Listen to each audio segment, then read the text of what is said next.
Be on the stream. His voice needs to be on the stream. So I added the output capture, adding him specifically. Now we need to make sure that the Twitch can hear them and the capture. Yeah, you can get hit with a little mad, so please watch it.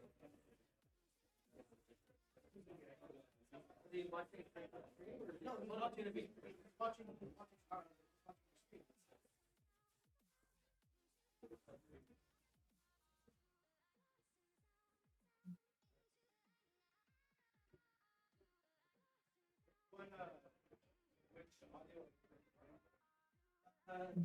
They should be labeled Discord call. It's an output capture.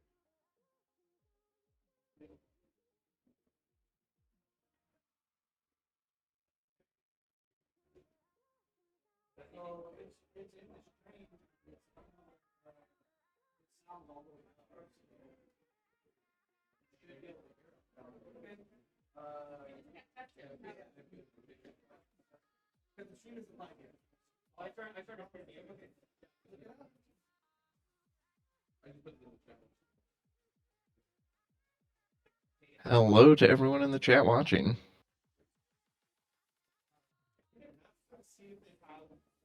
Do I sound kind of robotic? I feel like I sound a little robotic.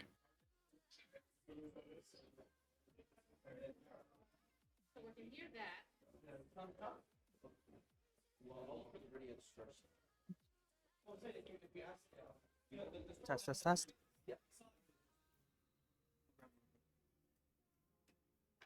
Hey, looks like White Mage.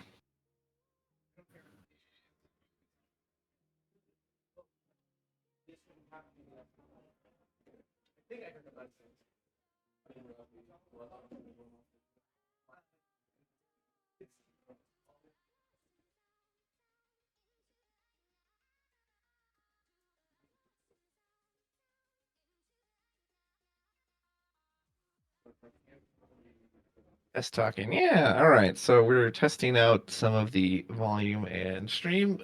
From some of the feedback, it sounds like I sound a little robotic. Perhaps that will be my persona for the day, as I'll be Robo Travis.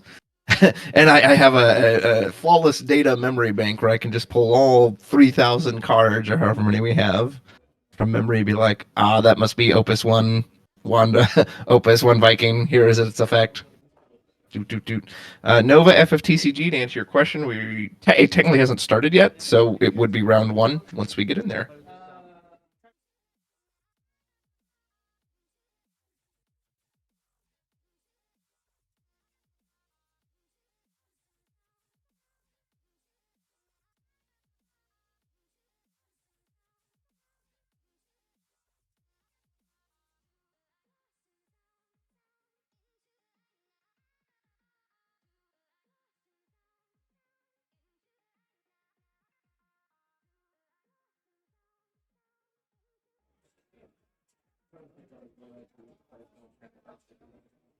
Hopefully. Oh, awesome. Thank you so much, dear.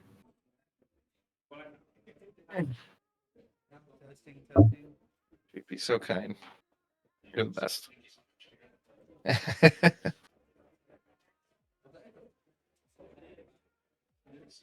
Yes, we can see someone's lovely elbow right there on the table. Anyone who's in chat right now too, and if you feel like putting in there, what decks do you want to see today? Whether it's something kind of familiar or new that we all know, or something you haven't come up with before. Tell me what interests you.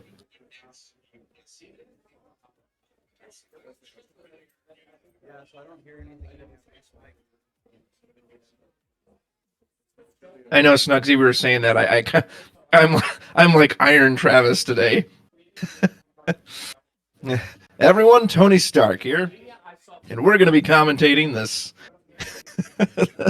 We're going to be commentating this FFTCG, the Avengers. That's what they're doing today. I don't know if it's anything I can do on my end. I basically just plugged my. Yeah, right. Thanks, Snugsy. I just plugged in my microphone. Maybe TCG Tavern can do something. Otherwise, I don't know. I may just have to. You may have to deal with Robo Travis. Bait and Kaitos. I actually don't know what that is. If you're willing to explain, Rilgon, I'd be happy to. Oh, did it? Do I sound normal now? 2, 3. Oh, I do sound normal now. Awesome. Tavern, if you did something, it worked. So good job.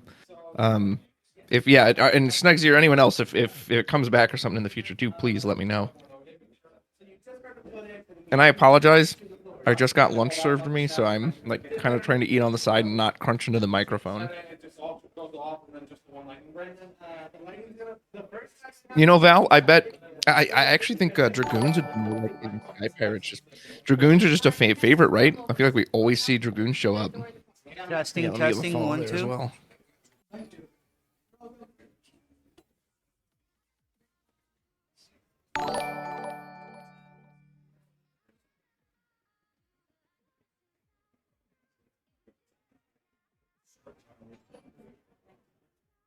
Well, Shivan, I can't guarantee that. Four Color Warrior of Light is very popular. I'd be very surprised if that didn't make an appearance today.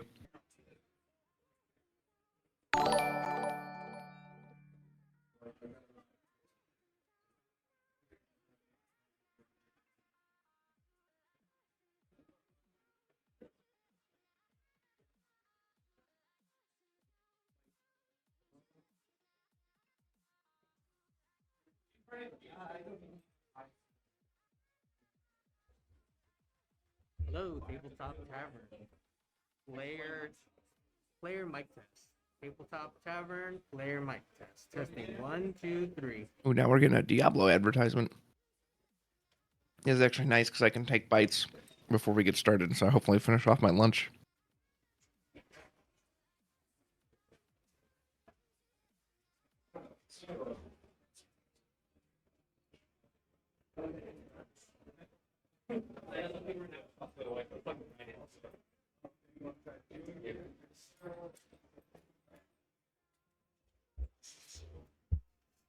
Tabletop Tavern, mic check. Testing 1, 2, 3. Player mic check 1, 2, 3. Since you folks are Tabletop talking about wanting to see different decks, question for anyone who feels like answering in the chat: what happened to Avalanche? Like, it got is it actually worse, or are people just choosing not to run it, whether because it's kind of tired and old, it's boring, or is there something in this meta do you think actually doesn't make it good? Obviously, Wedge seems like he would have a lot of targets to break right now, especially in maybe some of these rainbow decks. But I haven't seen a single Avalanche deck, even in casual games, since this Opus started. So if you're in the chat and want to give your thoughts, why do you think Avalanche hasn't shown up?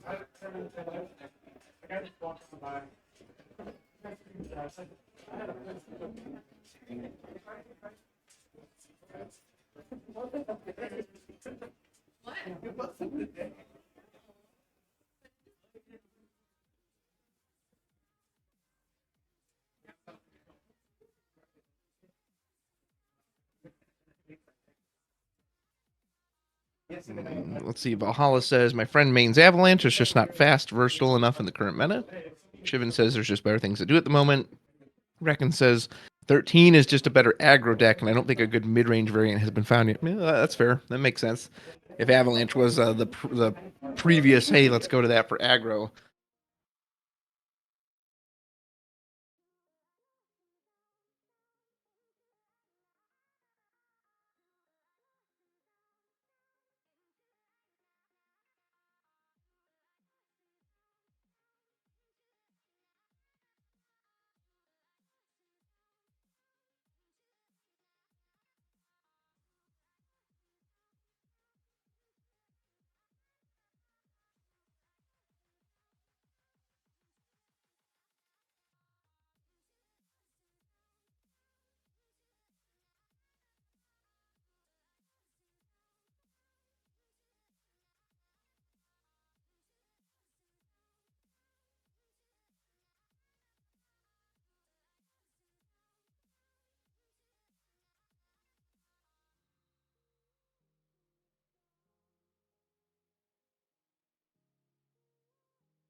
I can probably make it.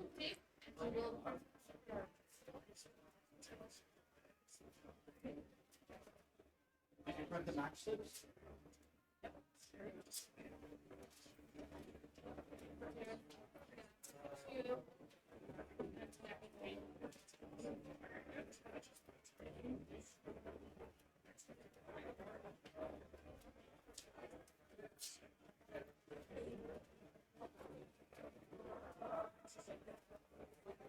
Hey, like the round times are 30 minutes. 30 minutes.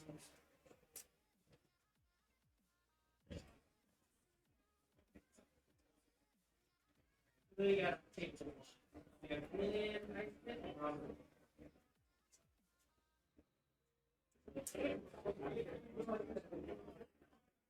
These aren't the match slips from yesterday.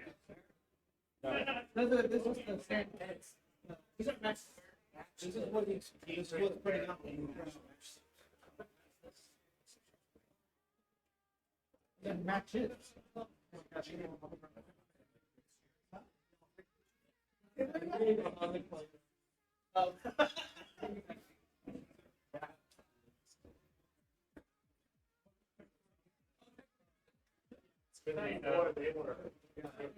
Yeah. Back up to 24 there. Yes. 144. Yes.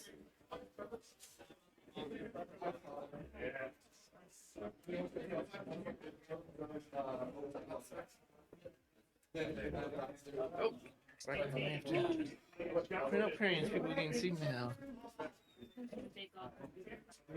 Okay. Have a good time. Told him I said hello.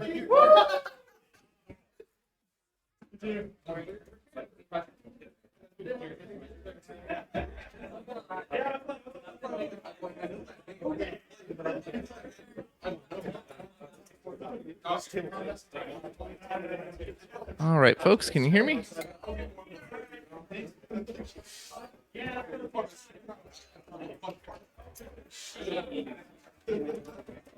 All right, I am told that the pairings have been printed out and people will be getting seated now.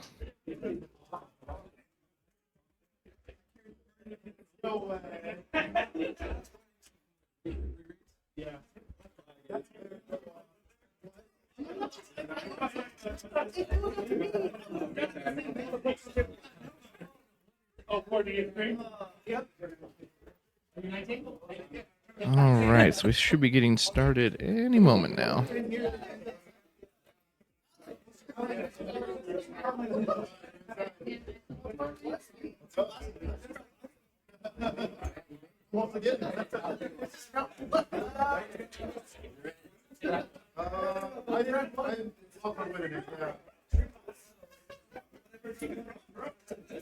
How many players are there today? The earlier little post I saw said 120 players. That could just be the tickets sold. I don't know if there's technically 120 there, but I'm sure we could potentially get an update on that.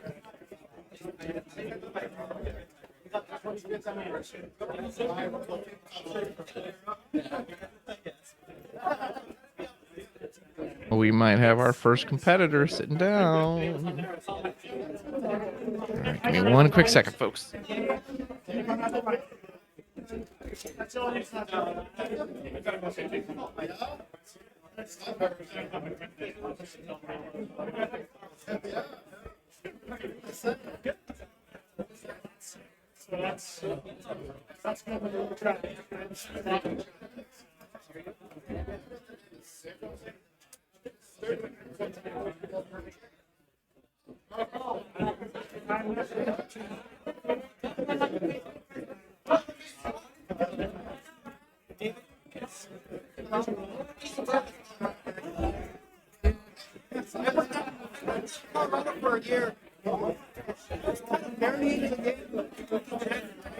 Ooh, and we see a nice juicy deck list there on the table.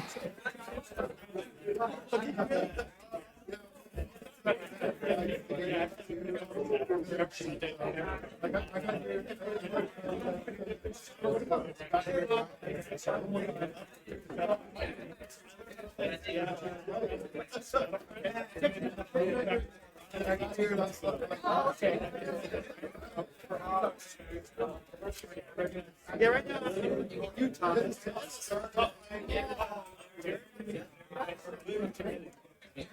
Robert? Yeah, Robert? Julian, how you doing? Good, nice to meet you. Yeah, very pleasant. Oh my gosh. Got it.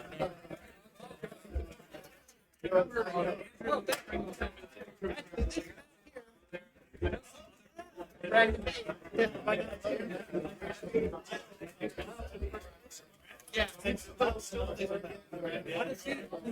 I grew out of test that bit, and I did good, right? Everybody got just for you. All right, getting ready to start some Final Fantasy trading card game action live from the Tabletop Tavern in San Diego, California. Yeah, he does.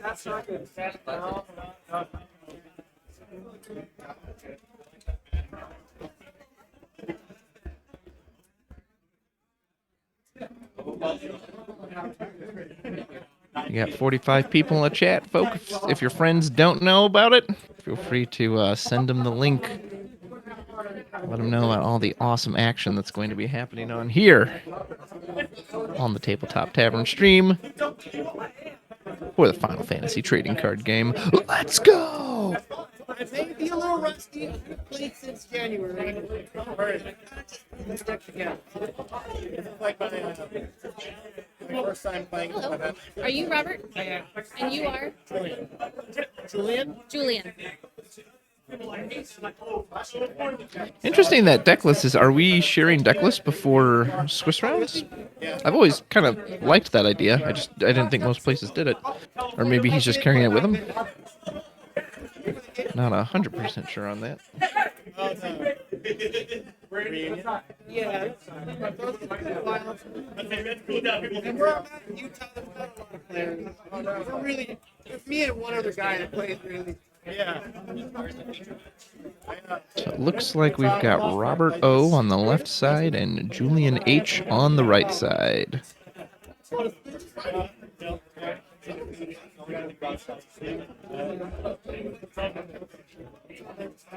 Hunternan says now there's a 0% chance they're sharing deck lists before Top Cut. Yeah, I haven't heard of them doing that before, but like I said, normally I don't ever even see one on the table or the stream, so I thought usually the judges collected that.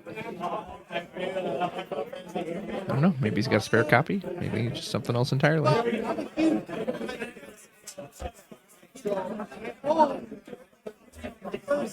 Julian showing off a nice Final Fantasy VII playmat. I believe that's the one that came with the Tifa anniversary card, right? The 25th one?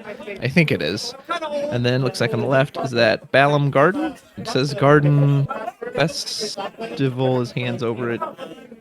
It looks like Balam Garden in the background, so perhaps we're going to have some FF8 versus FF7. No, probably not. What if that was like a rule, like you had to have a playmat matching your deck? It's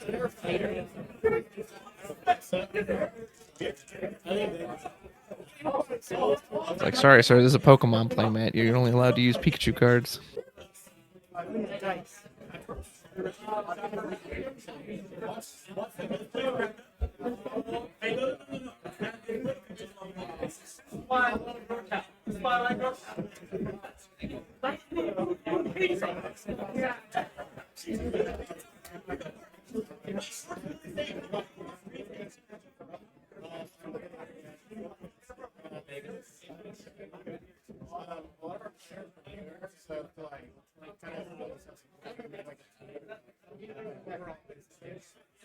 Big thanks to the Tabletop Tavern for letting me commentate today, as well as streaming the event in general.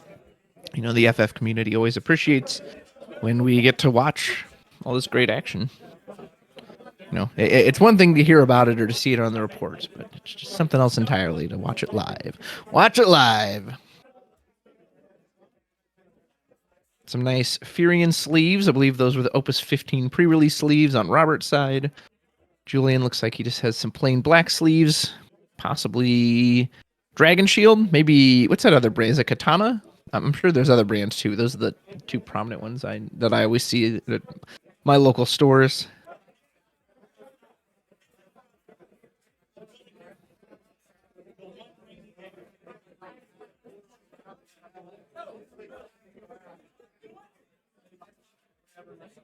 Looks like Robert's maybe messaging a friend. He's been like, "Hey, about to compete my first FF match." What if he like live wrote about it too? He's like, "Well, my opponent just played this backup, so I don't think I'm gonna respond with this." He's giving his parents the live play-by-play. They're like, "No, we don't want to watch the stream. You just write to us. Let us know what happens."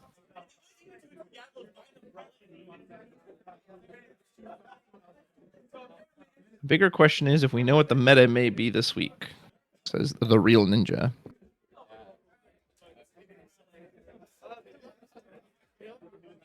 And Robert O extends a hand. Nice friendly handshake. Turn from Julian H. And here goes the die roll. It's a bit too small for me to see. But we'll obviously know who gets to go first by who plays first.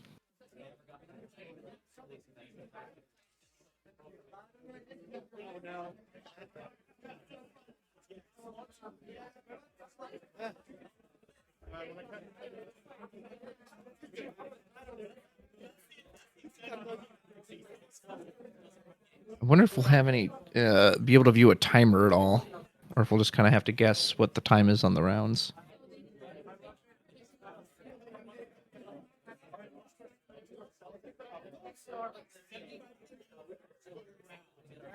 Decklets to the front.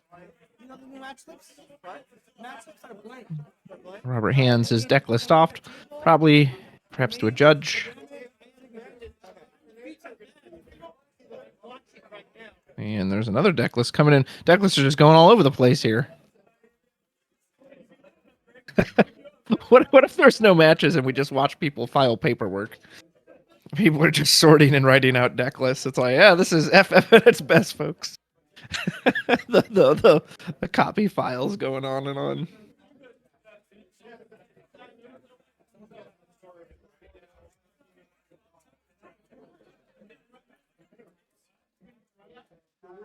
And looks like the gentlemen have decided who's first. They may be waiting for an official time to start at this point. All right. Go. Hello.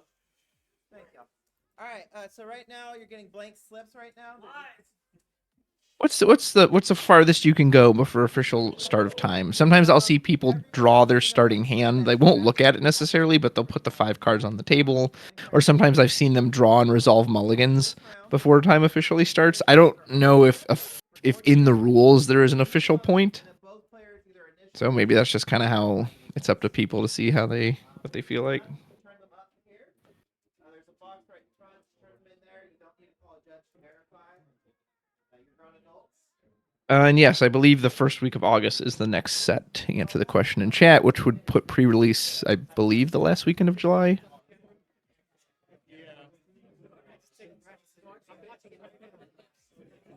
Hey, we got 63 people watching. Awesome. Thank you for joining us, folks. Appreciate having you here. Assuming we're just waiting for an official start around.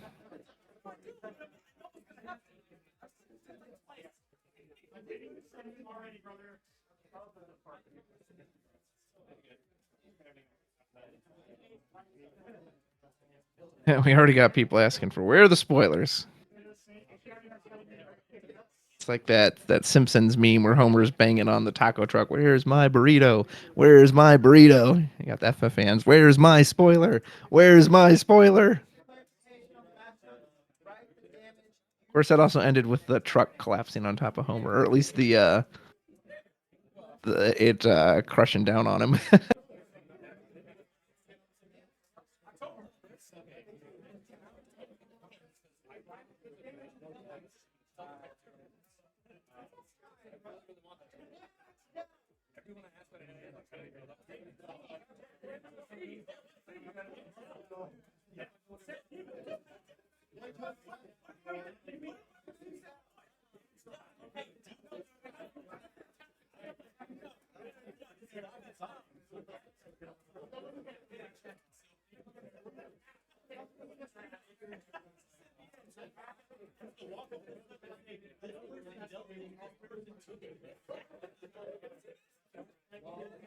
That's Steve D of the YYT in chat. Howdy, sir.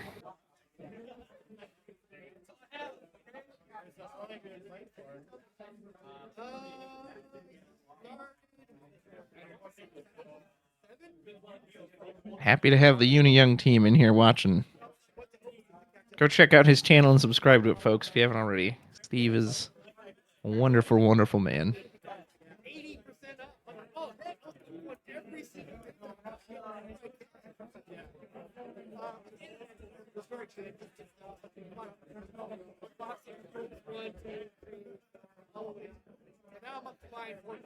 The way Robert, like, he kind of cut his hand across the playmat there, it's almost like he was showing him in advance all the ways he's going to beat him. He's like, okay, so first, I'm going to come at you from the left, then the center, and then the right. And it becomes Jurassic Park, and then the two velociraptors you didn't even know were there. They come in from the sides.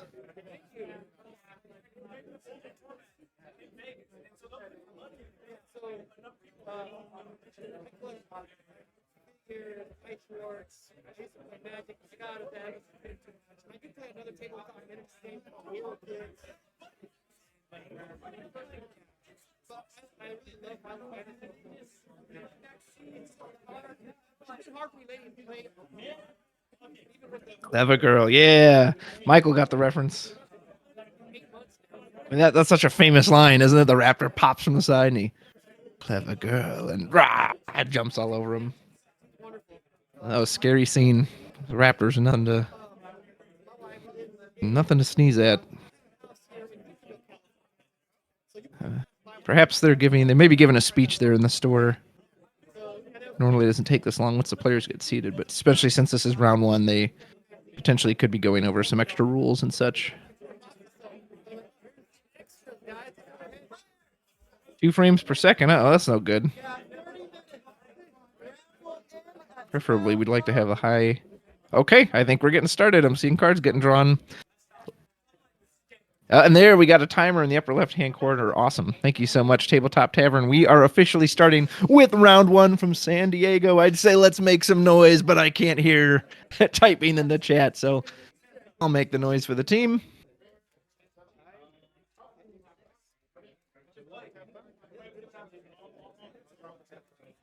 And all right, it looks like Julian is going to start us off.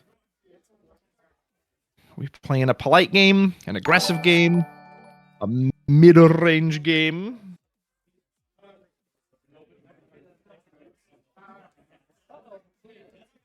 Is the stream being choppy, guys? I'm sorry to hear that. I will try to describe as best as I can. So Julian starts with a Sarah backup from Opus 13 that allows him to search out a royal, a prince, princess, or king. Always wondered why not job queen. And he goes ahead and gets out a Princess Sarah. I can't really... Looks like he pitched a Rosa and a Warrior of Light. So to no one's surprise, looks like we've got the typical wool rainbow color is what I'm guessing on Julian's side. Hopefully you guys can still hear me in real time, and then I can at least just describe it all to you. He does immediately play the Sarah down.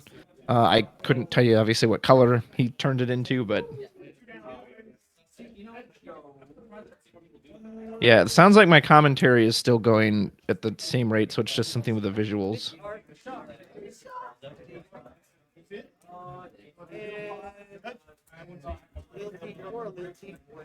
Okay, well, I will just try to describe to you what I can. Looks like Robert started with a Lilty backup. He's going to Cascade. Oh, we're playing Warriors of Light. Oh, and we've got the Anthem Sarah backup. That's so cool. He's still searching for something. Oh, we've got Opus 12 Ferris in there. He finally gets, I think that's King Tycoon, if I'm not mistaken. Interesting. Ooh, I love that Opus 12 Ferris. That was one of the first I didn't just kick my own microphone out. That was one of the first videos I ever made based off that deck tech. This is round 1, by the way.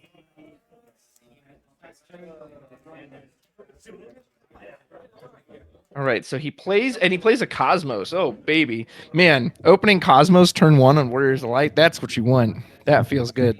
If you can always guarantee that early Cosmos. So he's going to be color fixed for his Warrior Light shenanigans. Julian's going to try to have the superior Warrior Light shenanigans. We do put down a Kate Sith backup. Earth, we're going to get back a forward. We actually already pitched Sophie. Sophie is in our break zone. We will get back the Warrior of Light. So we now have Earth, Water guaranteed. I'm not sure what he made the Princess Sarah. I would presume Wind. I think that's what people normally make it, but can't say for sure. Ooh, and all those chats are coming in fast. I'll try to pay attention to the ones I can, folks, but...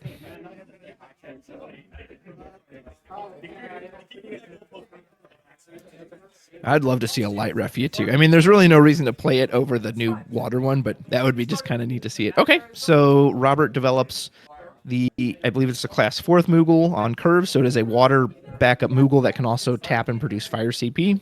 So he's got 3 backups, 3 colors. Nice polite game. No one's committed a forward to the board yet.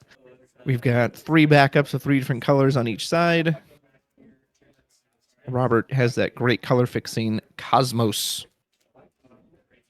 And Julian will have color fixing as well with that Kate Sith once he is on 3 damage. Of course, if he never goes to 3 damage, I'm sure he'd be quite happy with that.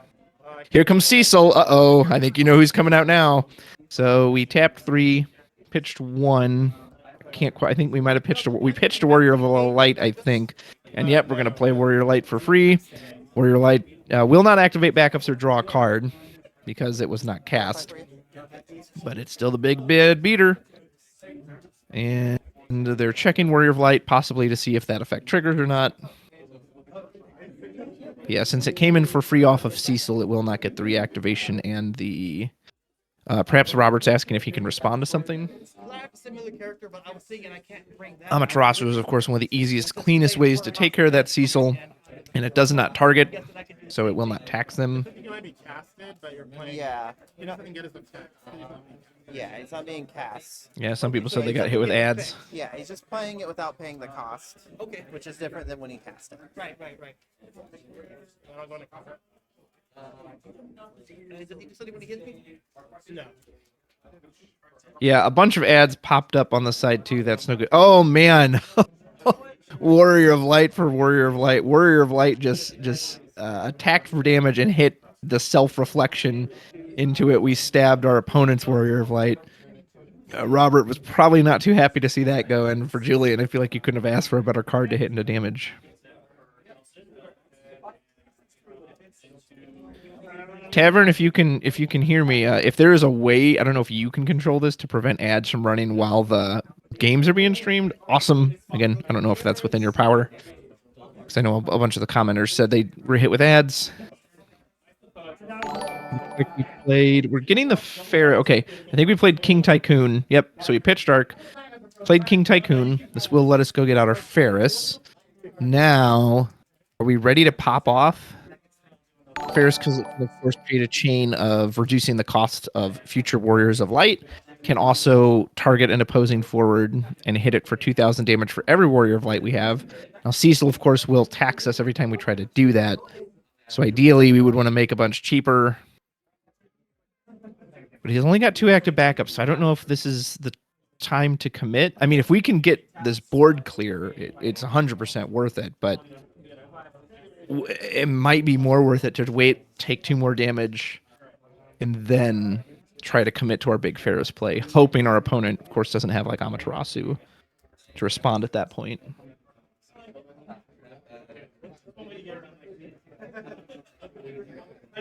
Yeah, I don't know the list real gone, so I couldn't say which King Tycoons he's playing. I'd just be surprised if he was playing both, because that just seems like such a risk of bricking.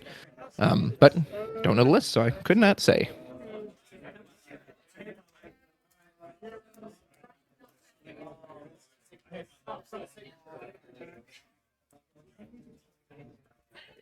Steve D asks, or I guess he just says, I don't know why people play Wool Tribal. It's just never enough.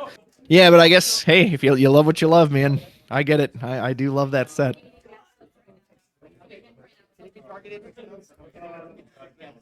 You can target him, but every time you target Looks like Robert, he pointed at the Cecil, so I'm assuming he's kind of asking, like, okay, how does the Cecil work? Or how much do I got to pay for that tax?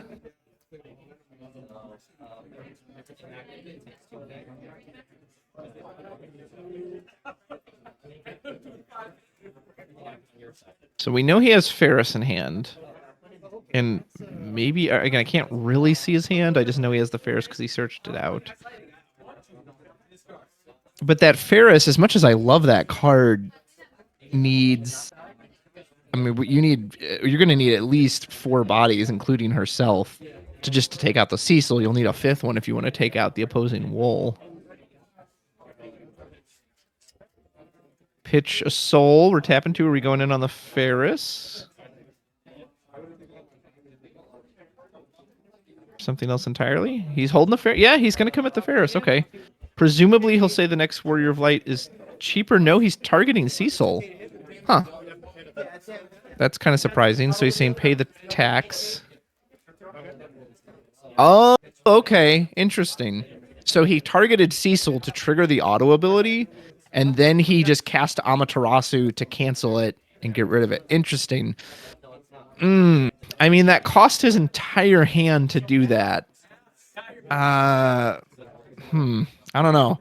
I mean, the Cecil tax is going to stop any of those Ferris shenanigans, or it's going to stop the Cecil tax really going to hurt the Ferris shenanigans, right? So I understand why he wanted to get it off, but I don't know, man. Giving up your whole hand for that.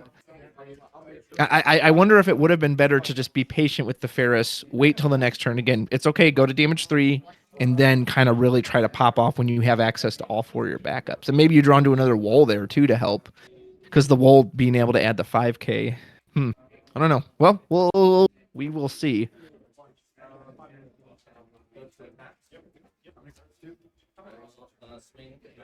Of course, Julian still has the biggest beater fighter in the game, Wool. When you've got all those keywords, man, First Strike, Brave. First Strike is just such a brutal keyword when you're forced to kind of play in combat.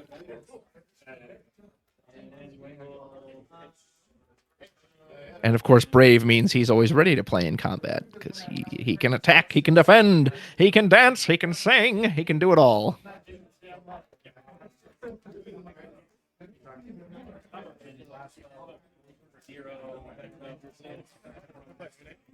Someone said in the chat, better never than now. Someone said better now than never, and they said, yeah, but better never than now. That's funny. All right. We played Unai, so we just bounced Ferris back to the hand. And we also bounced Cosmos. So, man, Unai is so good against that Cosmos, though, right? Because, like, you kind of have to replay it. 1, you don't want the light card clogging up your hand. 2, you really want your color fixing, but... Oh, boy, and this Wool deck is already starting to get into lockdown territory. If this Unai is allowed to resolve even once, and we can just start getting summons back for free... Robert is going to have a heck of a time getting out of this. Do we have a Shantoto here? That'd be really nice. I don't think Julian maybe has 1 card in his hand. There's a sleeve sitting off to the left side. Looks like we're going to play something that searches. Oh, it's Moody. Okay, we're going to go search out a summon. We're going to get another Amaterasu, which, great summon. I'm not sure how it helps us here. It won't do anything against the Unai. It won't do anything against the Warrior of Light at this point. And even these forwards being on the board alone by themselves, Julian doesn't have to actually commit anything else. These will win him the game if they're left unchecked. And then we play down the Cosmos. That's it. Okay. Oh man. So we couldn't deal with the Unai. Ooh, boy. I mean, Warrior of Light always has a special place in my heart, and I mean the tribal, not that particular card. So I really want to see Robert be able to pull it off. But Wool and Une on the field, Julian is just—he's got to be feeling great right now. Again, you can build up more backups. These are two must answer forward. He doesn't have to do. Yep. So here comes Warrior Light. Damage 3. We hit. Looks like King Tycoon for a bonus burst. That will let us search out another Ferris. Never bad to have another card in hand. And presumably we don't attack with the Unai. We just leave it up to get summon recursion. I do see at least a Fenrir in there. What can we break on the backup line? I think our backups are safe from Fenrir, right? Because I believe Fenrir can only hit light or dark forwards.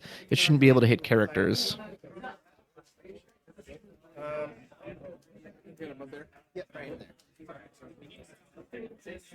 But still, obviously, we can revive Sophie with it. And we are casting... Was that Asura? Yep, Asura. Get back a 2 cost. Speaking of the girl, I just willed her into existence. Here comes Sophie. Oh, she's going to be huge. Yeah, she's going to be +8, so she's 12k, which means Sophie trigger's going to occur at the end of the turn. We hit a... Looks... I can't quite tell what that card is because of the glare. Was that a summon of some sort? And we've got lethal on board. I mean, we've got a beyond lethal, especially with the trophy trigger, the trophy trigger, the Sophie trigger. So Robert needs Toto. He needs, although his backup line is full. I mean, his backup line is full. We have the Ferris. There's no Cecil ping. Can Ferris get us there? Can we just blow people apart? The good news is if you can get rid of the Unai and the Wool, the Sophie is only going to be a 4k. You know, a single Ferris trigger can knock her out, presuming she has someone else on the board with her. Again, we got Amaterasu in hand, but that summon just doesn't do anything for us right now. I don't know what other summons Robert has in his deck. I wonder if there was something else he could have gotten off the Moody. Because you're not allowed to use the Amaterasu during the end phase for the Sophie. The other two have already entered. You've missed their auto abilities. And Une can still get us a summon this turn as well. We know he's got at least Asura and Fenrir in there.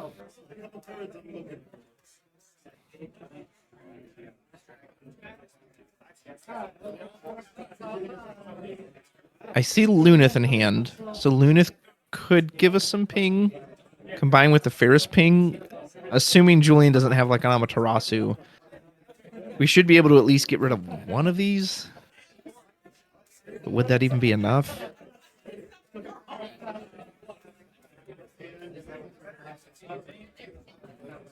I mean, these bodies are huge too, and 9k 9k is the lowest amount, which for Ferris is concerned, since she deals in increments of 2k, means you still need a total of 5 Warrior of Light forwards, which is just an insane amount.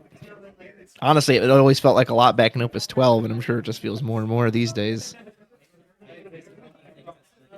I do love that card, but at this point, you got to wonder if the other Ferris is maybe just outright better because it can ping for 3.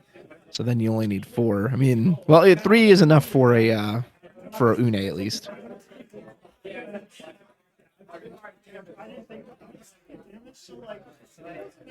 Yeah, Snugsy, it's the Opus 12 Ferris. If he's running the Opus, what was it, 18 or 17? I think it was 18. If he's running the new Fire Ferris, I haven't seen it yet. I mean, he could be running both. But yeah, he's on the old one.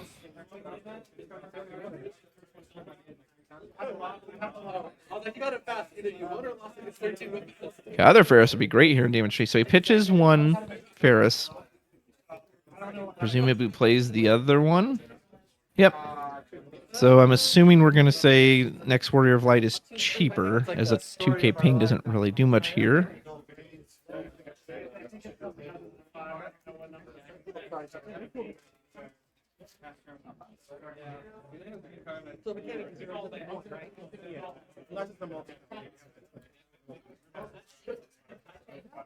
Okay, so we do play Lunith for 1. This will create another Ferris trigger, so we can make the next one 2 cheaper as well. Cannot become 0, unfortunately. Otherwise, that Lunith could have come out for free. Lunith will currently hit for, I think, 1, 2, Just make an announcement at the start of round 3, 4. He goes ahead and just pings the Lunith. Please fix that. Yeah, I don't remember what that Lunith's. Is it just 5k? Is he just going to die before he even gets to combat? Oof. Oof. That's rough if that's the case. Yeah, Amaterasu isn't going to do anything about that. It's an action ability. Trying to avoid penalties. Une's going to go back up a summon. The Lunith is gone. Yeah, unfortunately, this one's looking very over. Here's a Kusith. Even if we do happen to get something off of the board. Well, I think an action before you, so you can Am I still in my main phase?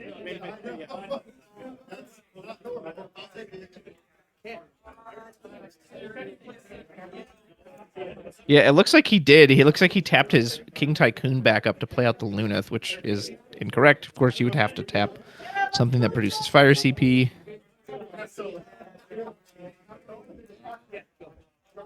Granted, I'll be honest, I don't think it's going to matter at this point, but of course, you still want to make sure your plays are being done correctly. Yeah, so that's it. That's all we had. Ferris played a one cheaper Lunith that died immediately. And, I mean, what are we on? 4 damage? Here goes 5. Oh, there's Shantoto. Whoop, would have liked that earlier. I mean, you can't go to 6. You have to block this. Because Sophie's just going to kill you, but Sophie's just going to kill him anyway, so. Yep, there's the Sarah Anthem. Love that card, but it is not going to be any help here.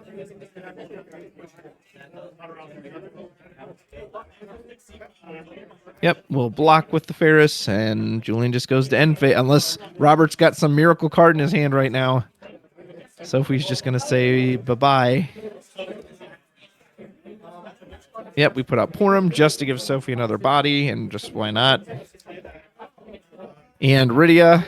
We even played them in the reverse order. Technically, you should have played Rydia first before him, but again, I think he realizes it doesn't matter because he's just going to take him to 7 damage through this. Respond to any current abilities. So, like, if you have object, Tama in Sasano. Yeah, you get Tama onto the backup line. It drops Sasano out of nowhere.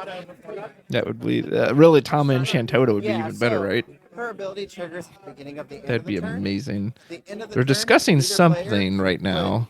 put any abilities onto the stack other than I'm not auto sure trigger. what. I mean, even if, like, the only thing Robert I think can do based on what I saw is Amaterasu, what? Triggered by The Rydia counter, which still doesn't even kill the Rydia. Yeah, maybe that's what maybe he thought he was trying to find out if he could Amaterasu the Sophie trigger at the end. Nope. That's the game. There's an oldie Stola. Rough round for Robert. Maybe, like, he got all of his backups. damage dealt. But that early Wool Cecil, I think he definitely overcommitted that turn. He dumped his entire hand to both target the Cecil and then blow the Amada. Like, I understand why he was worried about it, but if anything, the Cecil, it's both an 8k with the Ferris, so you could have just played Ferris and at least traded with, if he swings with the Cecil, okay, well, I'll just trade with the Ferris, and then you don't have to blow the Amat on it, so. Really nice, clean work for Julian, especially anytime you can get that early Cecil into Warrior of Light, you're off to the races at that point. Yeah, rough round for Robert. I'm always, again, secretly rooting for the Warrior of Light tribal in my heart, but it did not show up. And granted, I do love that old Opus 12 Amano Ferris. It's a cool card, but to be honest, even when it came out, it wasn't super duper strong. I just thought it was really cool. So if we aren't running the new Ferris, that would definitely be a lot more help. Didn't see Refia either, so I don't know if she's not in the deck or she just never showed up. She could have made a big difference as well. yeah, you can play your warrior enough of this. He just doesn't get an ability to activate it.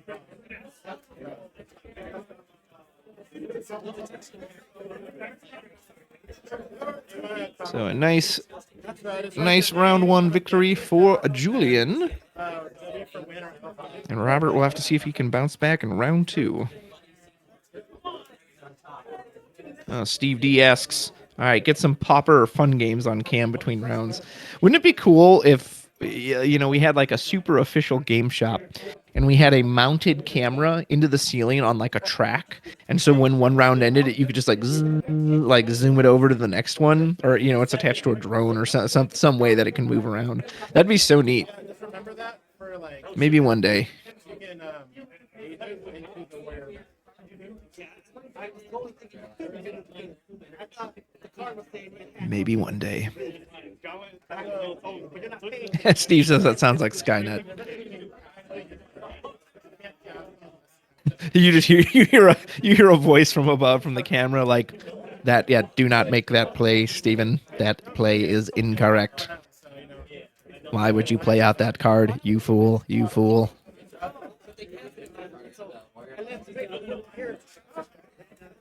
that was a long drive. Michael, that doesn't surprise me that that's how you have your local setup. You're like a tech whiz, dude. The amount of effort you put into that is awesome. I got to make her about 15 or 12, 15, and then I took a shower and went to sleep. Woke up, things straight down. How far is it? Just as a tabletop tavern did let me know they're going to see what they can do about the ads.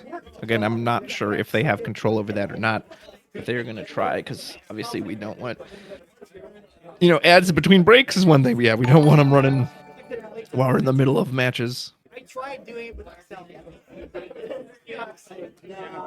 Do good work, sir. You deserve to be recognized for it. This time you get the playtest experience. Let me see if I can catch up with the chat. I want to learn from everything you make. Oh yeah, I would interview the heck out of these people. I love those old Materia Cup, not Materia Cup. What were they called? Crystal Cups. And I think like the Break Zone would interview people between rounds, or like at Worlds was really cool. That I think people came over to talk to Brian in between. That was awesome. Yeah, right, Hunter. Just have him lay on the table, looking straight up at the camera. Someone just stuffs a microphone down their gullet, and they're like, "Well, I'm playing this card." They throw up on camera. And I'm like, "Ooh, that's incredibly gross, but congratulations on your win anyway."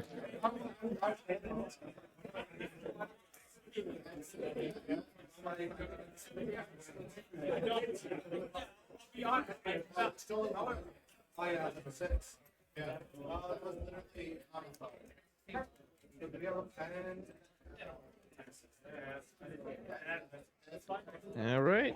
Ended pretty early too. Still got again 6 minutes left in the round. there's some weird stipulation where it's like, no, you can't get up from the table. You're not allowed to leave till the timer ends. You just got to sit there and wait. That'll teach you to finish early. No, that's actually always been the one appeal of like playing an aggro deck for me. Is I like the idea that for better or for worse, if your match gets done early, you can get up, you can move around, you got time to go to the bathroom.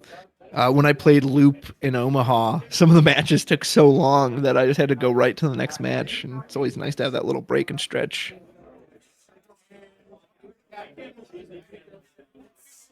Welcome, Stutenker IEW. So Robert O was playing Tribal Warriors of Light. Julian H was playing Rainbow Color Wool Rydia Une, and Julian won.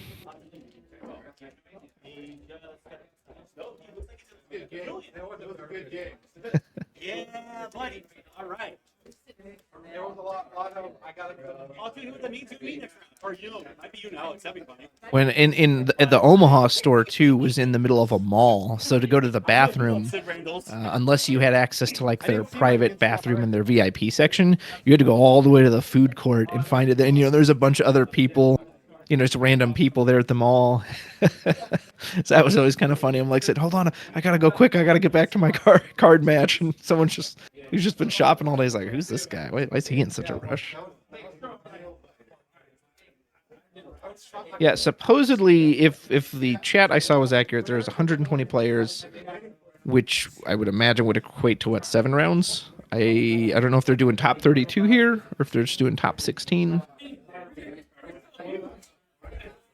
I know everyone's got different feelings on that. I'm very much of the mindset of like, I want to give as many people a chance as possible, so I love top 32. But I know some other players are preferred. No, I want it to be as like cutthroat competitive as possible, so just keep it at top 16.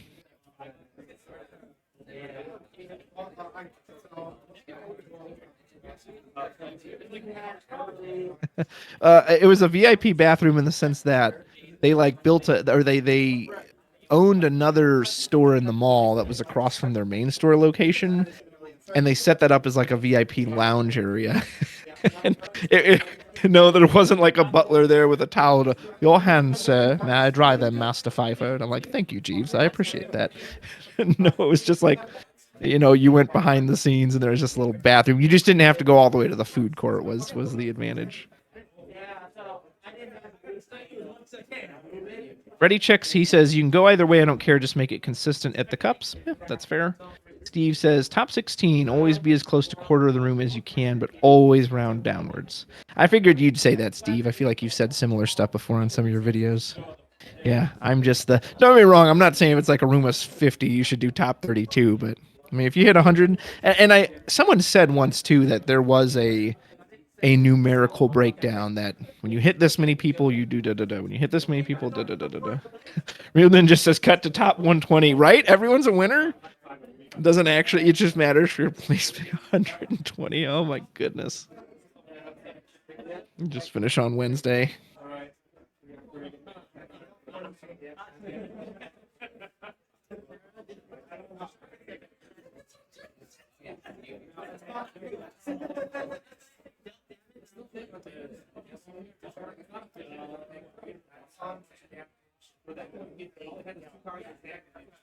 I do appreciate the point that Ready Check Radio brought up about consistency. And I've done some tournaments in the past too where I've had stores will say, well, here's our special rules for this store. So I always appreciate anyway when you have a consistent, you know what you're going into, you know what the cut will be, da da da da da. And you don't have that. Well, we'll see what they decide this morning. But from what I understand, most places are pretty consistent.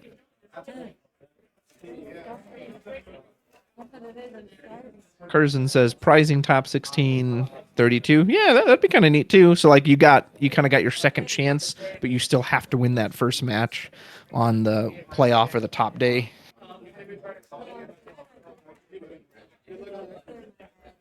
Magic. Chris Adams says could be like Magic where it's top 8 or kick rocks. I was told I might be feature match. I was that table. Yeah, Snugsy makes up a good point too, like that you could still get prizes for top 32, but then you actually only play top 16. My opening hand was Cindy. My opening hand was Cindy, Man in Black. Clearly, we all have many different ways we think it could work.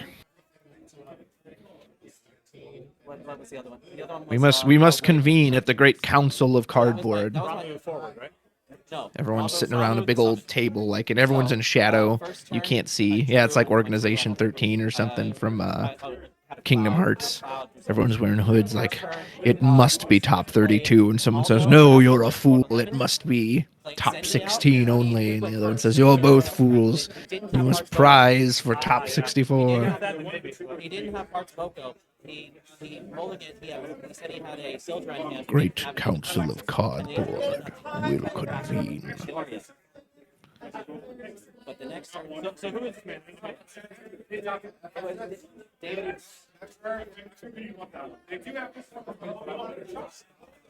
Top 120. So we've got 2 votes for top 120. So, folks, we might be onto something there. Maybe that's what we got to push for.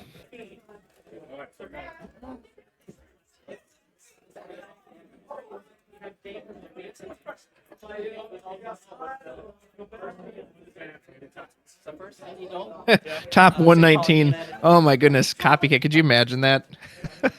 You're number 120. You're the only person who gets sent home.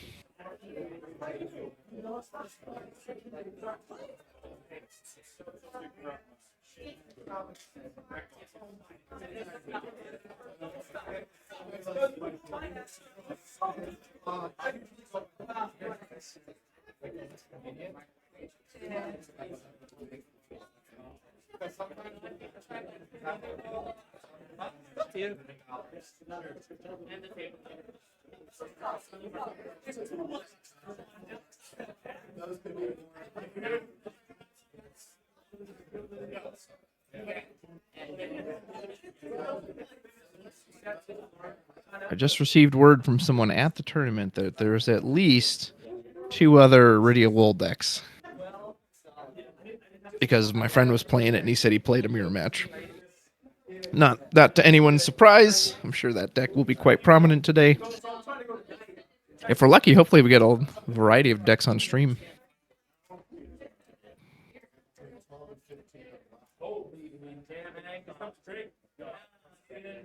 So Curzon says, but more chances to not just have a 1-game horrible draw and you lose because of it. Well, yeah, that's a big reason a lot of people like best of 3, right? I know, like in Magic the Gathering, best of 3 is their standard just because of that. Because you can have, I mean, even with best of 3, you can still just draw so poorly that you have an awful game. So I've always wondered what Final Fantasy would look like if we did that. If our Swiss rounds, because like Nationals will be that, obviously it's best of 3 2 deck, which is really exciting. Obviously, that would take way more time if we did best of 3 for all these tournaments. So, people want to commit to that time? Maybe not. I don't know, but it'd be interesting to see. Steve's idea.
It's over, dude. I messed up.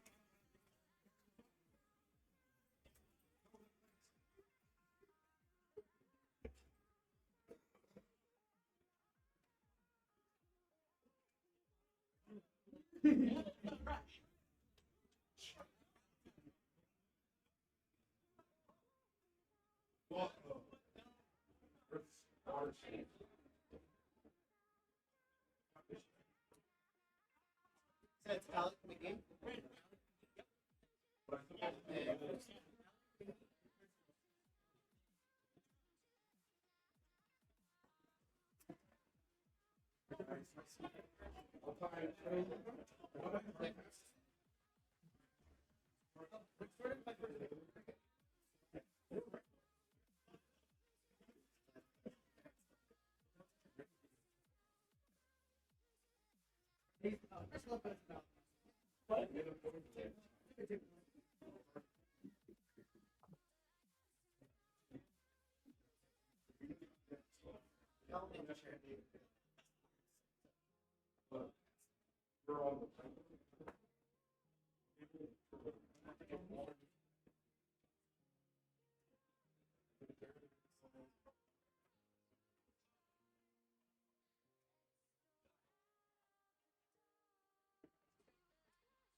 Yeah, it looks like it maybe not.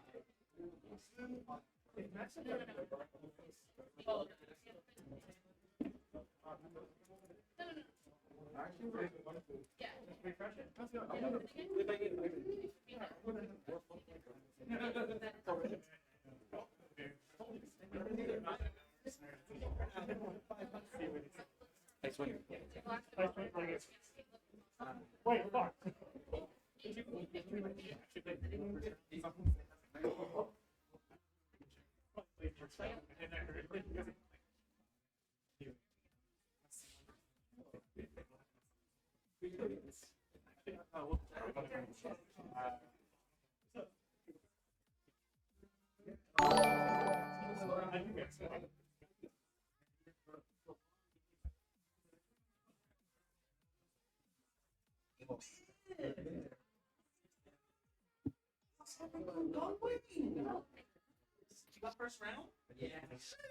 All right. Looks like we might be getting ready for round 2.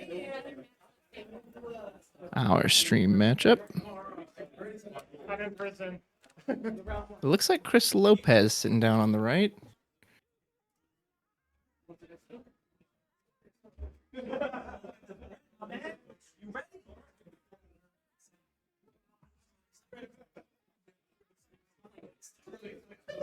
Mr. Lopez is, of course, already qualified for nationals as he received a direct invite before the season started.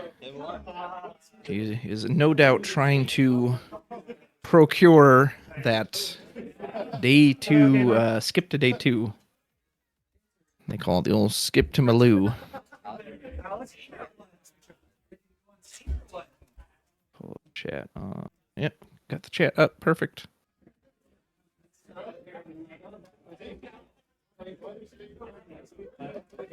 And perhaps Might be Alec across from him.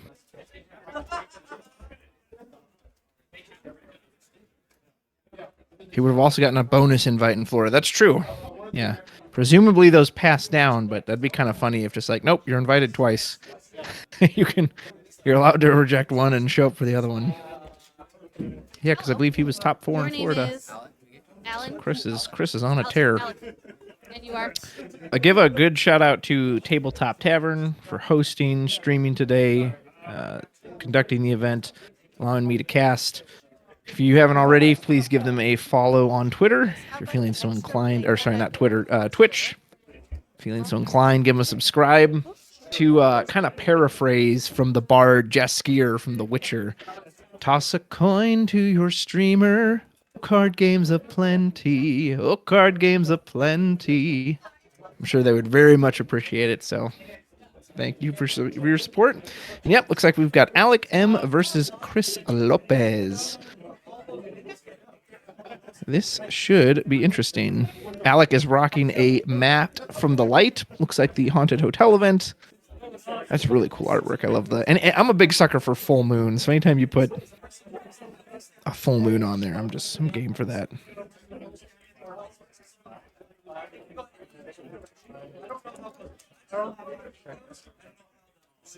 And there's our starting roll. Again, a bit difficult for me to see what exactly they rolled, but we'll know rather quickly. Oh, Medic Prinny, I like that Moogle emote. I was gonna see what my opponent's name was.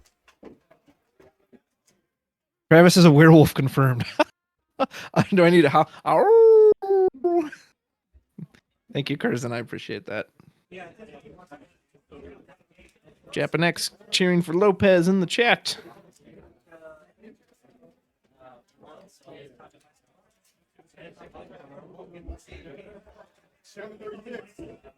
Chris knows it's important to stay hydrated. Take that nice swig of water. I always bring one of my tumblers with me. Anytime you go to an event, man, you gotta keep those fluids up. I mean, that's just kind of a good thing to do, like in a daily life, right? I drink so much water from my tumblers. That used to be an old joke at locals. I would, as you would change tables, I had so much stuff to grab: my book bag, my play mat, my deck, and I'd always leave my tumbler behind. So it became this running joke. I would ask someone, "Would you please pass me my tumbler?" Ready Check brings a flask, yeah.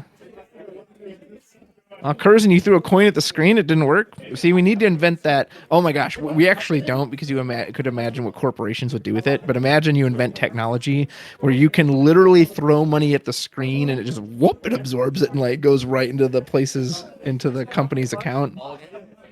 They'd find a way to have like a magnet come out while you're sleeping. A little hand creeps out of your screen and just like plucks your wallet.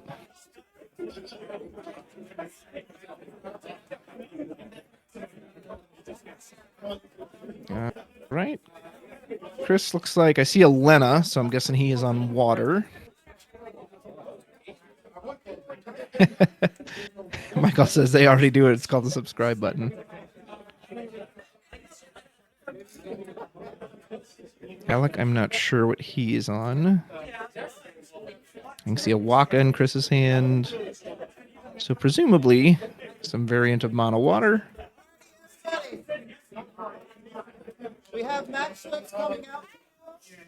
There is our official game slip. Table number, name, damage you dealt. And presumably we're just waiting for time to start. Please double check that it's filled out correctly. You don't want to have to repair or do anything like that. We'll get some to you in the middle of the round. If there's any questions, again, just call the judge. We'll get the round started short. I actually had the fortune of getting to play Chris in Kansas City about a month and it's almost 2 months ago now, for like a win-a-box, and he was there at their Friday night locals. He was a nice guy. It was nice to meet him. He was playing like Earth Lightning that night. Speaking of nice guys, Curzon, got to see him there too. It's a nice fella. It's a nice fella.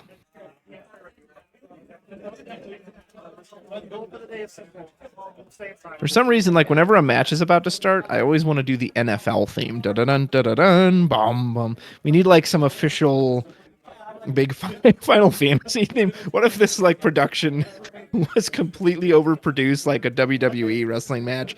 Like pyro goes off. They say, all right, players, start your match. Boom, boom, boom, boom, boom. All these fireworks go off the table. Everyone just gets scared out of their minds. Like, whoa, dude, you lit my cards on fire. Like, oh yeah, feel the intensity.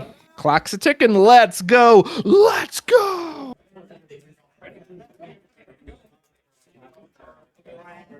Who will start us off here? Looks like it's going to be Alec. Puts down, oh, Norstalen. Ice and a Barrel Eye. Oh, I see some Ice Wind. Or at least Wind with Riku. Looks like he pitches in Alexander. All right, this will be a good test for Wind, right? Everyone, there's the Uke. Okay, so it is Ice Wind. Everyone, there's so many people. Wind is dead. Wind is dead. Wind is gone. All right, well, Alec, can you prove them wrong? Can you show actually Wind isn't as gone as you think it is? We search out our backup, and I'm sure Chris is going to try to prove to him that right now, actually, Wind is gone. Now, historically, Wind has been a really tough matchup for mono water, but will that play out the same here?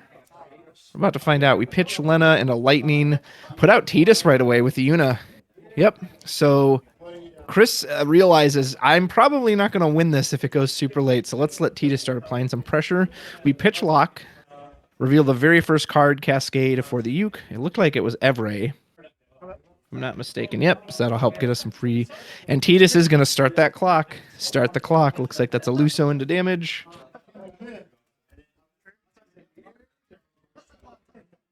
Someone says Norstalen gets 2 backups if it's a full art. I didn't know about that rule.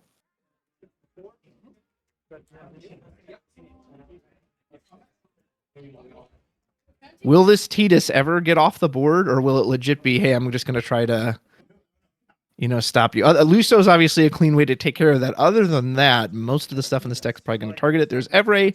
Evray can reactivate a backup once per turn for the cost of 0. So we'll probably immediately get that Norstalen back.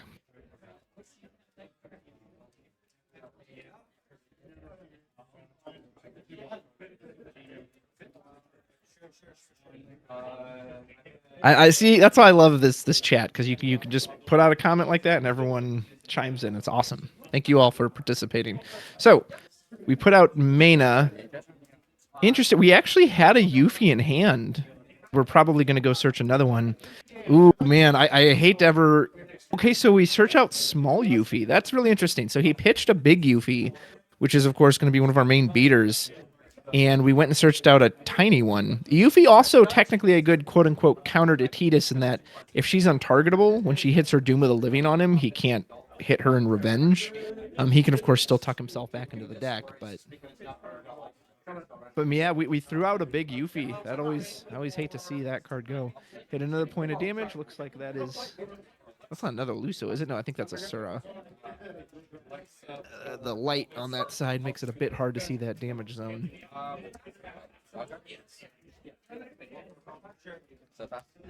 Curzin's rooting for the Tidus specifically. He doesn't care about the players. He just wants that Tidus to win. Lopez still developing his backups. We're up to 3 now. Blue Worm, of course, will draw us a card on entry, and we can animate it at any time we like.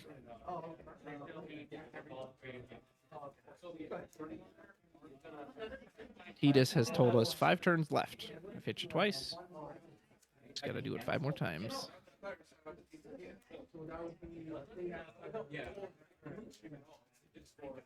And we're tapping 3/4. Yuffie, there she is. Big Yuffie. All right. So Alex says, okay, you want to apply pressure? I'm going to apply some reverse pressure. Now, Grant, we have Kuchulain in hand, which Chris is 100% going to use. Say, actually, no, you're not. That will not be an untargetable return beater if I have anything to say about it. Evray will reactivate our Norstalen. Do we have a follow-up? We're just going to pass. We are. Okay, so this is an exposed Yuffie.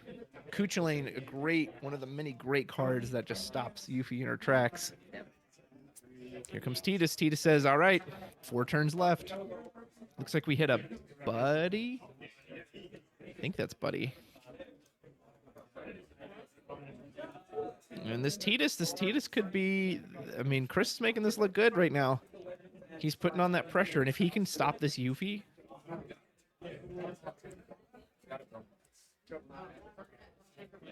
I mean, that's going to be huge. It depends on how much he can use that Kucha lane over and over again. I think Alec would like to develop 2 more backups, really get to an Icewind play. If he can use a Sid Haze or whatever to dull freeze these characters down, that's going to be huge. Wind typically doesn't have a lot of ways to hit the break zone, so we're not going to have a whole lot to deal with this Leno Leviathan other than when it immediately comes in. Something like Doom of the Living or Dryad. You have an Ashen Hand on Chris's side. Are we... Oh, okay, we're actually canceling. It looks like we're using the Opus, I think it was 18 Leviathan. It cancels an auto ability from the forward. So Yuffie attacks, tries to trigger her auto ability to gain 1,000 power, reactivate, become untargetable. We cancel that. The attack is, of course, still coming through. And we... So we yeeted Tidus. Did we target it with something? What happened there? I didn't see a target, and I'm looking at his break zone. I just see Luso. I don't see a summon. He just swung with Tidus, so Tidus couldn't block, right? You can put like up to 2, right? Yeah, the 2 to the bottom. Huh. I mean, the way they both disappeared implied that like Tidus was chosen, went into the deck, but that happened so quick. Oh, okay. It was the EX Leviathan. Oh yeah, okay. That's like what, old Opus 4-6 Leviathan? That's why there was no response. You have to forgive me. The damage zones are a bit hard for me to see. Yeah, that's an old Leviathan. I honestly don't even remember what the text on that card is, but presumably it's bounce one forward, you control an opponent. Okay. So he bounced. Is that mandatory? Kind of surprised he would bounce his own Tidus if he had, but it must be mandatory part of it. So Lulu will come down, get us back a summon, presumably Asura. Nope, we're going to get Alexander instead. I probably up to 4 casts for this turn. We did get Walter. Yeah, we're counting the casts right now. So, yep, so we're on 4 casts. We'll draw 2 for Alexander. Evray will go ahead and stand a back up. Feels pretty good. Ooh, do we have a lock here? Maybe we'd have to overpay by 1, but still. Feel pretty nice, because we reactivated the ice backup specifically. No Althea online yet either. Nagmalata. Interesting.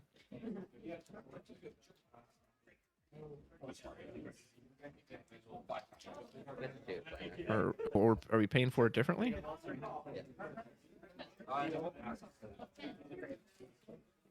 There's a Tomos. It looked like he played Nagmalata and then instantly tapped it. So maybe I missed something there. But anyway, we're going to go search for a Tomos. Our backup line is full now. We can break the wall trill if we get into an Althea later.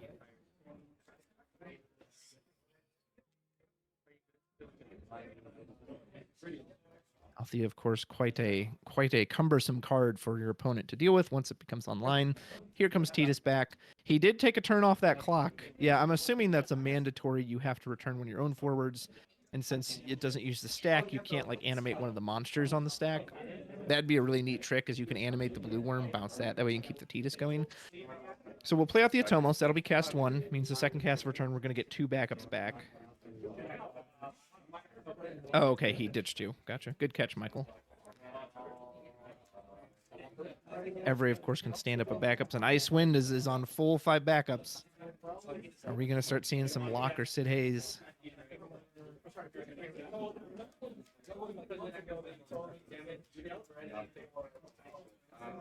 No, Hunter, I know EX bursts aren't mandatory. I'm saying I don't know what that card's text is. I'm saying is the text of that card that you must bounce both their forward and your forward. That's the mandatory part. Yeah, EX bursts are not mandatory. That I know that. But I don't want to stop and pull up that Leviathan because I don't want to miss what's going on. So we'll bounce Lulu. This should be the second cast. Yeah, you have to hit both targets. Yep, that's what I assumed. I figured if he could just bounce the Yuffie and not have to bounce his own Tidus, he would do it. So Atomos will reactivate 2 backups. Lulu will come back to our hand. We will draw off the Chocobo as well.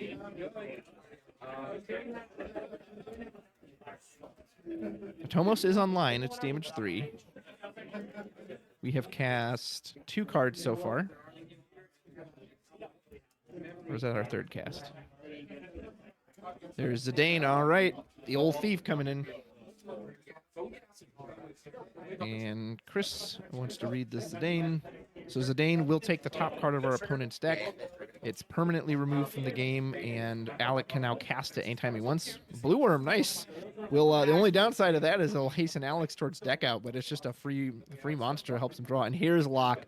Big bad Locke comes in. For those of you who don't know, Locke gets up to 2 of 4 options. Locke can break a monster, break a forward of 6 or more, dull freeze 2 characters, make your opponent discard a card. You get to choose 2 of those. Normally, the most common ones are dull freeze 2 characters and discard. However, since Chris has a plethora of monsters, we can also easily... He did choose to dull freeze the Tidus. Interesting. So Zidane will go to the bottom of the deck. We will draw 3 cards of that. And it looks like did he choose to break? And I draw 3. On top of that? So yeah, the Tidus will go on top of the stack. So like Locke comes in, let's say he targets Tidus, and I'm assuming maybe a monster. Tidus will go on top of that, resolve.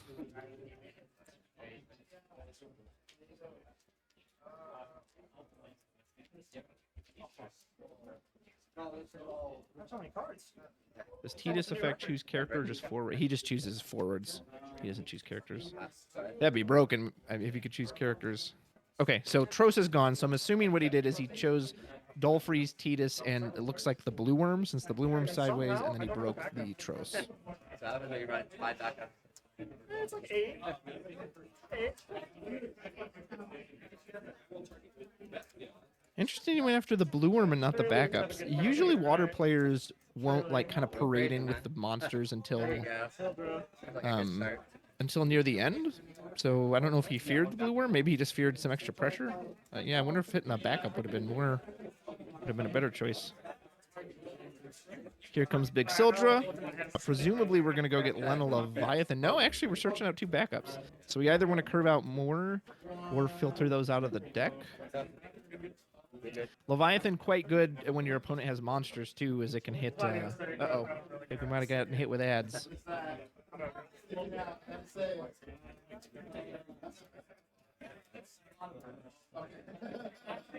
Someone mentioned in chat they thought the lock was a blunder. I mean, he had a lot of choices, right? Like, he could have hit just the backups and the monster. He didn't have to target the Tidus by any means. Maybe he was just scared of it. He really wanted to get off the board. I don't Kind know. of, but no. Big straight hand, dude. Go crazy. Show backups, man. Don't. Honest deck.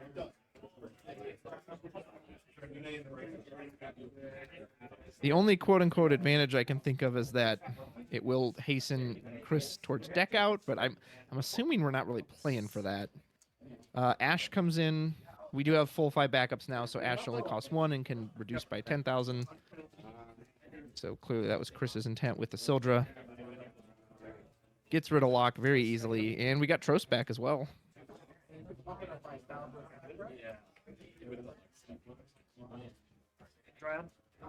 Yeah, now that while you're all sitting there watching ads, you can reflect on all that.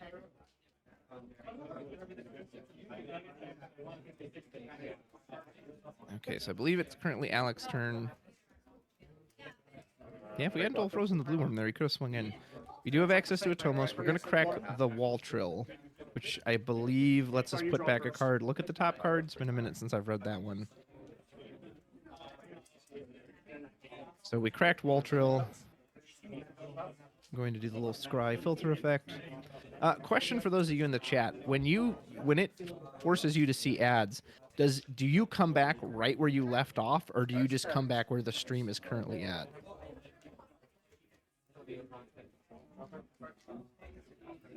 So, like, do you miss that 2 minutes of playtime, or does it just rewinds you back to where the ads cut you out? Oh man, so you missed that. Sucks. I'm so sorry. Ooh, that. Ooh, those ads. All right, so we play Lulu, get back Chocobo. We did the Wall Trill, but that doesn't count as a cast. No? Did we cast something before then? We're gonna Chocobo back to Lulu. Yeah, I think that's what. I don't think we cast 2 cards yet. Or now we did? Okay. So we cast the Chocobo, get back to Lulu, draw deeper. Oh, that's what he was saying. He was saying for the bounce for the Tros. Hey, you bounce the Lulu, I get to draw off of it. Lulu will get back another Chocobo. We're possibly leading to a Luso. I mean, how good is Luso here, though? I mean, it takes out the Yash. That's just one forward, though. Draw 2 off the Alexander. So we're at least up to 4 casts. Are we trying to go in on Luso? Maybe we're just going for lock? I haven't seen Sid Hayes yet. I would assume he has to be in here, right? I mean, he's such a good ice win card. We pointed to a Tomos, so perhaps we're trying to animate a Tomos. We're casting Leviathan, going to bounce a Tomos back to the hand. Okay. So Tomos will not be getting us all our backups back. We do have an open spot if we can get to Althea. We're just going to replay the Atomos by pitching the Mana. Pitch Lulu. Did we just discard for hand size? Chris is doing a really good job of preventing Alec from really popping off. Even though, especially now they set up, this matchup should be favored for him, but he's got enough summon disruption and everything else to just kind of keep him on his toes. All right, so here comes Legend Porum. Porum can turn off any forward we want. Usually that's not a huge deal in Icewind because most of the forwards are on entry effects. However, it is really good against something like Yuffie. Here comes Lena. Uh-oh. Big Lord of the World coming.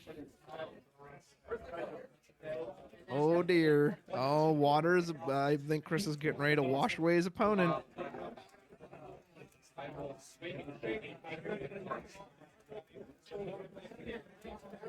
I'm assuming the Lord of the World is in there.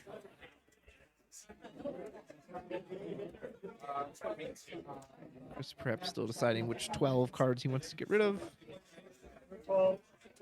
Yep. And there he is.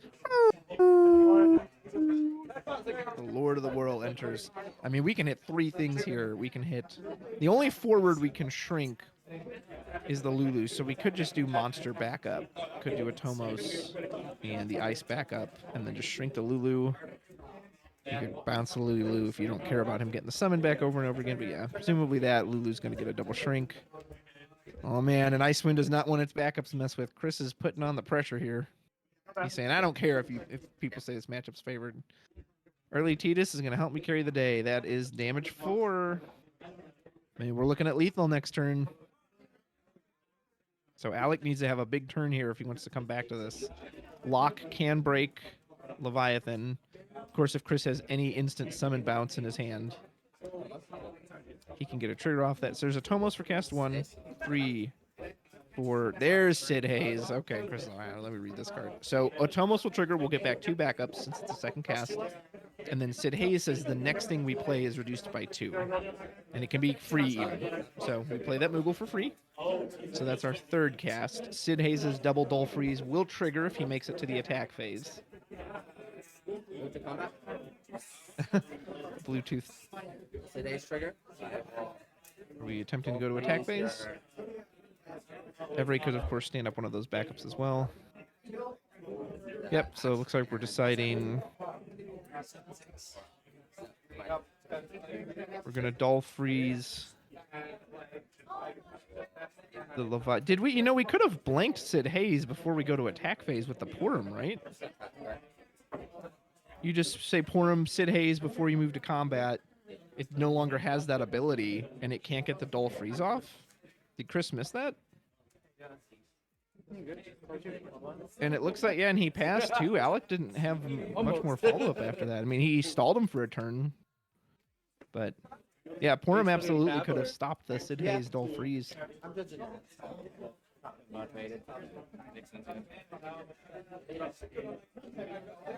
I mean, the 2 big beaters are down sideways, but... Bounce, yep. Oh, man, bounce on Ash is so brutal. Do we have... We got Dryad? We do have Dryad, so we have 1, 2, 3, 4... 1, 2, 3, 4, 5, 6 wind characters, I believe. So it's going to be 12,000 damage. And looks like we might be removing to draw a card as well. Can't use the Porum based on the Geneva Convention. Yeah, so it looks like we're gonna Dryad for 12,000 damage on the Leviathan. And we're removing 10 win cards from our break zone to draw a card.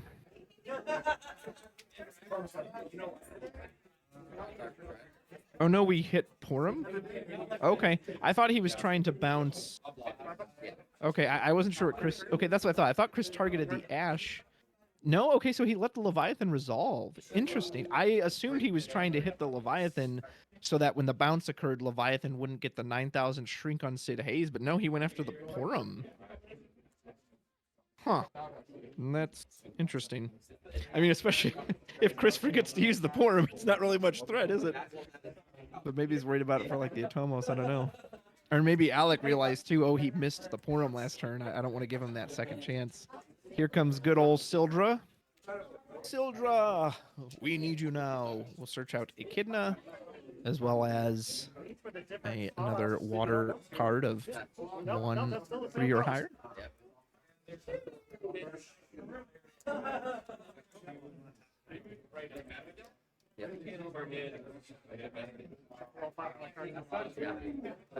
Yeah, did he not have enough?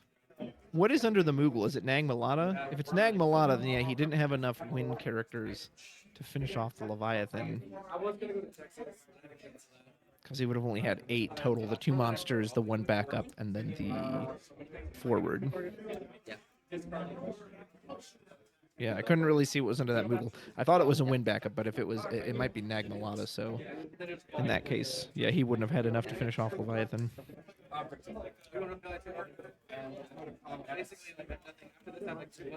We're swinging in with Lena. Looks like we're animating a Tomos to attempt to block the Lena. Animate's fine. I'm going to bounce something, but Chris has still got a full grip, man. God, look how many cards he's got in hand. I wonder which player is closer on deck out. Because they've both been drawing plenty of cards. The biggest turn Alec had was with that lock, but you know, I know some in the chat were questioning him picking the Titus there, and yeah, that he didn't have to do that, right? He could have just picked something else. He just gave his opponent 3 cards in hand. But of course, Titus also would have been hitting him every time, so maybe it's just like, well, I got to get rid of it at some point. Okay, we are bouncing. Yep, and then we'll shrink. On to damage 5. Looks like that's a white mage. Chris feels like he's in full control. Like at this point too, Chris has only taken 1 point of damage, and there's Titus on the way back, just saying, "Yeah, deal with this board. What are you gonna do about it?" Yeah, Chris is only on a single point of damage. Here comes Echidna. We're gonna get back a summon. There's that saying, "Hey, I can just trigger this Leviathan." Man, I don't know what Alec can do to get out. He needs a monster turn. And especially knowing your opponent has that, I can just save anything I want on my board. We never saw Althea. If we have it, that could have made a huge difference in this matchup. There's a Tomos. Evray will reactivate 1. Play 3. Is this Yuffie? There's Yuffie. It's the second. I mean, Yuffie, though, like, she needed to be out here way earlier. We need a Doom of the Living right now. We will never get to actually attack with this Yuffie because that Leviathan's just going to say bye-bye. So I hope we have Doom of the Living in hand because... On Monday, they're releasing.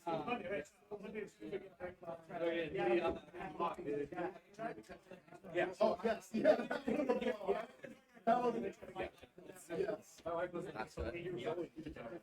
Did we just pass? Did we attempt to attack? I mean, at least attempt to attack, right?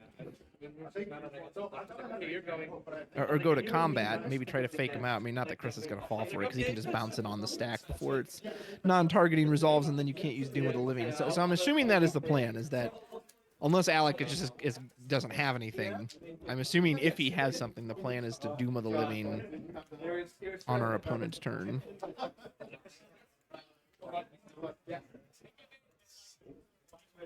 Yeah, we haven't really seen a big pop-off turn for this Ice Wind. Like I said, the lock turn was the closest, but we hit the Titus, which just gave our opponents 3 cards. I mean, we're up to 6. It's Doom of the Living. Does Doom of the Living even matter with these monsters that we can just animate?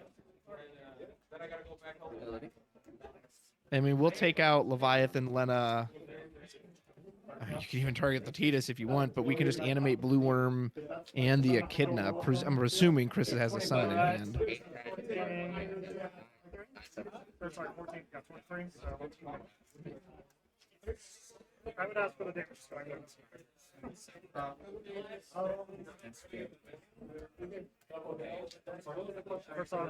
Kind of wonder if we run Althea in this deck. I haven't even seen him like pitch one. Yeah, I'll put it as So we do target Tidus with it as well, which of course will send the Yuffie pack. I mean, surely this is over though, right? You just animate Blue Worm. Alec would need 2 forms of removal. I mean, he's got the Atomos, so Atomos can block.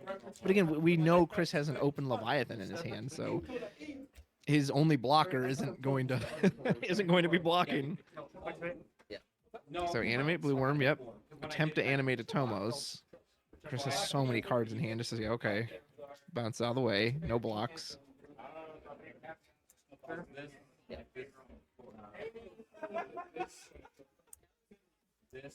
We do have Dryad, okay. So now we just have to hope we don't have a summon for Echidna, which seems incredibly unlikely given how many cards Chris has in hand, but that's what you gotta pray for. Unless you've got another Dryad, which maybe that's what he's digging for. Maybe he's digging for a 3rd Dryad. Although at this point, Dryad only does, what, 4,000 damage? It's not even enough. Yeah, that's it. Good game. Yeah, that man, Chris really put the screws to him in that one. I think based on what we saw, of course, again, we didn't see an Althea. I don't know if Althea's even in there. He oddly enough got stuck with a lot of ice backups. Normally it's the other way around. You have so many wind backups and you're struggling to get your ice. But Chris really bounced away his wind stuff, really weakened that Dryad. Really smart play on his part. And yeah, of course, I think the big turn to go back to is that the turn he played the lock, he really probably should have targeted something else besides the Tidus. You know, breaking with the monsters, I understand. He never really went after his backups and just, yeah, he gave his opponent a three free cards, which, you know, is Ice Wind, kind of trying to deny their resources, not increase it. So, Chris, great job by him to recognize, too, that Tidus can give this deck trouble because it's going to, well, other than Luso, it's got to target it at some point. So I'm just going to go aggressive with this Tidus and put that pressure on.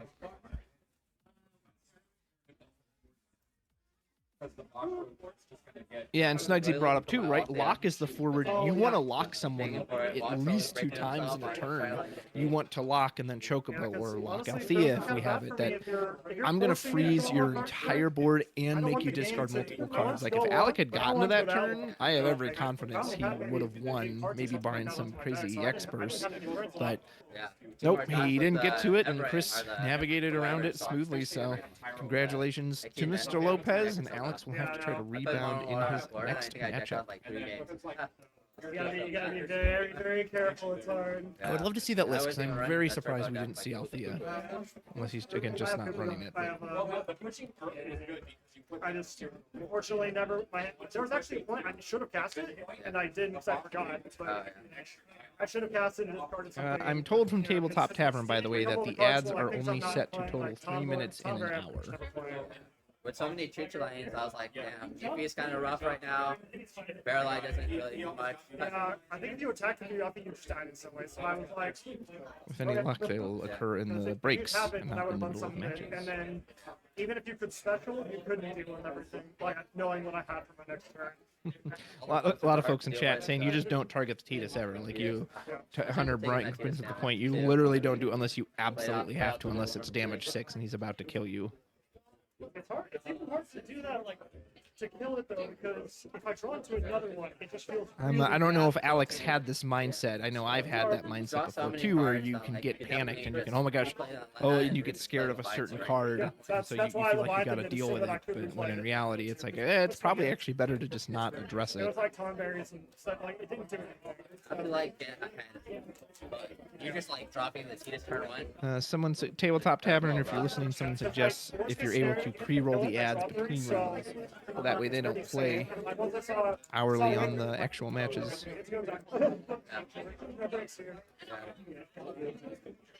And draw the more locks. That was awesome. Yeah, I was kind of worried when I put the bottom, like, you can pick it up yourself. And it just go like, I saw one whole game. He got into the bottom and one went in damage. I didn't see the last Alex two. is They went explaining down. to someone. Yeah, he never got that big turn, never got that Sid Hayes lock. Man, if you can get Sid Hayes and lock in the same turn, and again, you just dull freeze so much on the board. You know, and Chris missed that Sid Hayes trigger too with the Porum blank. He could have absolutely prevented that. Not that it ended up mattering, but so a few little mistakes here and there. But a fun match to watch.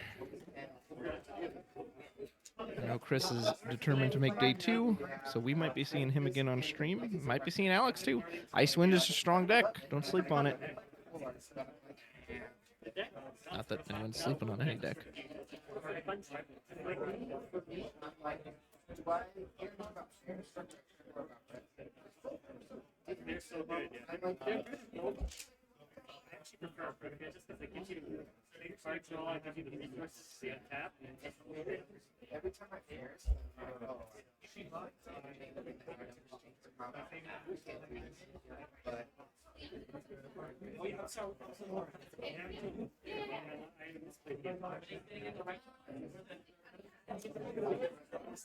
He did have Barrel Eye, actually. He pitched it turn 1 or turn 2. I saw him throw it away.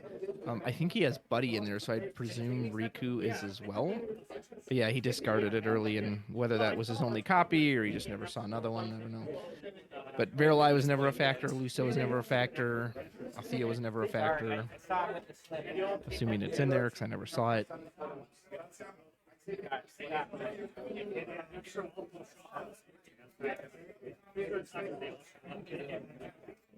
Yeah, and like Steve pointed out, Barrel Eye is fantastic against a deck that can't do much on your turn, but Water has so many ways to just, okay, well, on the stack, you know, or before you even start your whole chain, just whoop, blank it entirely or bounce it or whatever else. He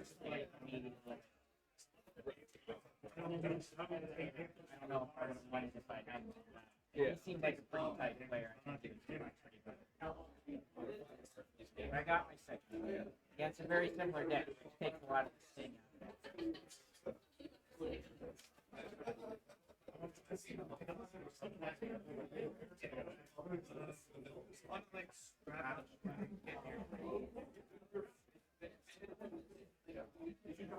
Yeah, Jared, the other thing.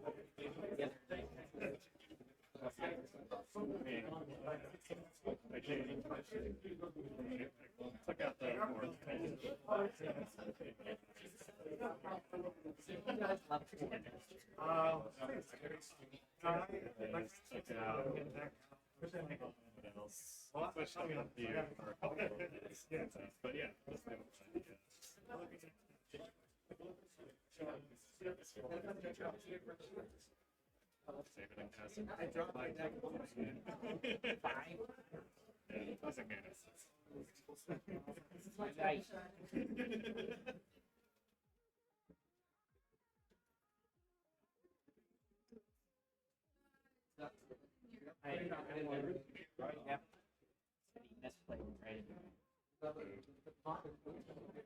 Hey, we got 90 folks in here watching. Thank you everyone for joining. Hope you're enjoying the stream so far. Don't forget to give a big shout out and thank you to the Tabletop Tavern for hosting, streaming, running the chat, all that good stuff. Last I heard, we had 120 players today. All these FF fans are hungry to get their spots at the Materia Cup. So presumably we will have 7 rounds. Round 2 is over. Generally, lunch tends to be after round 3, maybe 4-ish. I'd like it if it was after 4, but usually it tends to happen after 3. So, but I am going. Yeah, a big shout out to you for being here in remote. I'm going to take a small break while we wait for round 3. Leave any questions, comments you got in the chat. We're always happy to have them. Thank you for being here. Appreciate you. And we'll see you in just a moment.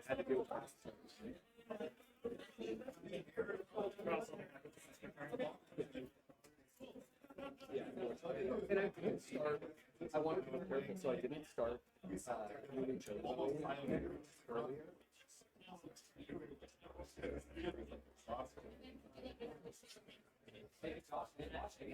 And there's something else I'll say. Asking.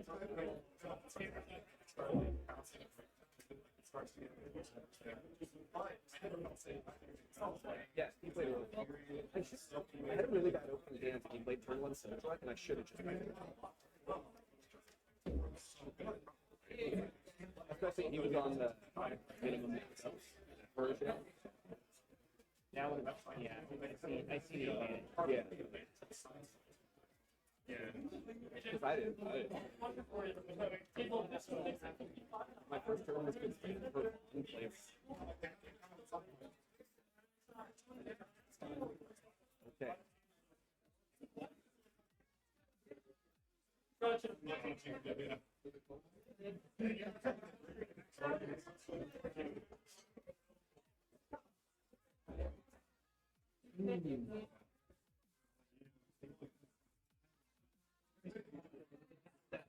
Very similar deck I just watched.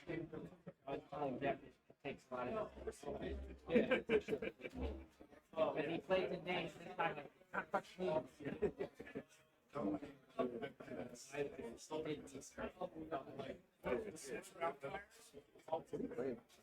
I played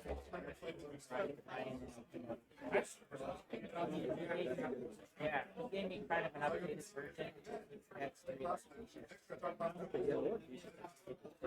it's straight up one to that.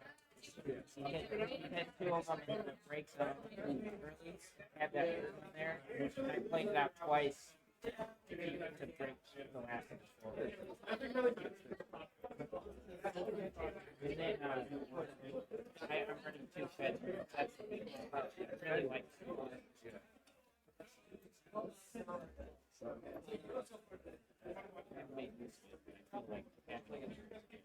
yeah, right.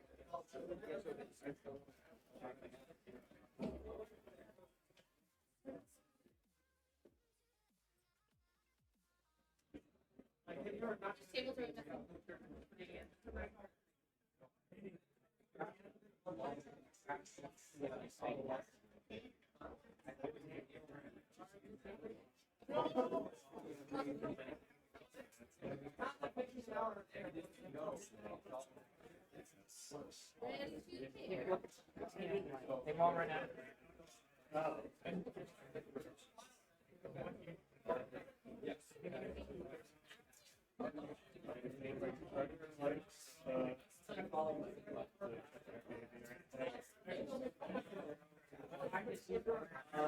I don't know why.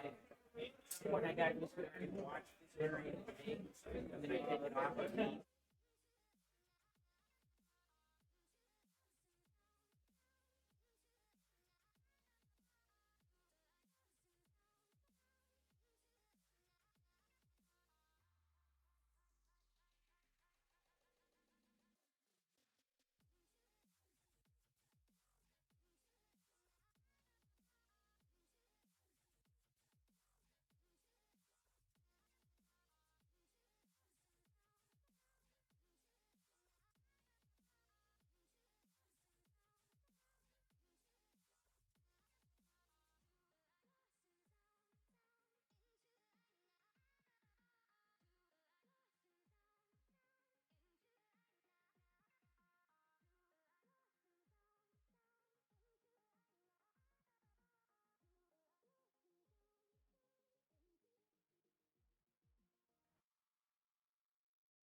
Yeah, that's a lot of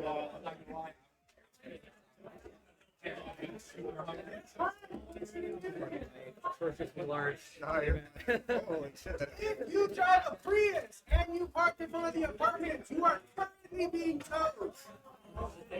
Get your Prius. Drive off the tow truck. Put it in reverse. Put it in reverse, Terry. Put it in reverse. Sorry. Repo Man is too.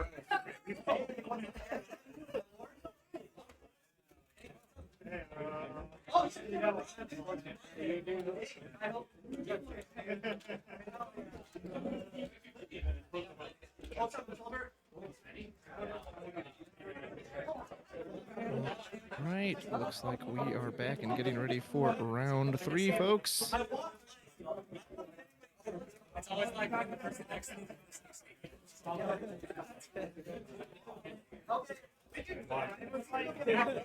By the way, everyone in chat, listen, how is sound good? Like, can you hear me okay? Can you hear the stream okay? All that jazz. Anything needs adjusting, feel free to let us know. I know people have mentioned the ads before. I'm going to try to do what we can about that.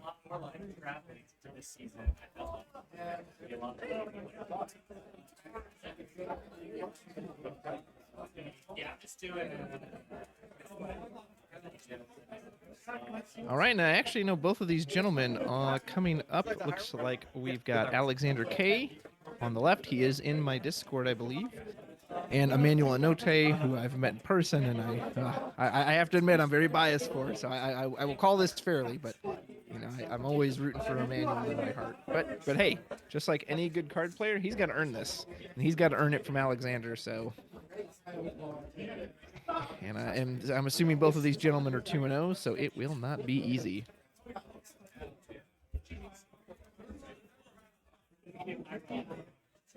Looks like we got some near 2B, near Automata playmat from Emmanuel. And a nice Scions of the Seventh Dawn. Looks like the Shadowbringers version for Alexander.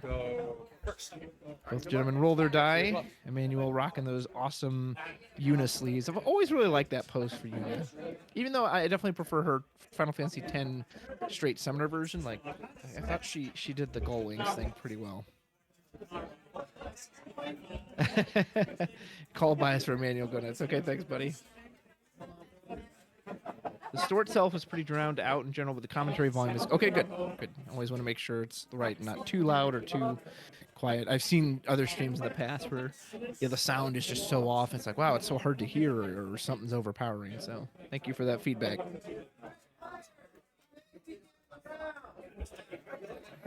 Looks like players are getting ready to start. There's a nice fist bump. Here we go. Round 3 in San Diego. Let's go! Woo-hoo-hoo-hoo. We've seen Mono Water, Icewind, Warrior of Light Tribal, Wool, Rainbow Surprise, Rainbow Magic. That's a good name for it. So, will we see something new, or are we going to see a repeat? It looks like Alexander's going first. Manuel just patiently waiting for his turn.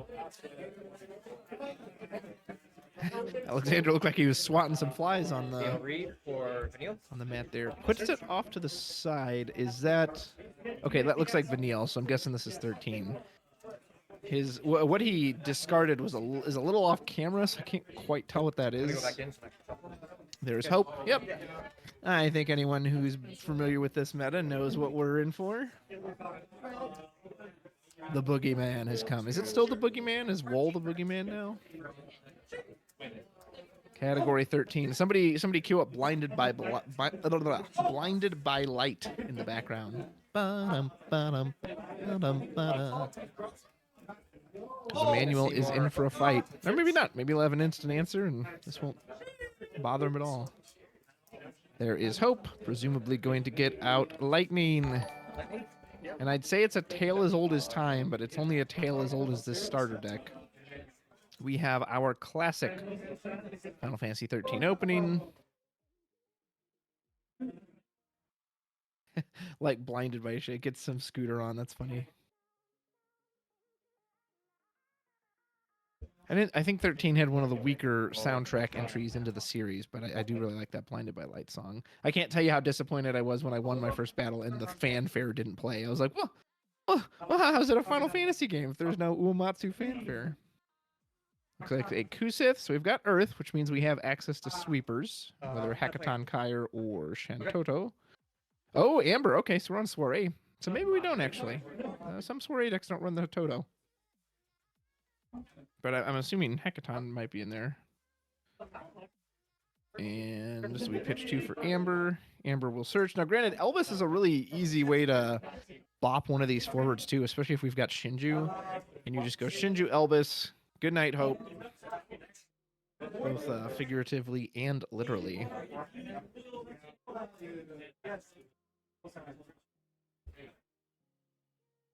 There is Shinju.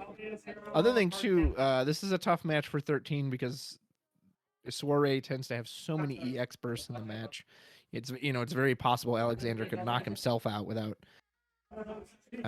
Emmanuel not even having to do much. Do we have Elvis as well? You bet your butt we do. Emmanuel says, oh, you think that's the classic 13? Son, what is this? Your Opus 18 and a half, your Opus 19 starter. I've been doing this since Opus 16. Allow me to introduce you to my 2 lovely ladies, Amber and Shinju. And Elvis, come on down off the top rope. Skaboom. And already, so the 13 player has taken 1 turn, and already it feels like they're so far behind. That's kind of the nature of this 13 deck, right? You live and die by this opening that if it works, you're gravy, baby. If they can, even just taking off a single forward like that is huge. He did opt to take Vanille over Hope. Hope the bigger body. Obviously, Vanille technically has the quote-unquote continued threat of the special. I don't know if that was his reasoning or if there's something else he was thinking about.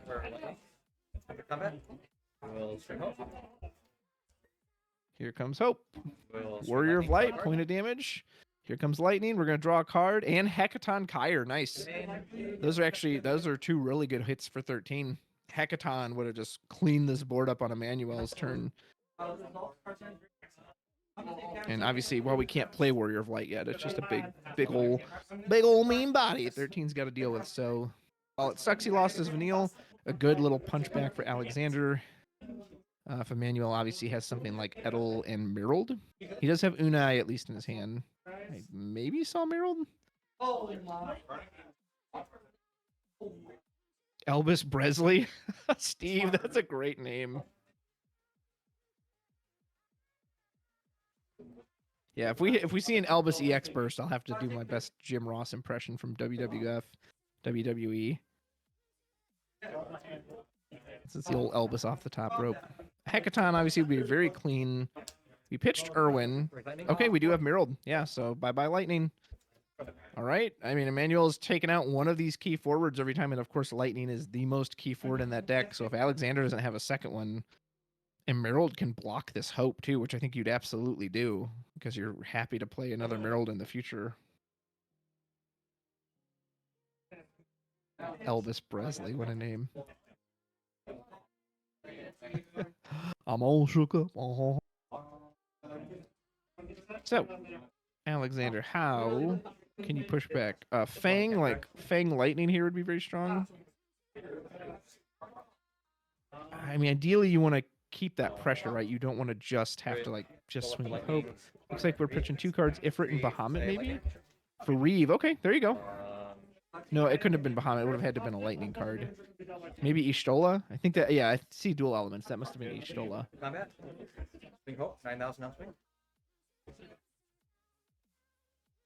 So here comes Hope. Hope will go up by 1,000, so we can no longer safely trade the Mirald.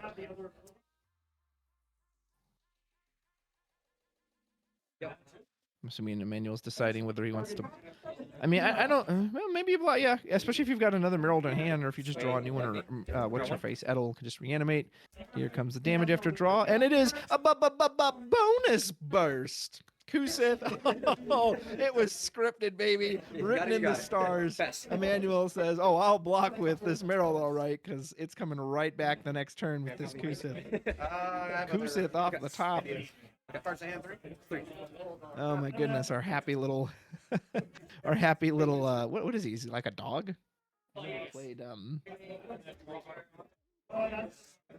I never played that game. Was that Revenant Wings? Is that what he's from, or is he from a tactics game? I'm not sure.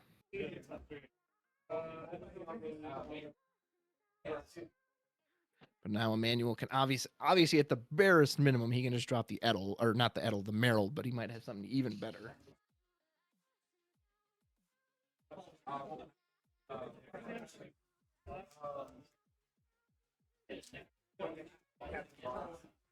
So he's probably trying to math out exactly what he wants to do. Man, but I mean, you know, that's one of the risks of not only the 13 deck being as aggressive as it is, but again, especially a deck like Soiree where you just know it's loaded with bursts. I imagine you'd have to have some luck to be able to hit them 6 times and not hit a single burst. So we still have the Une in hand. We could bounce the Reeve. I don't know if we necessarily want our opponent to replay that, though. So maybe not. Again, Merald is a very easy solution. A fourth backup would be great, too. Something like Alexa. Yeah, Toto would be solid, too. Okay, go and Tidus. I'll be honest, of all the choices I would have guessed, that's not the one I was anticipating. Okay, we're just going to do the Elvis. So Tidus will bounce. Looks like he's opting to bounce Elvis back to his hand. He's going to send Hope packing. And then he's going to replay Elvis to blast Lightning for another 9,000. It's... Here you go. It's not a burst, but by God, it's Elvis Presley off the top rope. No, don't do it.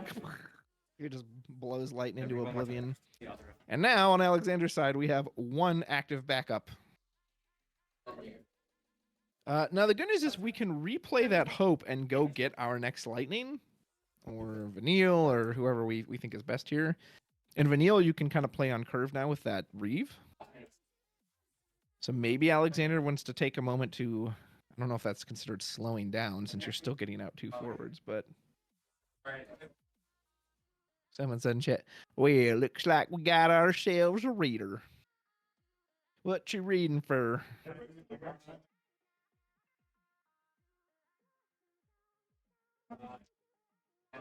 Some are wondering why he didn't just do Merald. And then you can still do the Elvis Tidus next turn as well. Couldn't tell you. Could not say.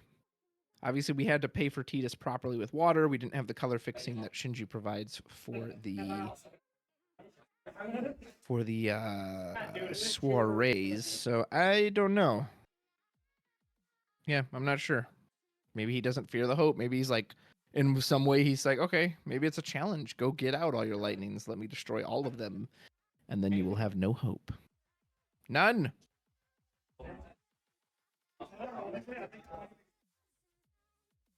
Phoenix we pitched a Phoenix. Okay, so that is another way to revive lightning.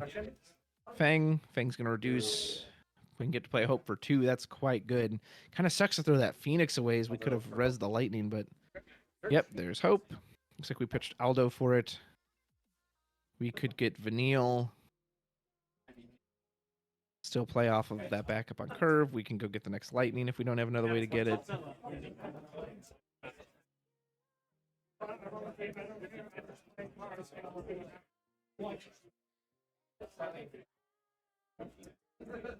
I mean, Emmanuel is on 3, so yeah, so we get the next lightning.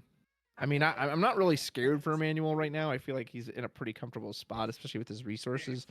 But we have to be mindful because a single 13 3-person attack with a lightning can just end the game.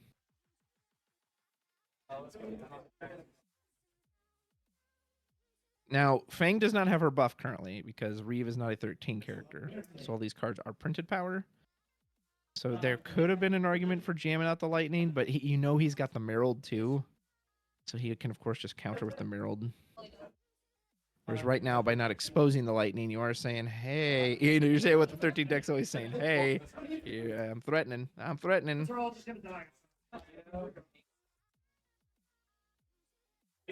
Granted, a card like, not Elvis, who's the ice guy? Oh my gosh, why can't I think of his name? Irwin, that's it. I knew it started with an E. There's Merald. Merald says, sorry, no more Fang advantage. And Emmanuel's happy to not counterattack. He says, nope, that's fine. Just in case you push in, I want to have some blockers. Need to keep myself alive.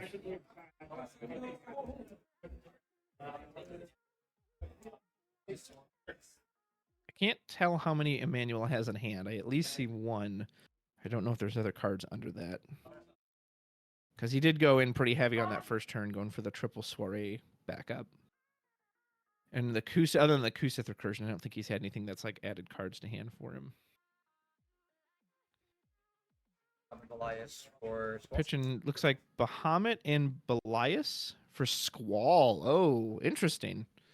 I don't know if I've seen a whole lot of Squalls running these decks. Again, Emmanuel at least has one in hand. Under combat. There's Lightning. Okay. We're not going to get a double Squall hit. But we are going to go in and say, hey, if you block this, I'm going to clear your board out. Only if he's correct. What's up? Only if he's. Now, granted, Squall doesn't trigger Lightning.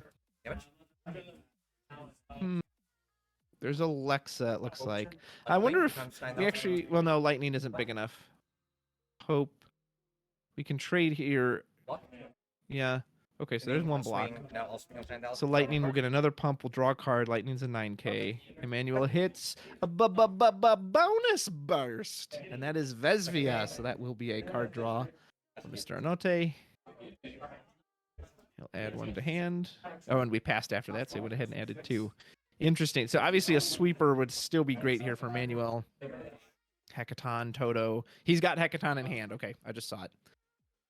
So unless he comes up with some other crazy move, I'm assuming this board's about to get wiped out. Nice 8K on everyone. Yep, there it is. And that's a clean sweep board. Do we commit anything else? Nope. Looks like he just passes after that. He does have a Garnet at least in hand. I couldn't quite tell what that other card is. So he's staying alive. I mean, 2 hasters here from Alexander, and we can still just end this. Assuming we avoid EX burst. Are we going to try to do that? There's Vanille. Okay. Vanille can get us Fang, Lightning, or Hope. Fank. What is Fank? We got another Lightning.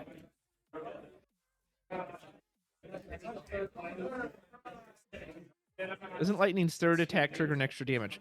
Yes, but Squall is not a Final Fantasy 13 forward. He's a Final Fantasy 8 forward, so he does not trigger. Yeah. I don't blame you for making the mistake because you're so used to seeing, all right, there's damage 6. We avoided another burst, so it's all or nothing. We are set up for that Y'shtola sneak. Emmanuel's got to be really careful here, and he hasn't put on any return pressure. Yeah, you tend to only see 13 forwards in this deck, other than like Y'shtola, but you don't see Squall too often. But yeah, it specifically has to be 13. I mean, if it could just be any target, no, I think we're good.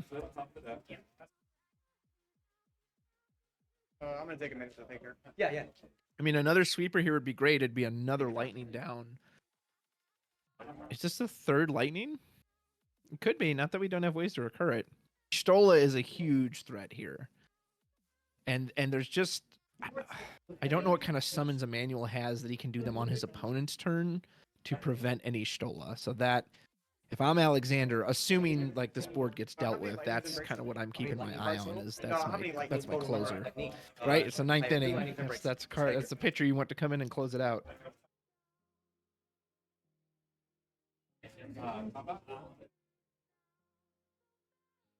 And Emmanuel, I'm sure, is very aware of that.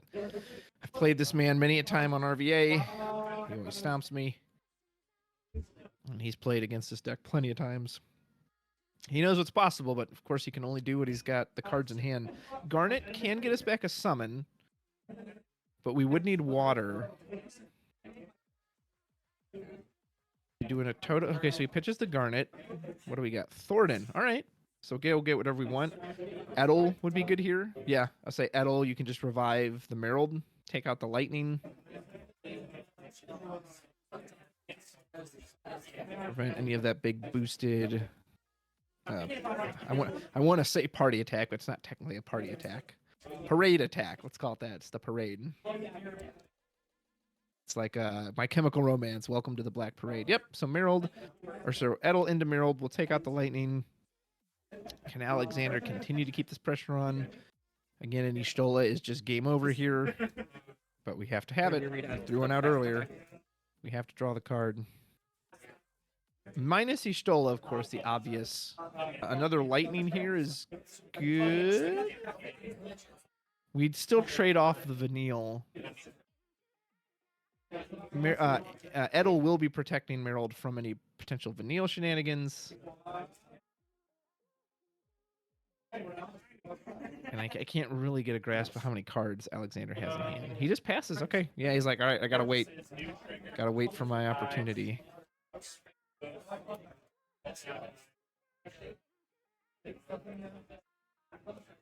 Ooh, we've got Zidane. Ooh, that could be huge. Although we don't have Lexa down, so we actually can't cast that Zidane unless we drew Wind in hand. Yeah, he just passes back. Says, all right, well, Zidane, good card, but only when you can use it. Not helpful here, no wool.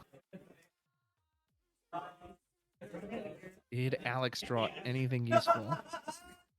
Emmanuel's got to feel so tense right now. I know I've been in this situation where you're just like, the moment Ishtola appears, it's just game. So you're just sitting there hoping. All you can do is hope. I hope they don't draw it. Hope they don't draw it. Oh! Well, if it isn't a member of the Scions of the Seventh Dawn, Ishtola comes to the board. We will take a point of damage. We can ping something for 4, target the Edel. But the key part is Ishtola has haste and unblockable. Do we have anything? We do not. Oh, man. It was a very sad bonus burst on the end there with the Amber, but just Emmanuel just didn't have anything in hand. It was written in the stars, right? It was foretold that upon damage 6, Ishtola would arrive to close out the night sky. That kind of sounds like something she would say in the game. Yep, as it did play out that way, so Alexander was able to find it.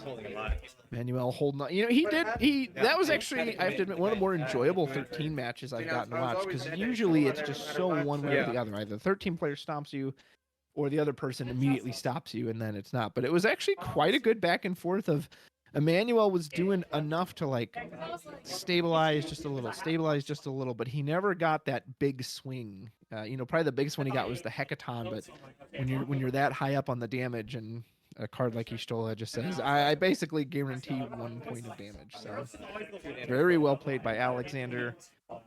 Really navigated that well. Emmanuel did. The only question I even saw in the chat was on the Titus turn. Is like, should he have done Merrill first and then Titus later? I mean, it was still a 1-for-1, and he ended up doing both plays. So I don't know if that itself would have made a difference. The first 2 hits of damage where he lost the wall in that Hecaton, that was huge. So Alexander was able to avoid. The only burst we hit were Kusith, got back Merrill, which wasn't good, but there are worse ones, and then the Vesvia for the card draw. So, yeah, well played by Alexander. Manuel, sorry, buddy. I love you in my heart, but he got that one. So go get him in the next match. Not that you can hear this, but know that I'm rooting for you.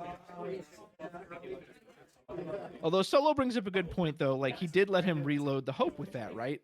Like, what was his other option at that point? Was it the Lightning?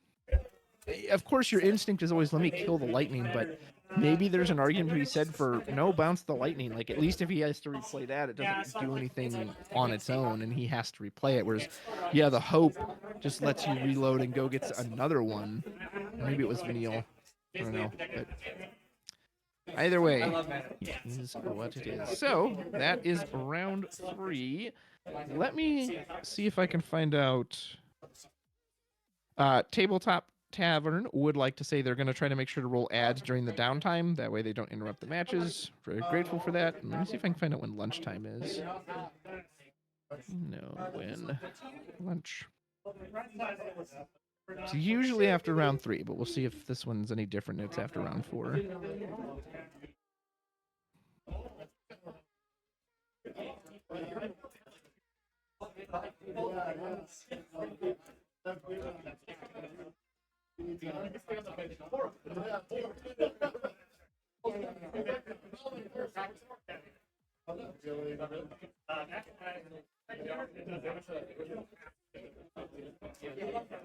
Apparently, there's some drop frames again.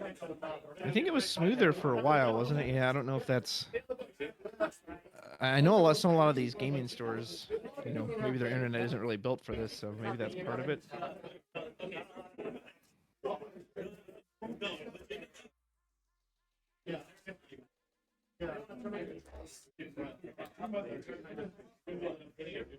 Looks like we're running some ads right now.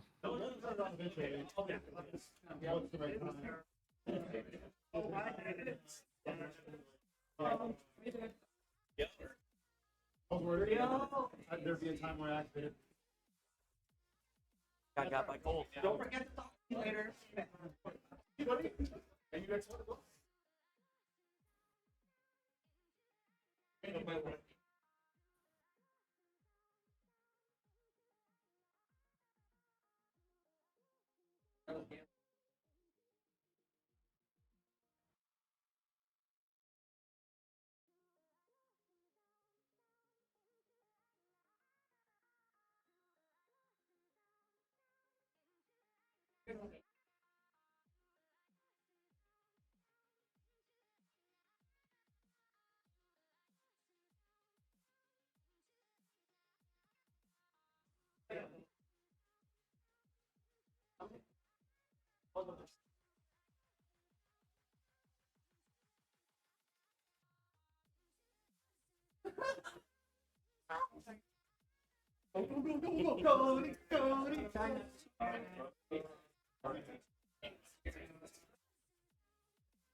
I actually don't have it. I thought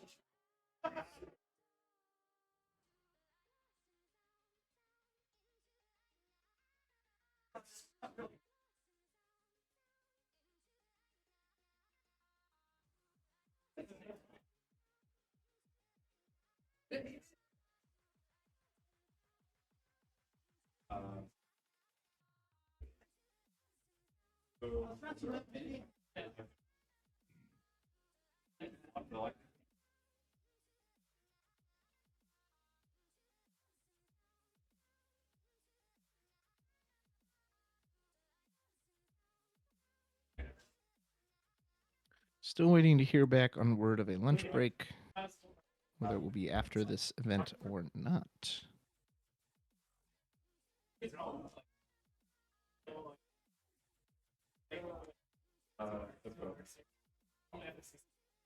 Oh, she's still frozen. Yes.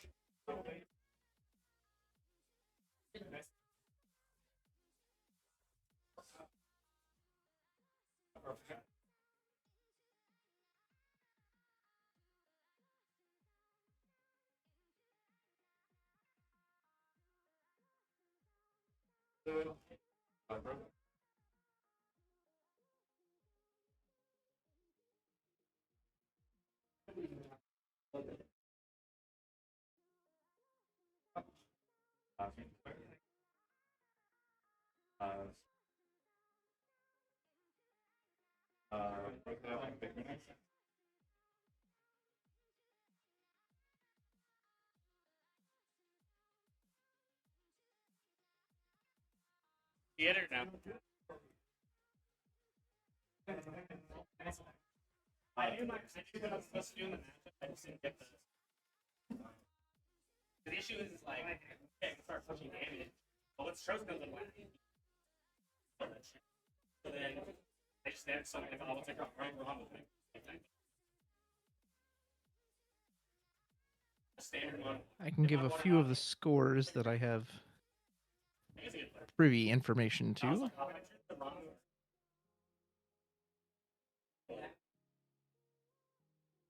like if he wants to do Based on the Gamers Command Facebook page, Jerry Donahue is at least 1-1. He lost round 1 and he won 7-2. Someone was on Fire Wins a Dane. Another one was Cat 13. Sam Prime won versus Zaim in a mirror match. He lost to KP on Mono Water in round 2. It looks like he might have won against Julian, who I think we saw on stream. It says on the mirror. So presumably Sam is still on the Warrior Light list. Zaim says he lost round 1 to Sam. Won round 2 versus Andrew P, who was on Earth, Wind, Noctis by retainers. And he got a win against Nick D on Magisa. Chris says he won 7-0 versus Ice Earth round 1. Lost to 7-5 in the mirror. I don't know what he's playing. Won 7-2 versus Soiree round 3.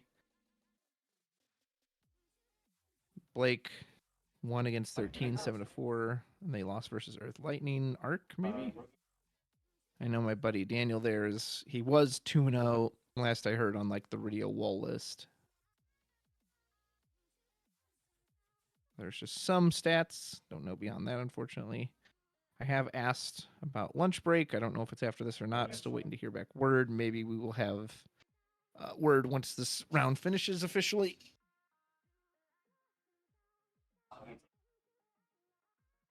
Thanks to those of you who've joined from overseas, too. It's quite late there over in Scotland.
But like you kind of have to do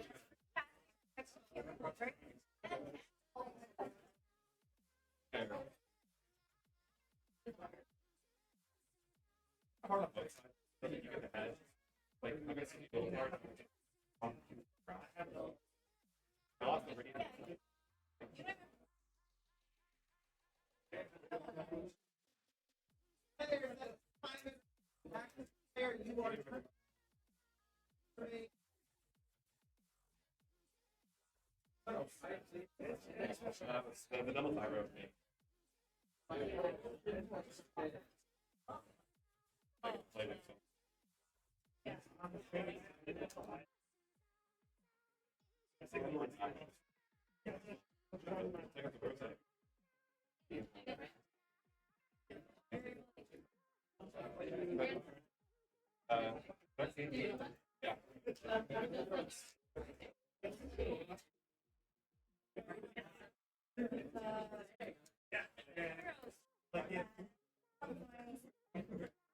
Travis, what do you someone has comments, all right. Just got back to that.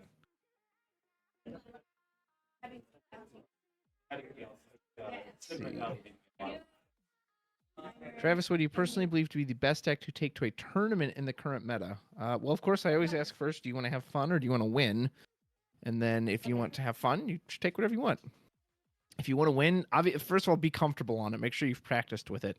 Other than that, you know, the stuff that shows up in the meta tends to be strong for a reason. So if the Warrior of Light deck is obviously very good. Category 6 has proven that it can be very powerful and can top and win events. 13 is obviously very powerful. Mono water is still very good. I still think wind is very, very strong. And if you can, it's weird to say read the room, right? Because you generally don't know what people are going to play beforehand. But obviously, if you're anticipating a lot of 13, maybe you bring more of the wool deck. If you're anticipating a lot of the wool deck, maybe you bring more of the wind deck. So Dragoon X says, what if I want to lose? Then you bring Dragoons, baby. No, I'm just kidding. I don't know. If you actively want to lose, I mean, obviously you could just bring a bunch of standard units. But if you want to lose and have fun and like make your opponents, bring Neo X Death, right? It'd be kind of neat to see him break into a top cut.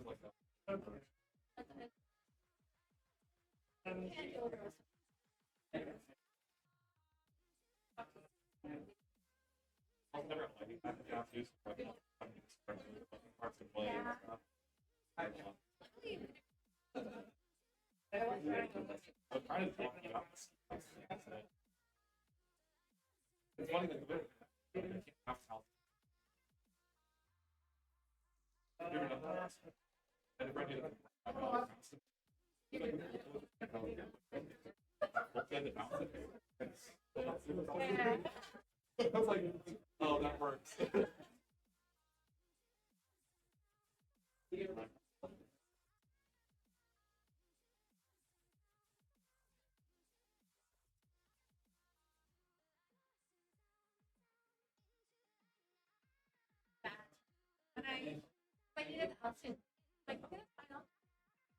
I know. I'll make you not try.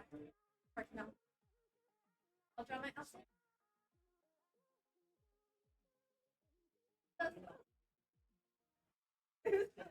I kept like targeting like someone I didn't care about, but you still had to like put them. Big thing though, was just like every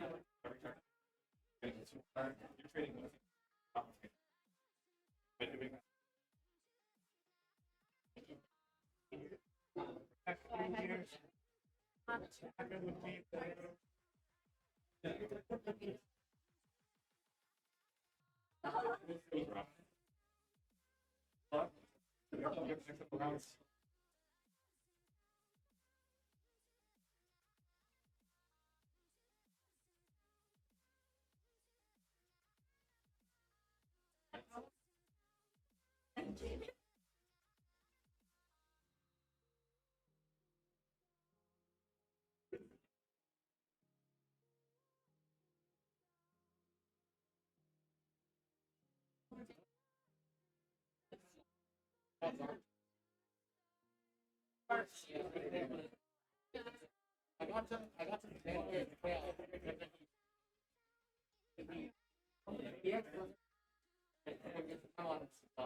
Still waiting on word for that lunch break.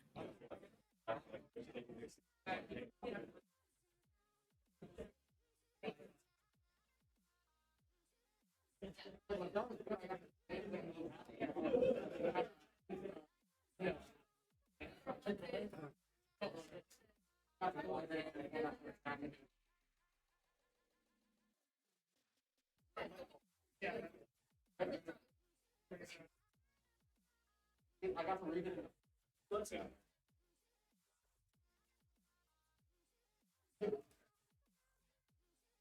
I didn't think to do that at all. What happened? It was. Yeah. They want to burn all 3 copies of my lightning after reading. Almost had a feeling, but I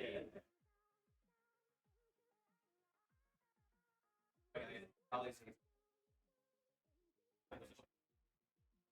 I had a reading. Yeah.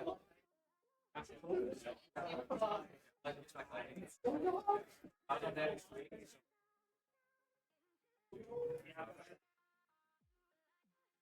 I got that.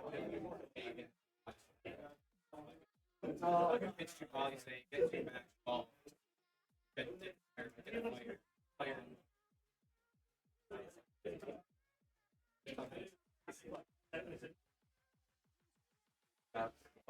decks are going to Alexander, also.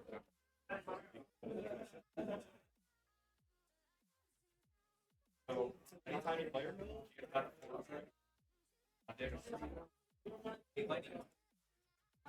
four damage. So on string, get a forward back. Damage 3, get a side. It's already been controlled. So you can back to Scola and then get a little more like. Like my perfect time.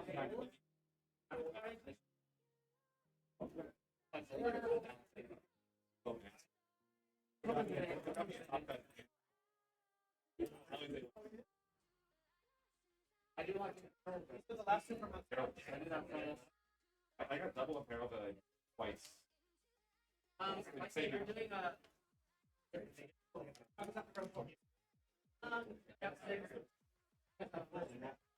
I don't know how that happened. Yeah. If you want to do it, either way, what do you think? Yeah, I think you're a form there.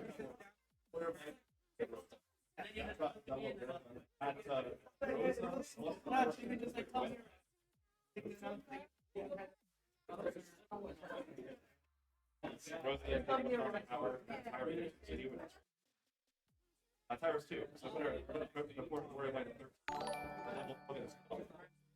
so if you barely I still like this.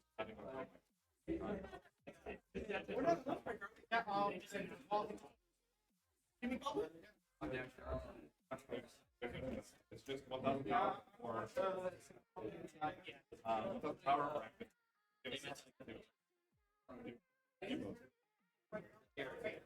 Yeah. Very funny. Yeah. Someone has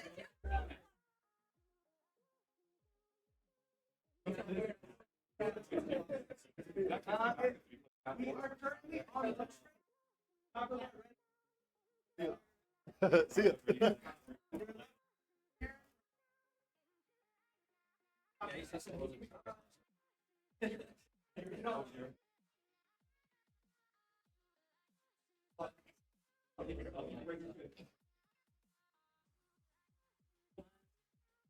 Couple units again. Every time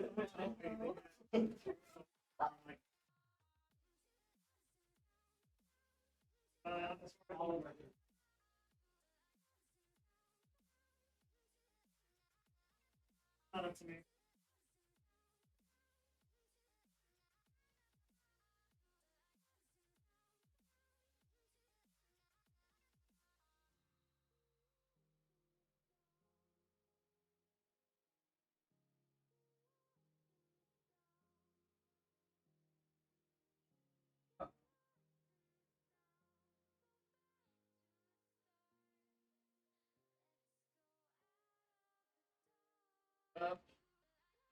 My turn up. Yes,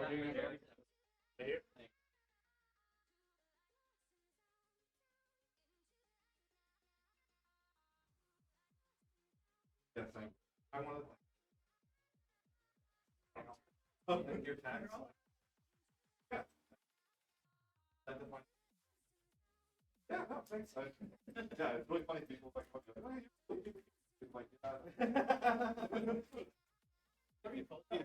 are you into this?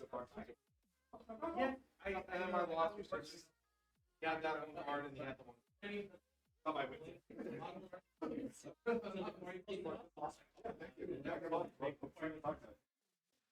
don't know that was first time I heard about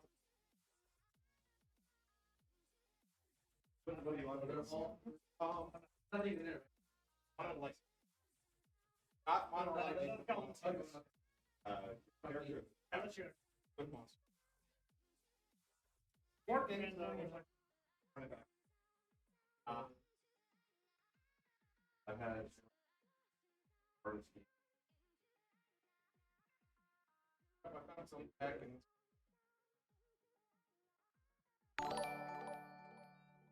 The deck is really good, and it's like people. Very hard to. That deck is very good.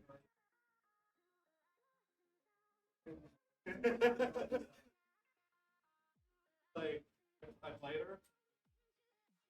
I put in my lightning, animated lightning. It doesn't say like the fight. Yeah, if you just yep, yeah.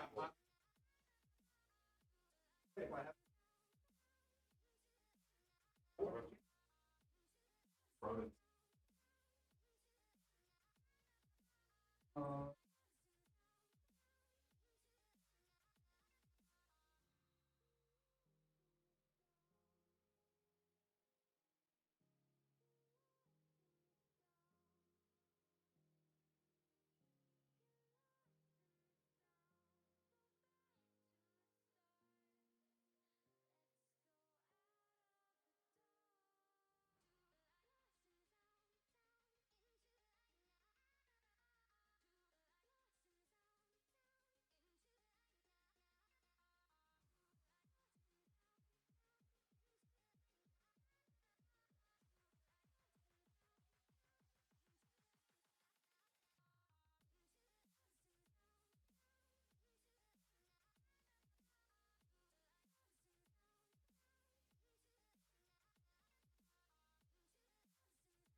What the hell is this? It looks like it's a team kill. I told you to leave me alone. No.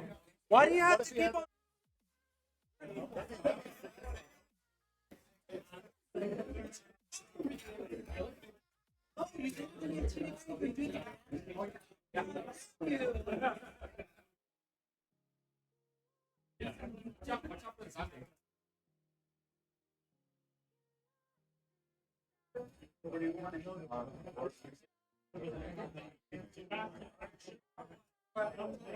All right, folks. I believe we are getting back into the swing of things. Can you hear me?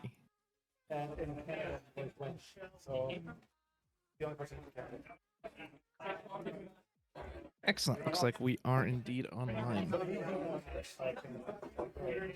Let's see.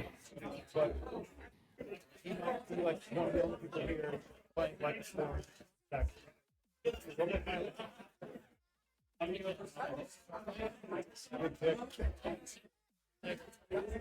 Yeah, the store sounds deep fried. As in they were all eating too much or just hazy.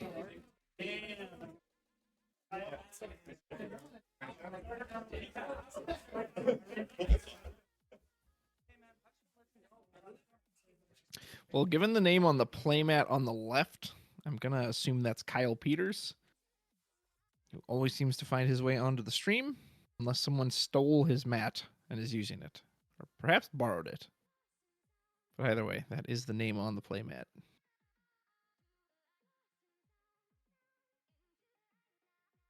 Which, if that is Kyle, I believe I heard he was on Mono Water.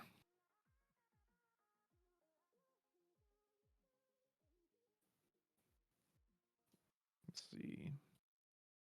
Still waiting for an opponent, of course.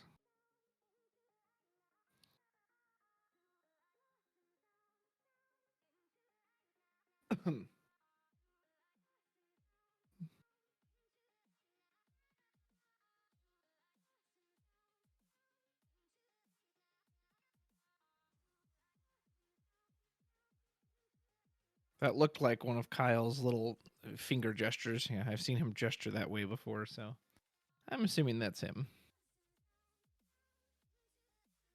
That's such a cool prize, like a personalized playmat for that last Worlds competition. Hopefully they have something like that at this one as well. You've got your country's flag there too. It's really neat.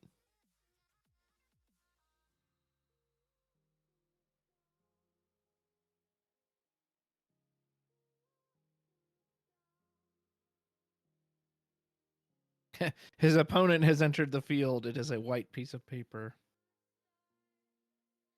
Behold your greatest challenge. You must do Sudoku puzzles for 30 minutes.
All right, we back from the commercial break? No, we're not.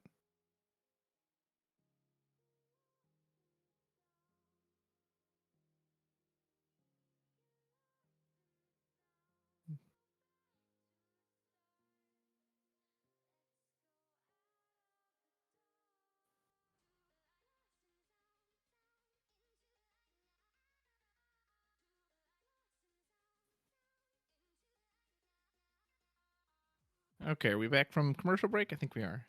So on the left, we have Kyle P. On the right, Chris D. I am told this is a locals matchup from the KC connection.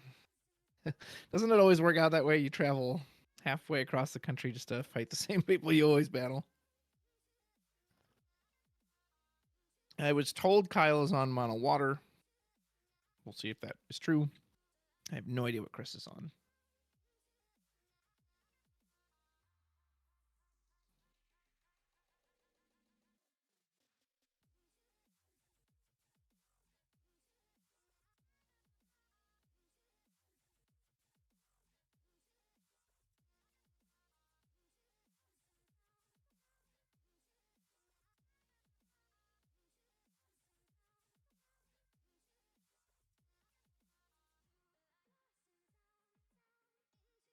Looks like both gentlemen are just waiting for the after lunch round to begin.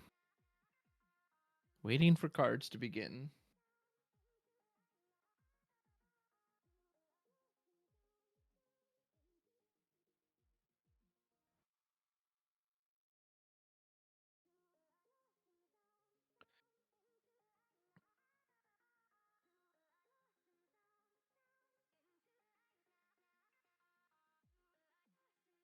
All right, let's see.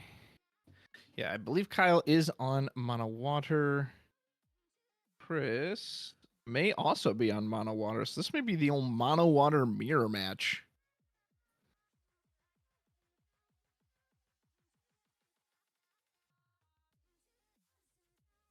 Who will have the superior water?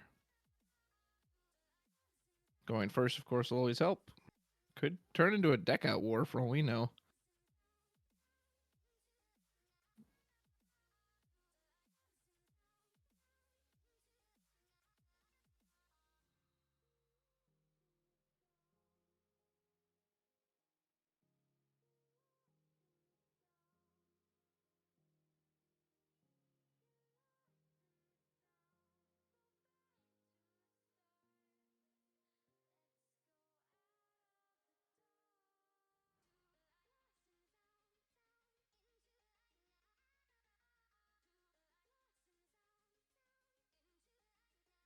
All right, looks like deck cutting has commenced.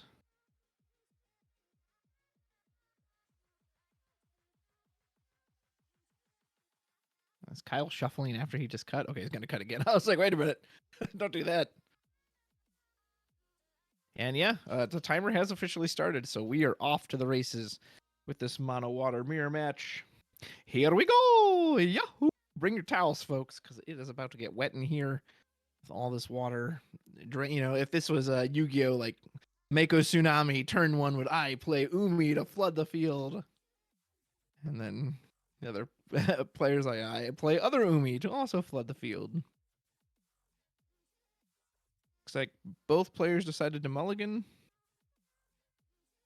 And looks like Chris has won the die roll, so he will start us off. What will he start us off with? Anything? We doing the old Sildred? No, he just goes turn one Titus pass. Okay, interesting. That's either he didn't have anything better or he was like, okay, it's going to be a mirror match. I know everything you do is targeting. Like, I don't think there's I mean, unless one of these two is playing like a Tomos or Famfrit, there's nothing that doesn't target here. So it's going to be a pretty good matchup. So Kyle will counter with his own Artemisian. Looks like he stuck his entire hand on the bottom. Yeah, because he just drew a brand new one. Pitched his second Lightning for a Yuna, so he does have Yuna and Artemisian. He's 2 backups ahead on the backup game. Oh, a bonus burst. Okay, well, that's how you deal with Titus is The very first point of damage, you hit an EX burst that Titus cannot respond to. So, despite his incredible auto ability trigger when he is chosen, Leviathan just goes ahead and cleans that up, and Kyle just got back lightning. Oh man, is that the game right there? That is a good question. That's no good. So we'll put out Toneberry. We'll get to draw a card. Put out Echidna. We'll get to get back a Leviathan summon. Man, would really like to see Chris at least get down a Una or something here. No, passes. Yeah. Remember that moment, folks, because yeah, that may have just been the game right there on turn 2. Oh boy. Oh boy.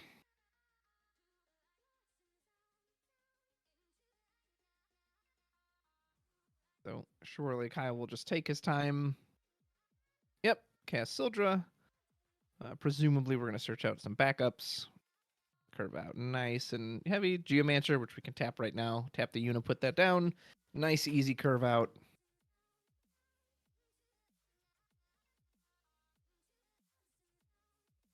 And I'm not sure what that other backup is that he searched out. Perhaps a summoner?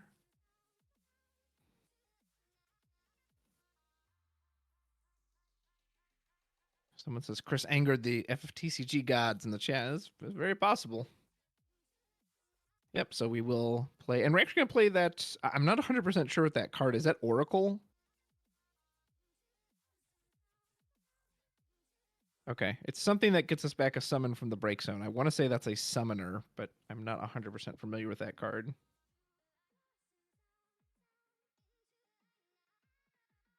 More monsters. Chris is doing the old monster mash right now.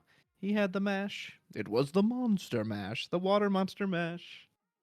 One would say it's a break zone smash. Titus is returning. Okay. Titus not to be kept down. It's like, no. Hold on. That was a fluke. Folks, take 2. We're going to do this again. Still no backups for Chris. I can't really see his break zone, so I don't know if this was a choice he made or he didn't have any backup, so he's kind of forced to go in this aggressive stance. Here comes our next Sildra. The old we need like a Sildra sound effect, like a. She's not really a whale though. It's kind of more of a dragon, right? Just sounded silly. So Sildra will get us out an Echidna and a Geomancer, which means Kyle is going to 5 backups this turn, and he can play all this right off the backups. So we can tap 1 for the Geomancer, tap the other 2 for Echidna, and get a summon back into our hand.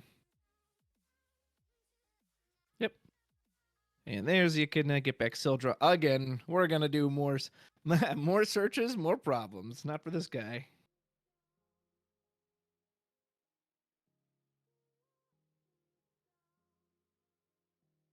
Yeah, it's also, some of these, so we'll hit again. Oh man, another bonus burst. Kyle is 2 for 2 on the EX burst. He will go ahead and reveal the top 3 cards of his deck and get a water card among them, which of course means he can pick anything he wants. He can get another Sildra. I mean, he can search his entire deck at this point, all these Sildras. You could just get the Una just for fodder. It's easy card to throw away. Echidna as a backup's never bad. Goes with the Sildra. Why not? More searches? Let's do it, baby. Yeah, seriously. Someone start the Sildra summon counter. I think we're already at 2. Chris finally gets his first backup down. It is a Geomancer. He will get quite a bit of value out of that. And again, just the way this early game has shaped up, I cannot see a world where Kyle loses this because he's so far ahead. But hey, games are played on paper and not in practice, so maybe Chris can. He's so far behind on the backup count and the Sildras. He's got the monsters at least, and maybe. So if you're Chris, do you even try to stabilize? Do you try to get to a point where you get your backups back, or do you just say, you know what, full pedal to the metal here? We're gonna Sildra again. I mean, gosh, I feel like we're almost in Lena territory with Kyle. 1, 2, 3, 4, 5, 6, maybe in the break zone. Maybe still got a little while, but. How many searches do you want? All of them. Yes, is the correct answer.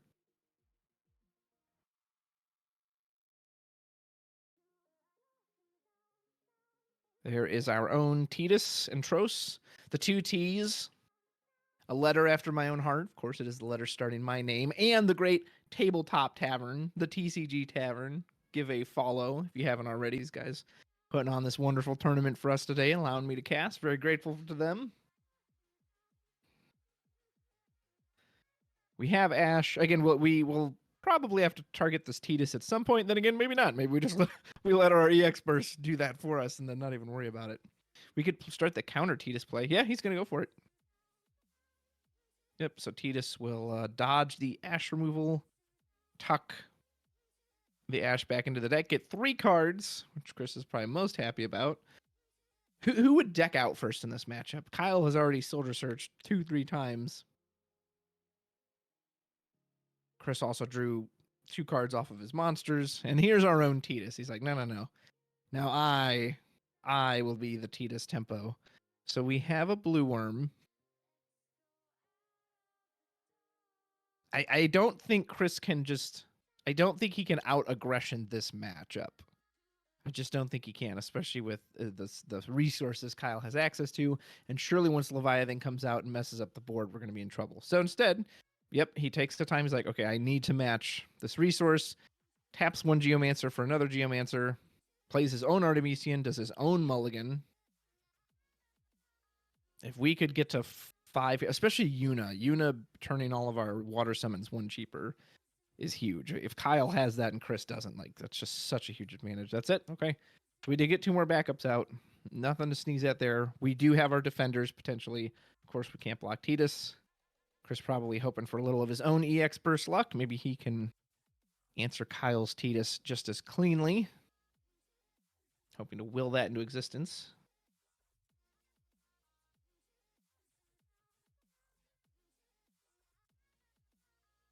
People asking for Kadaj in chat. That would hit the break zone. Is this another Sildra? No, okay, we're discarding Sildra to animate Echidna, draw a card. We could block this with like Toneberry if we really wanted to, or we could attempt to. Kyle has such a full hand, he could easily do something to that Toneberry before it ever gets a chance to do its nice little death touch. Nope, looks like we took the damage, took Sildra. Sildra is not an EX burst. Oh my! Could you imagine if Sildra was an EX burst? And yep, here comes Tidus. Tidus looking in a mirror, man. He like just kicked himself in the face. He knocked himself into damage. Brutal.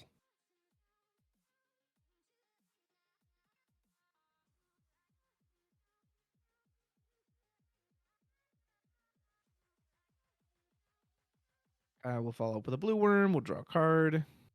We've got another Ash. Not that there's a target for it right now, but whenever there is, it's not going to last very long. So we'll just go ahead and throw that out. Here's Porum and Tros. Don't mind if I do. And since this is a mirror match, the only quote-unquote board wipe Chris probably has access to is Leviathan, and that's, again, not really a board wipe. And 3 of these creatures on the board are monsters, which can't really be interacted with by forward removal anyway, so... Yeah, Kyle's in such a good spot. He's so far ahead right now. Tidus, meet Hubris. So Cuchulainn will blank the Porum, either to dig deeper into the deck, or we're going to try to remove it, and we don't want to get the summon recursion. Listen to me.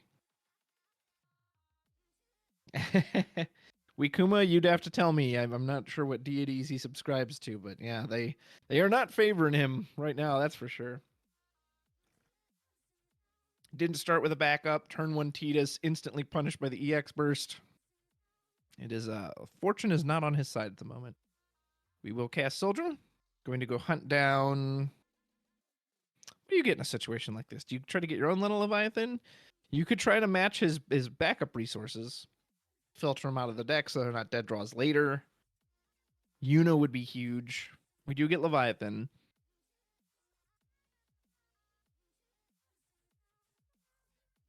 I mean, Leviathan does have a lot of targets. We could hit our opponent's Yuna. We could hit a monster. We could hit a forward. Hit all 3 of those and then shrink Tidus for 27,000 power and watch as he avoids all of it.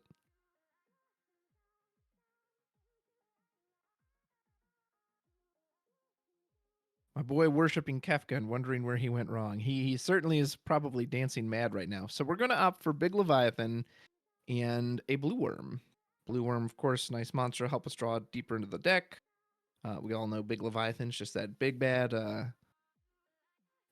body, but man, the Tidus is not really a target you want to play. This Porum is still blanked from the Cuchulainn, so removal on this Porum, this will be a good time for it. Yep, there's the Lena. I'm assuming we're going to resurrect Leviathan. Oh, nice. Are we blanking the Porum again? Didn't we already do that with the Cuchulainn? I guess we don't want to target Tidus, so it's the only target. Time for the resurrection of Leviathan. Okay, so do you want to target Tidus here? I don't think you do. I don't think you want to lose any of these forwards. So we'll get rid of everything but Ash. Probably send back... Tros doesn't do anything on entry, so he's pretty safe. Echidna will get him back, yeah. I think Tros is a summon. Yun is obviously the backup. And then you just shrink the Porum. Yep. No, he shrinks Tidus too? Was Tidus blanked? Oh, he blanked the Tidus with the Cuchulainn. Okay. Kyle just... Well, I guess he didn't have a forward at the time, so Kyle opted not to respond with his trigger. I'm just so used to people like doing that mandatorily. Not mandatorily. I'm used to just people doing that as at the moment it's targeted. Finally, Chris gets a little break on the EX burst, hits Leviathan, Lord of the Whirl. Kyle, being the good sport, reminded him, hey, don't forget your Porum gets an experience counter. That's an apprentice mage that's leveling up. Be a full mage before too long. Very nice. Okay, well, that's super clean. I didn't realize the Tidus had been blanked by that first Cuchulainn. I just naturally assumed that had he done it, he would have done the revenge trigger, so... Very nice. Good turn from Chris. Okay, maybe this is how he claws back into it. Obviously, Kyle still has way more resources as far as the backup goes, and he hasn't triggered his own Leviathan play yet, but...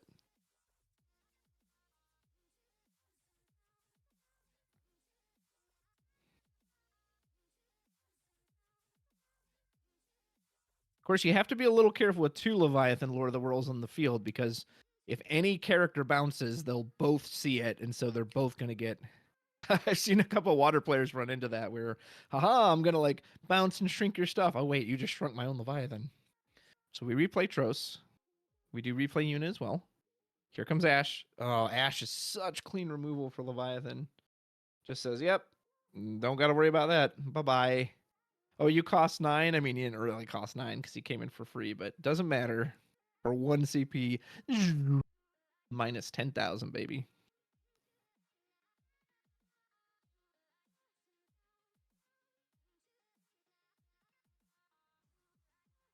Plays Leviathan. I think, okay, so I think this is the one that you bounce one of your own and your... So he bounces opponent's Porum, bounces his own Ash, which means Ash is just going to come right back out. All right, and that good turn by Chris. Kyle just thwarted it rather easily. Not surprising given the resource advantage he had, but darn. Chris was hoping that, oh man, can we stick this for like one... Can I get one turn? Can I... activate my cards one time before you destroy this board? Kyle's like, no, I'll just go ahead and get rid of that right now. So we put the Porum back out and just pass. Porum can turn off... What can it even really turn off here? Anything that Kyle would activate monster-wise creates a lasting effect. I guess it would technically take away the... I think it would take away the draw from the Echidna on the swing, but it would still be a monster. Yeah, someone had the perfect response in chat. And it's gone. All right, you're building up your board. Hey, that was a pretty good turn. And it's gone. Did not last long. Parting is such sweet sorrow.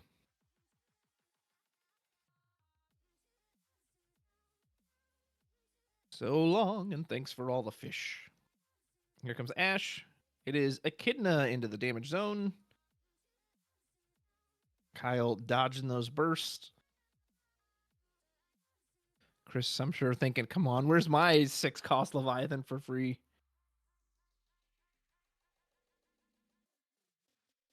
Do we swing with the Tros? We could bounce the Porum.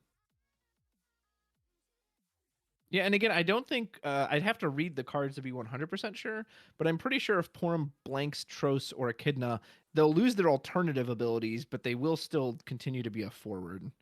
Not all monsters work that way, but I believe these monsters work that way. Yep, so here comes Tros.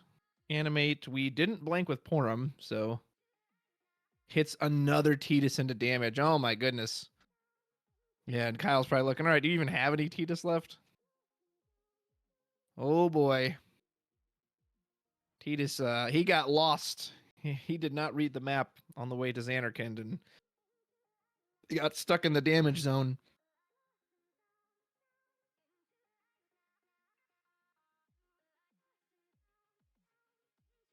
Kyle will follow up with Blue Worm. Nothing got bounced on Chris's field, and I want to say Tros's bounce is mandatory, so it's very possible it got blanked with the Porum.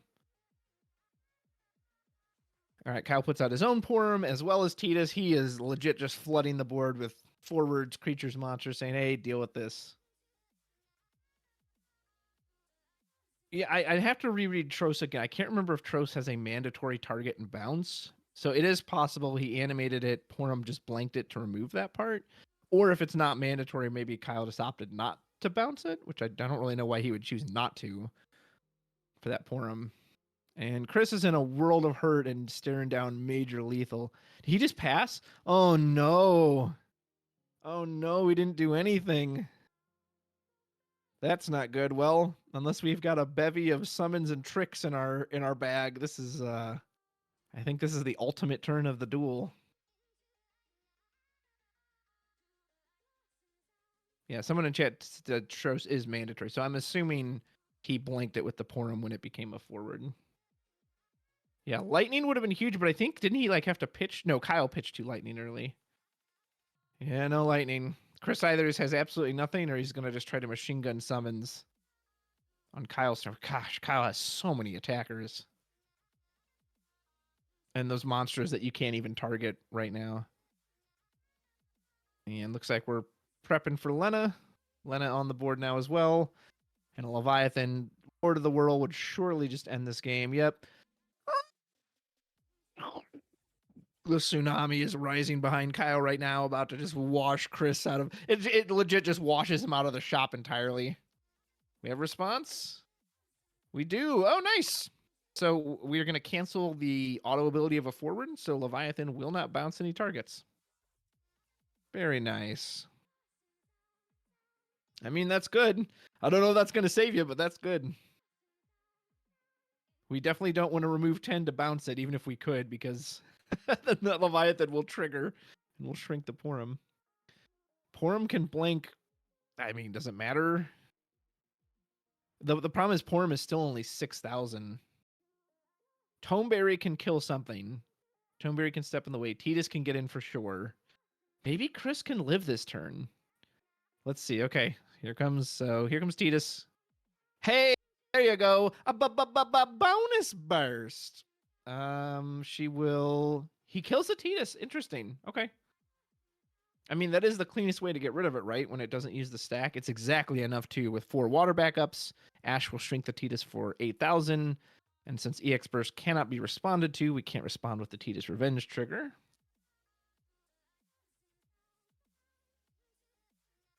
Tax for Ash. We could take this one. Although then we're on 6. Very dangerous. And I mean, we still got Tros, Echidna. I think both Blue Worms can attack. And Porum. That's still 5 attackers. Now, Porum is very tiny at least. But we are... Okay, we're animating Tomeberry. Presumably Tomeberry's going to just stab Ash in the gut. You know, chef's knife. Nope. Is it getting bounced? Oh, that'd be so bad with Leviathan. But yep, bounce. Which, if that resolves, Tros will trigger, we'll draw a card. Leviathan will trigger, we'll shrink the Porum.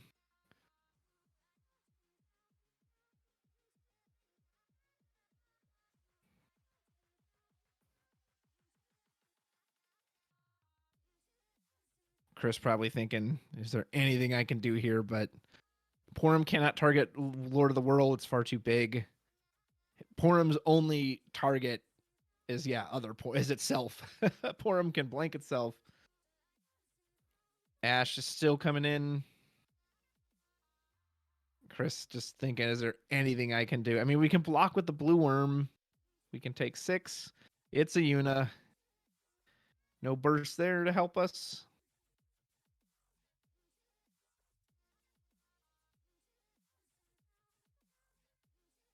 And surely this just ends this turn, right? I mean, if you swing Echidna, yeah, so you swing Echidna, or swing Echidna, yep. We draw a card. Chris has to be able to even animate the Echidna. Does he even have a summon in hand to do it? Yep, he does. So we'll offer the trade here. Draw a card. Yep, so they trade. Now we swing in Tros. Have to block with the blue worm, unless we've got a summon in hand. Can we actually stave off defeat here? Nope. Trade out the blue worm. And Porum and GG. Yeah, he had Porum and just as a tease, a little poo poo burst came right at the end. Be like, oh, I'm sorry, did you need me earlier? But yeah, there you go. A bit of a shame we didn't get to see a with both players getting to build their backups right away. You know, Chris, I'm assuming, had to go early on that Titus because he had no other plays, whereas Kyle just got to take all the time in the world. And it looked like Chris was pointing to the Leviathan spot. Like, yeah, it's like even if like maybe that strategy maybe could have worked if the Titus didn't just get yeeted immediately by the Leviathan, but any hope that would have had was of course instantly canceled when he hit that burst. So Kyle took that one. I mean, Chris did have at least one good turn. He had that turn with the big Leviathan, and it's like, okay, maybe he can stabilize, and it's gone. And Kyle, of course, just punched back with all his resources. Do we have a soldier counter for that game? How many soldiers did we cast between both players? A lot of soldiers, a lot of sea dragons going on.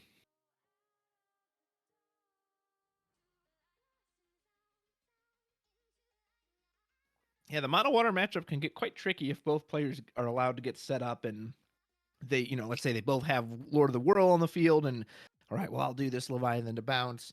When you're trying to like stack triggers because you don't want Leviathan to see it yet, and so you stack this trigger but yeah, sadly, Chris did not have the start he was looking for. So congrats to Kyle. He will go on to round 5. Presumably, I don't have the records, but I would assume he's now 4-0. I'm assuming both of these gentlemen were 3-0 coming into this round, which would mean Chris would be 3-1. So he can get it back in the next game, hopefully with a bit of a better start.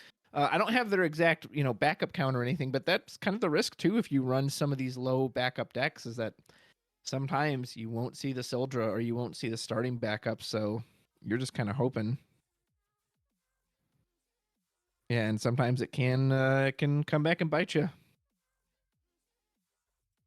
So there you go. Well done, gentlemen. Got 64 people watching. Thank you for joining as the Tabletop Tavern continues. Take a small little break here as these gentlemen wrap up and clean up. Still got 5 minutes left in the official round, so it probably won't be too long before we get to round 5. Run some ads and then watch round 5. Don't go anywhere. We will be here shortly.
All right, folks, we are back. Looks like everyone is getting ready for round 5. Hopefully you can hear me and see everything okay. Let us know, as always, if there are any issues. Let's see. Make sure everything's set up on my end. See who we've got playing on stream. Still waiting on some names.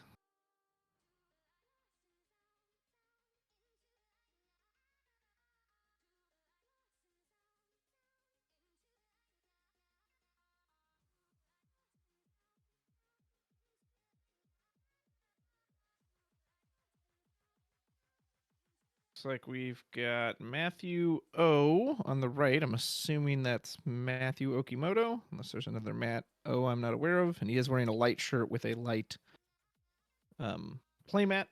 I'm assuming that is Mr. Okimoto. And Alex K on the left side. Is this the same Alex we saw earlier? He did have a Shadowbringers mat, right? So if that's true, this will be Mr. K's second time on stream. Which, if that's what we know it is, it's the 13 matchup. And I do not know what Matt is playing. I don't believe he played at Kansas City. I think he was judging then. And at Florida, he played Ice Earth. Is he still on that?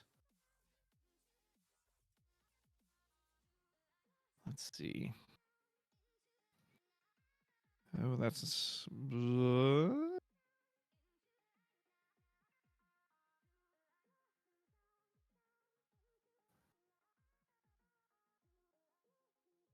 let me see.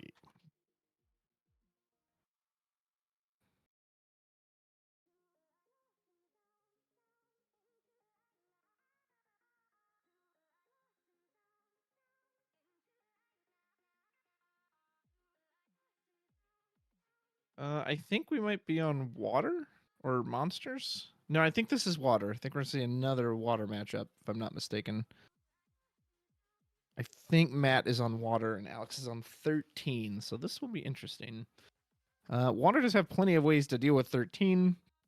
Any of the instant speed bounce summons are great to just reduce the number of attackers. Kuchulain on lightning before it even gets going is great. Counter lightning. But we saw that Alex navigated his way out of the last one quite easily, and it looks like he did get to go first. I'm not aware of a link to current standings. I will report any information I get. I do not have them. So here we go. Round 5. Let's go. 13 versus Mono Water. Do we have the start? No, it's a different start. Okay, so this time we don't have the classic Vanille Hope opening. We're opening Zaz. Zaz will get Dodge. We could play that Dodge to discard a card and draw a card. Now, we don't have to have Vanille and Hope. If we had Fang and Lightning, we're still kind of threatening that same 3-attack pressure.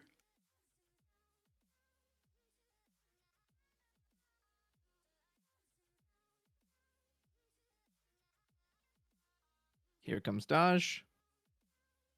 We will discard... We discarded Amaterasu. Oh, Alex, you are a braver man than I am, sir. I only throw out an Amaterasu when I absolutely have to. And that's it. We've got Dodge and Zaz. Okay. Much slower opening than we saw last time, which can only be good news for Matt, right? The more time you give water to set up, the better.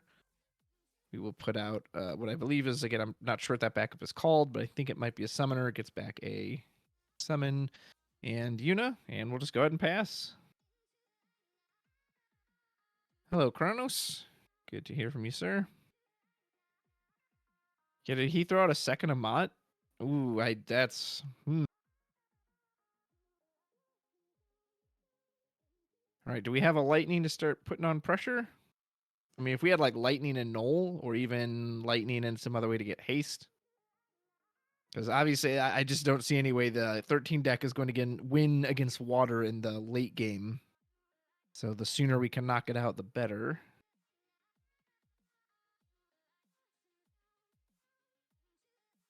Looks like we've got some of the Australians joining us. Welcome aboard, gentlemen. In the land down under. Man, yeah, if he did throw out 2 Amaterasu, that's very bold. I mean, being able to like counter lightning versus.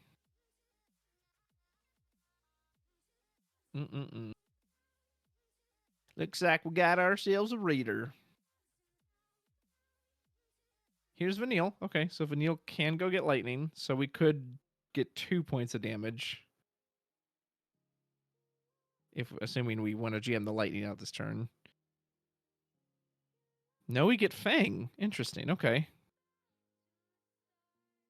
Now the good news is water doesn't have a clean sweeper in the sense of like there's no Shantoto or Hecaton that's just going to take the entire board out. Closest thing they have to that in one card is Leviathan.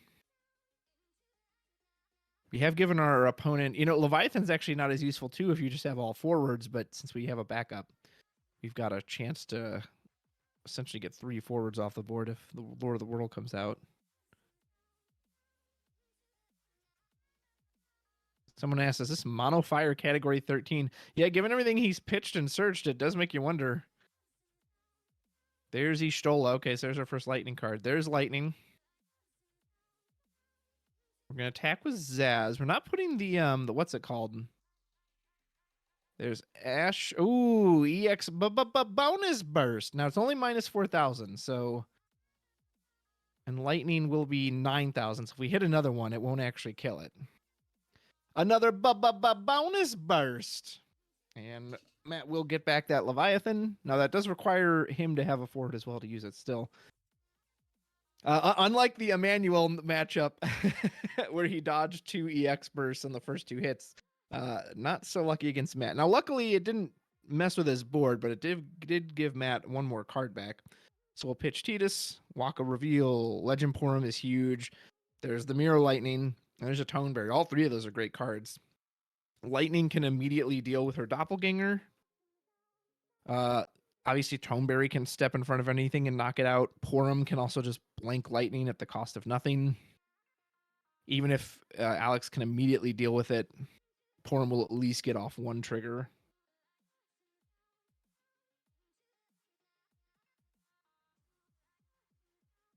So Matt really thinking he's going to go with the lightning. Yep. I mean, you can just slap that down right now on curve, which of course he will. And presumably lightning is going to have that doppelganger moment, take herself out, removed entirely from the game. So there will be no Reeve or Phoenix shenanigans on that particular card. And we go ahead and get back the Leviathan off the Echidna, which we can cast that Leviathan or animate the Echidna if we absolutely need to.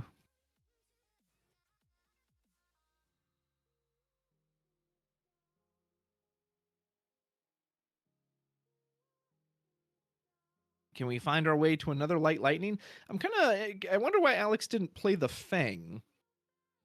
I mean, obviously he can still play it this turn and get the discount, but I don't know. I guess I thought maybe he would want to threaten potentially even more attackers next turn. Fang will make everything on this board 2k bigger, which is huge.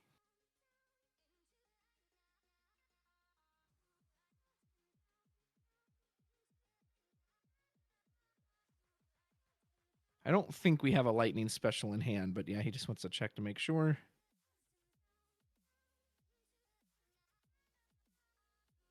It's really so, when you get to see the same person on stream twice, especially so close together, it's very interesting to observe just how differently a game of FTCG can go. And sometimes you just have that great opening, you got exactly what you're looking for, and other times you're struggling. And I think someone pointed out, yeah, I think 2 Amaterasu are gone already. Oh, that doesn't feel good. Again, I don't want to count Alex out because he navigated his way out of the last one, but man, surely the more time you give this water deck, the more time the noose is just going to close around 13's neck, and Matt's going to be able to just put this away with relative ease. Pitch Fang for Fang. A lot of doppelganging going on. So we can get something else out for very cheap. We do have Lumina, but I think Fang only affects forwards, if I'm not mistaken. I don't think it reduces the cost of any 13 character. Because that'd be pretty nice. Play Lumina for 1, right? Granted, we don't have lightning CP, so we'd still have to pitch a card anyway.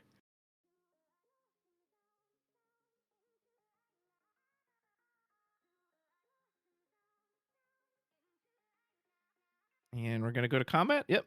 Here comes Vanille. So Vanille is 9,000 right now. Matt takes point of damage.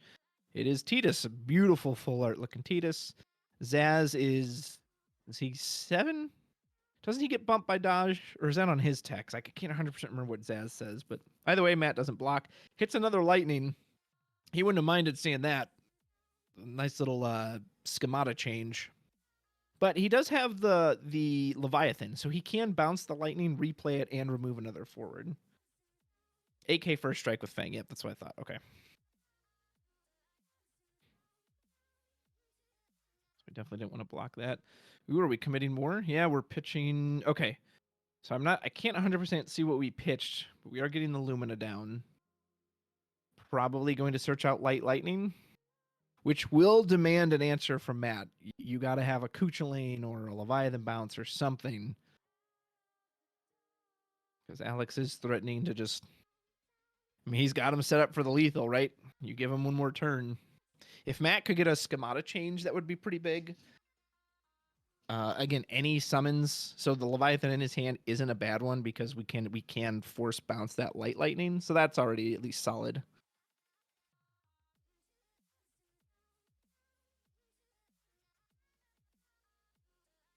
And luckily for Alex, he avoided some EX bursts on that attack.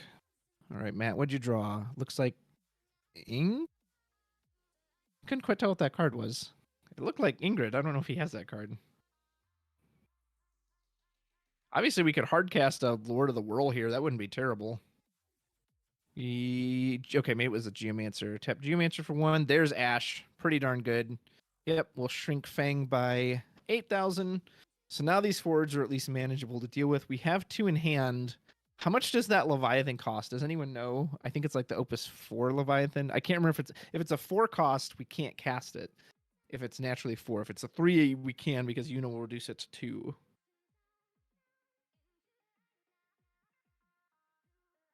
Okay, it is 2 with Eunice. Yes, we are able to cast that right now then.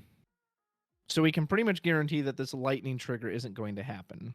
The other thing is, too, without the Fang, the Ash is a bit of a problem. Because without Fang, even if lightning were to succeed, like Vanille, Zaz would only go up to the 8K even with the first strike, so... But it would cost Matt his whole hand to do that. Oh man, but he could bounce back his own Ash though. Like that's gonna be so good. Yeah, this is gonna be a tough turn for Alex.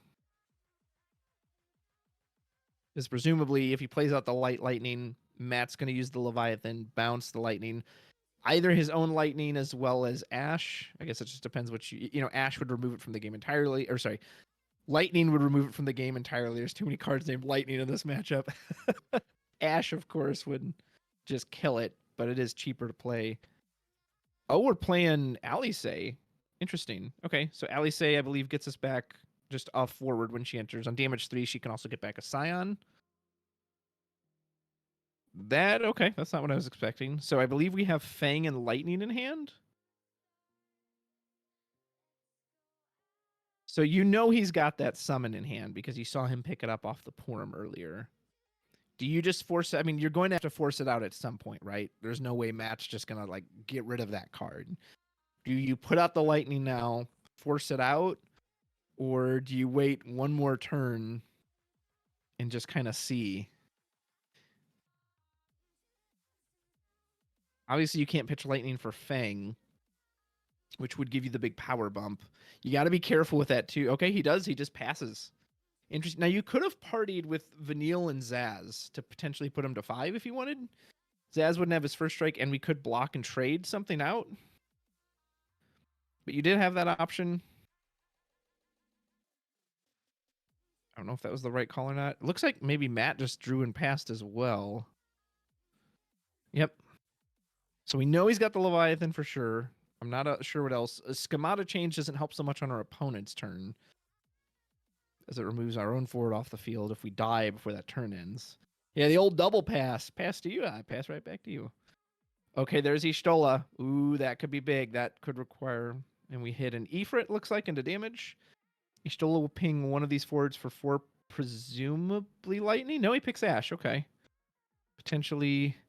Oh, and he's going to Imperialaga on top of that, the Vanille special. So any forwards will take double damage from anything this turn. It still wouldn't kill the Ash, though, because it would just take it from 4 to 8. Obviously, if Y'shtola can get in for the next point, it will kill the Ash.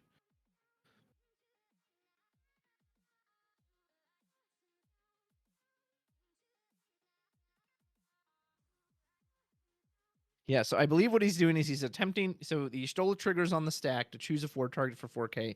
On top of that, Alex is using Imperialaga to say, okay, I'm going to double the damage everything takes. So we do respond with the Leviathan. We get to bounce 2 forwards here. But I feel like you can't bounce Y'shtola. You don't want him to just replay Y'shtola again, do you? Because she'll still come in as haste unblockable. So we do bounce Y'shtola. So if he targeted Ash with the Y'shtola ping, Ash is fine. Obviously, if he targeted like Lightning, she's still broken. We do bounce Y'shtola. Maybe Matt's saying, okay, I want to see if you've got it. Show me that you can summon Y'shtola again. I almost think Y'shtola is actually better than Lightning here just because she's unblockable, right? Maybe not, though. Echidna could still be a problem for some of these cards since they're so tiny. So maybe you still... Now we pitch Y'shtola. There's Fang. 1, we're going all in. Okay. Lightning. This board's ready to... Yeah, you clear it for landing, Matt. Do you have something in hand? So it's currently Zaz, Vanille, and Lightning can attack. Fang and Alice cannot. They're all huge, though, too, because of the Fang. So now the power, the Echidna Lightning power doesn't matter. Okay, Matt's got something. Is it Cuchulainn? Oh, no, it's Leviathan. Oh, okay. I didn't realize he had enough cards in hand to pay for it. I couldn't actually quite tell his hand size, but I guess he didn't play anything last turn. He just passed. So presumably, Leviathan is going to take the Light Lightning and put it probably on the bottom of our opponent's deck. And he can also return another card to hand. Oh, man. That's a good play. He could also get back a water for it if he's confident he'll survive the next turn, which he probably will now that the Lightning's gone. Got some 13 fans rooting in the chat. So Lightning goes to the bottom. And Fang goes back to our hand. Okay, so that does change our power levels back. So now, unfortunately, the only way to get over the Echidna, assuming Matt has it in hand, remember, sometimes they still have to have a summon in hand. So you could party with the Zaz and the Vanille, and the closer you put him to 6, the more you're threatening that Y'shtola kill turn. I think that's what Alex is trying to debate right now. Do you want now if he swings in just like Vanille and Matt has the summon in hand and he can do the chump block with the Echidna? Okay, he doesn't take the risk. He says, going to be patient. We'll see if that pays off for him. Matt drew. He's got the... Yeah, we know he's got the Ash, so one of these forwards is going bye-bye. Imperial. There goes Vanille. And he kind of just says, okay, deal with it again. I know you don't have the Lightning. You dumped your whole hand for that. What can you draw? What can he draw? Hamit's a good one.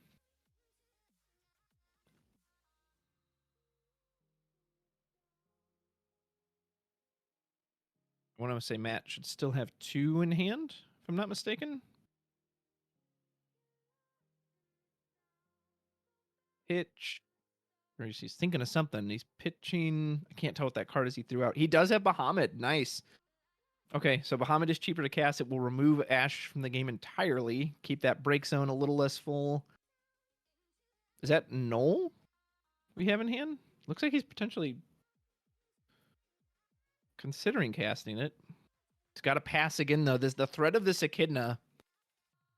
Ooh, this might be too much time. I do really admire Alex's patience, especially because in 13 you just kind of want to go slam your face in, but you cannot give Matt this much time to find answers and summons and things to do on your turn. He also just doesn't have big bodies right now, right? There's Squall. Okay, this could be interesting depending on what Matt has in hand. So Matt's going to... Yep, Cuchulainn. Oh, unfortunate. Yeah, there goes the haste.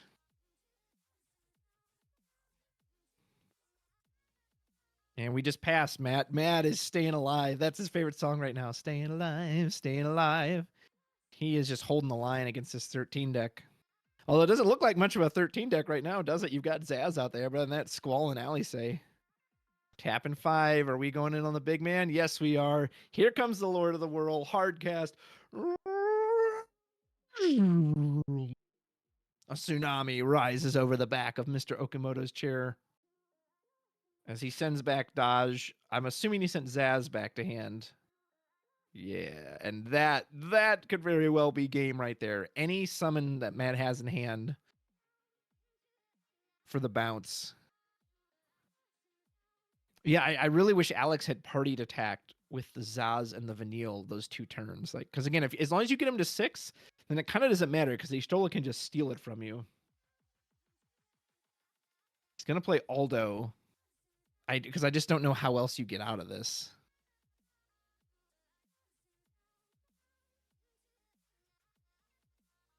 He could have too. He could have held back the Imperial Aga on the earlier turn.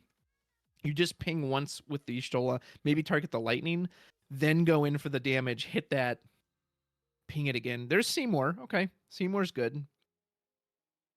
Matt's just getting ready to be like, all right, I have a feeling I need to. I'm assuming we have more than enough summons. Yep. There goes Leviathan. And I think Alex is completely out of cards in hand too, though, now. And this is no longer looking like a 13 deck. It looks like Mono Lightning right now. We're going to cast Sildra. Oh, so much for that plan. Sildra says, actually, you didn't get rid of Leviathan at all. I'm just going to go search out. I'm assuming Lena Leviathan here. We haven't pulled a Lena trigger yet, so we've got more than enough. Yep, there's the Lena. There's Tros, actually. Oh, right, Leviathan's still in the break zone. It didn't get removed. Do we summon it right now? I don't think you even need to for just a Seymour. You could probably be patient if you wanted to. Or you could just say, nah, I'm just going to kick your teeth in. Yep, so there's Tros. Tros is, of course, online as a forward. Yeah, we're going to do both. Tros. Lena. 1, 2, 3, 4, 5, 6. There we go. Here comes the big man. Probably send the Aldo back. And then just shrink the Seymour. And unfortunately, I think this game is over for Mr. Alex K. It took too long to get going. I don't see how Matt loses here. Not on 4 damage. Again, if you're on 6, you always got that threat of like the Y'shtola sneak, but we attacking. Matt attacks in. His first point of damage that he deals from him. The glare is far too strong for me to tell what any of those are. I don't think it really matters at this point.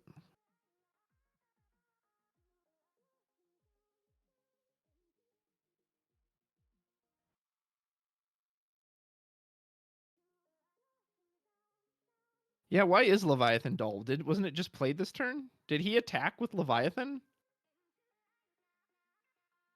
Yeah, unless there's some unknown haste on Matt's board, but I don't think there should be. Yeah, I think the judge just caught that. Hey, you shouldn't have attacked with that.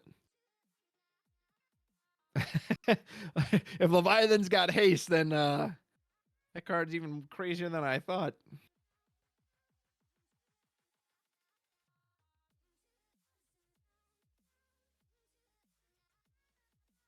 Ooh, okay, so it'll be interesting to see how they rewind this state, because yeah, he shouldn't have taken one of those points of damage, but that means he should have drawn it too for his turn. Uh-oh. Uh-oh. You know, in a weird way, it's actually kind of a comfort that even someone as like versatile and experienced as Matt is make a mistake like that. Because, you think, well, these guys never make mistakes. Yeah, look, it can happen to anybody. So it actually makes me feel like, hey, if it happened to Matt, then anybody can make a mistake. So we'll see how the judge decides to resolve this. They're trying to figure out, but yeah, the Leviathan attack was illegal. Yeah, what if Leviathan had like text like that? Hey, if you control 7 water characters or whatever, Leviathan has haste. Is it just me or does 13 seem way too fragile for the current format? I mean, earlier we saw this same player on stream, and he really navigated his way around a soiree matchup and did a number on him. So, the deck by its nature is kind of a glass cannon, right? Especially if you're always looking for that opening play.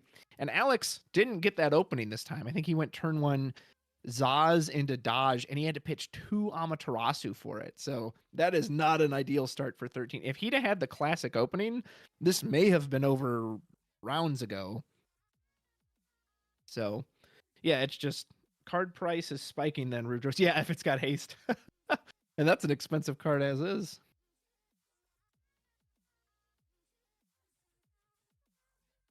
Personally, I just think the very nature of the 13 deck is that glass cannon effect of if you see your opening, you're daring your opponent. Do you have an answer to this? And sometimes they do. Sometimes they answer it immediately, and the deck doesn't do anything. But sometimes they don't. And then by the time they can answer it, you've drawn whatever answer yourself to get through it. So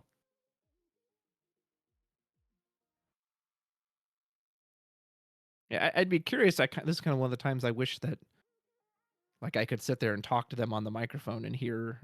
Because I'd be curious, just genuinely, what is the proper way to resolve this? Do you try to rewind and determine what he can draw? Do you just say, okay, it's too late, like we passed that point, you get a warning, yada, yada, yada?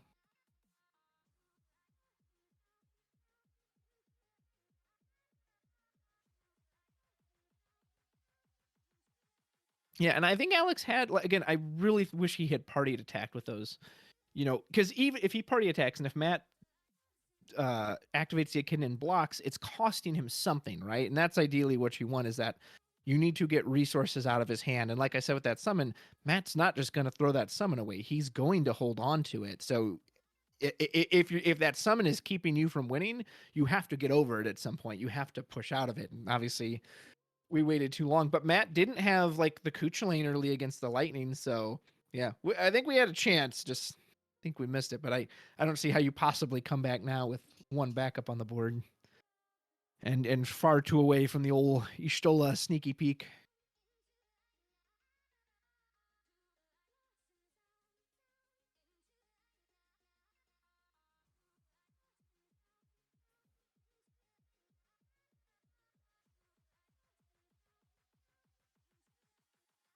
All right, looks like we're pitching Alisei. We are on damage 3, so Alisei will get 2 effects. We can get back the Ishtola as a Scion target, and then we can get back, I believe, any forward we want, which...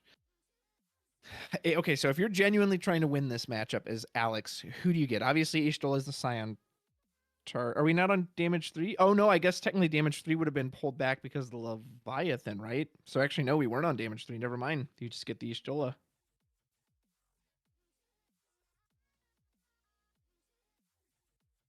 But I guess they did rewind, because how else... He would have had to have rewind to not be on damage 3 anymore. Is that just game over? Or is that damage 6? I can't... Yeah, the Echidna, damage 7. Yep, there we go. So there goes the game. So while there was a little bit of a kerfluffle there with the Leviathan, it ultimately didn't really matter because he was so far ahead at that point.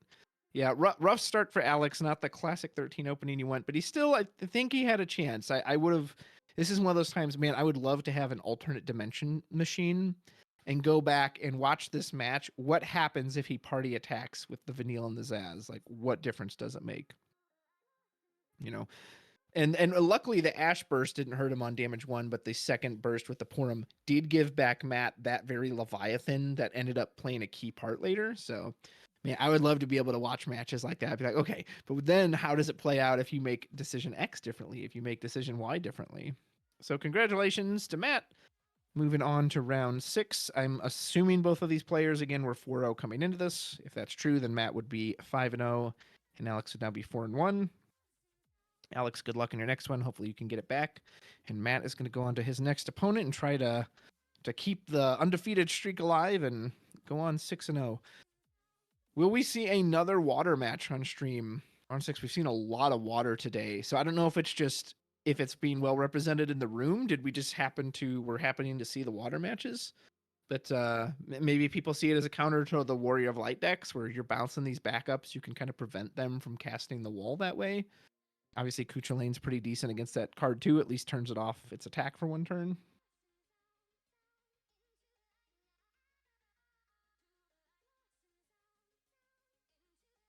Some people were mentioning, yeah, damage 5 is dangerous for the mono water as well because the Alphino. I wonder if he is running that Alphino. Usually, a lot of water players will run 1. I don't think Matt was though. I kind of have, yeah. I don't think Matt was actually running the Alpha No. Granted, not that you know that. I know that, but not that you as your opponent would know that. But yeah, I can confirm he is not running the Alpha No.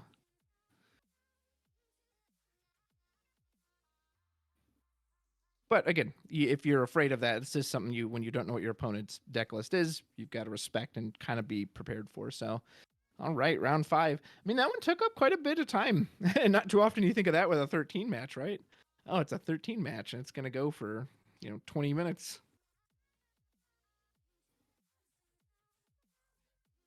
And yes, mono water decks are really good against the Art Chaos decks, which I know there's a few of those in the room. I've been getting reports of that, so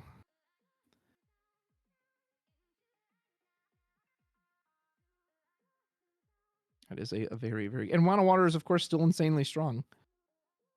It did not get any weaker, and they're only going to print more water cards, so presumably water will only get stronger and stronger as time goes on. All right, folks. I mean, we're through 5 rounds already. It somehow feels like it's been a long time and very short at the same time. So don't go anywhere, especially with only about a minute 30 left in this round. We're gonna be in round 6 before you know it. So I'm gonna take a little break, and we'll see you back shortly with round 6. Don't go anywhere.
All right, all right, all right. We are coming back live. Looks like we've got Ray Chow on stream versus Kyle Peters, who we've already seen, so we know he's on Mono Water. And if I am not mistaken, and I certainly don't believe I am, Ray Chow is actually on Wind Lightning. So we should get to see something a bit new for this one. A lot of Mono Water today.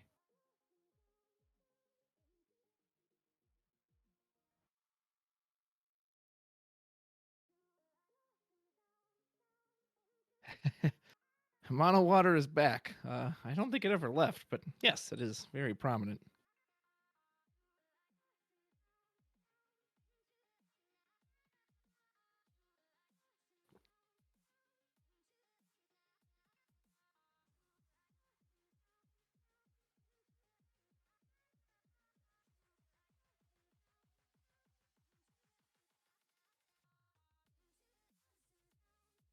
Someone rooting for an upset. Want to see that sweet Wind Lightning.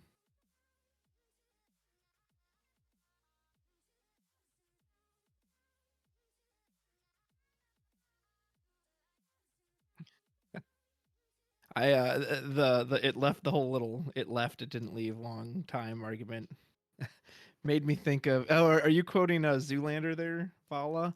Mono Water is so hot right now. Oh my goodness. Makes it, there's this restaurant I ate at Friday night, and I've got like, reward points with them or whatever. And I kid you not, 2 days later on Sunday, I get an email from them that's like, "Hey, it's been too long since you've come. We miss you." I was like, "Geez, talk about clingy. I was just there." All right, here we go. Round 6 in San Diego at the Tabletop Tavern. Do not forget to follow them and thank them for all their hosting and everything. Fantastic. Let's go. Mr. Kyle Peters will start us off by doing a hard cast of Sildra turn 1. We'll search out Yuna.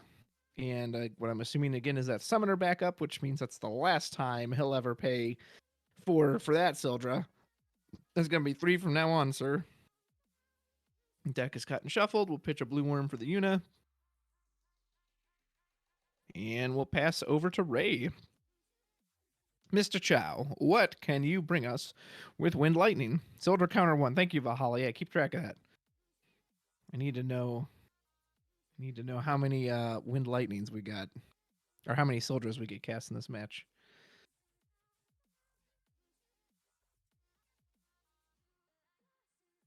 Is it a Hood Storm build or a more aggressive build? I've heard it's more aggressive, but I can't say for sure. I'm told Verald exists somewhere, so maybe we'll get to see a little Verald action. Pitching 2 for Buddy. Everyone's favorite Buddy. Going to get a backup, likely either Riku or Seymour, perhaps, for color fixing. Yep, we will get Seymour. And we'll probably stack a summon we want to draw on top, as we have no fear of getting hit from Mono Water this turn. And we'll go search out again.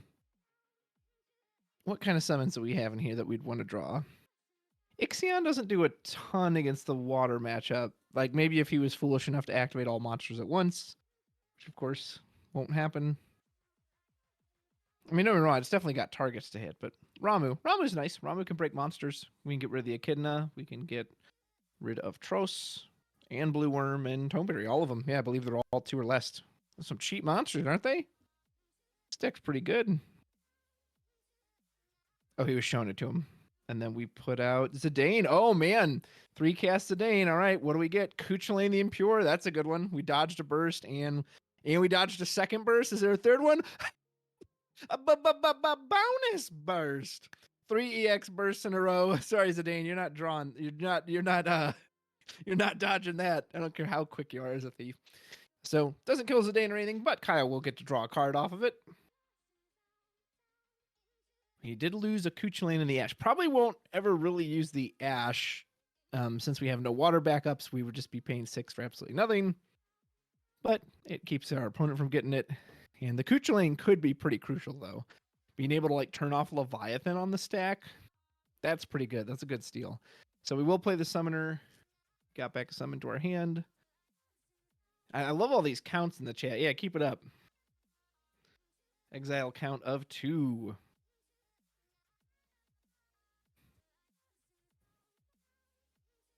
Ray considering what he would like to do. Zidane threatening to take another card off the top. Hey, we're going right in.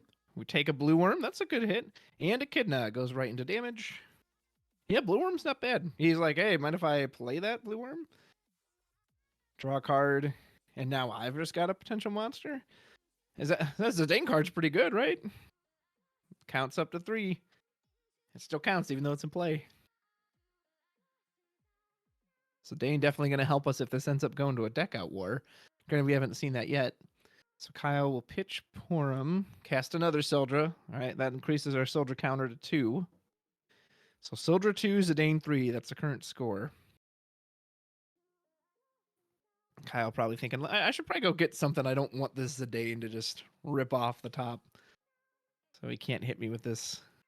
Make sure he can't steal these cards. Looks like we grabbed 2 more backups. Geomancer, I can't quite tell what that one is under. Is that Waka? Or is that Yuna? I'm going to assume it's Waka. The Tantalus gang is taking all their stuff. You're not wrong.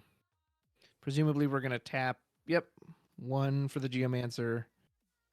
Or do we play the Waka first?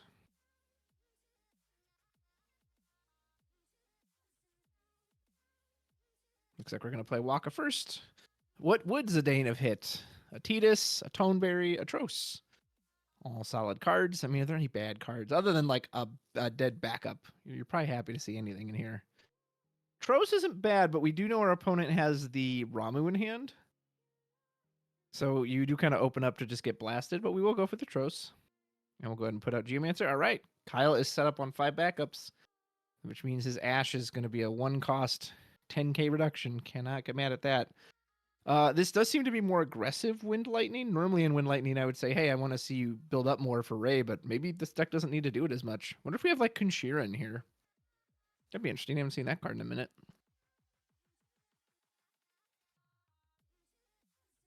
Do we do anything first, or we just send Zidane in and see what else we get? Still would at least like to get a 3rd backup, I think. 2 just seems kind of risky, but I don't know. Maybe this deck lives off of that.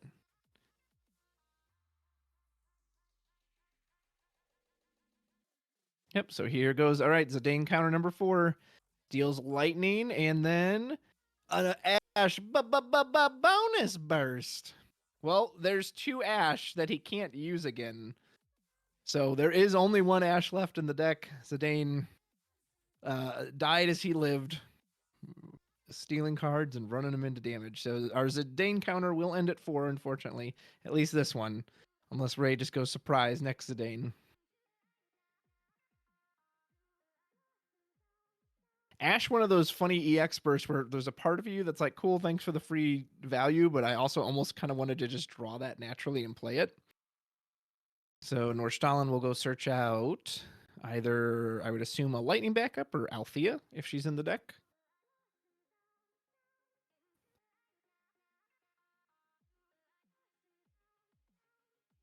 Yeah, so Kyle only has 1 Ash left in the entire deck. I don't see it in the break zone, so presumably it hasn't been drawn yet because I don't think I saw it in his hand.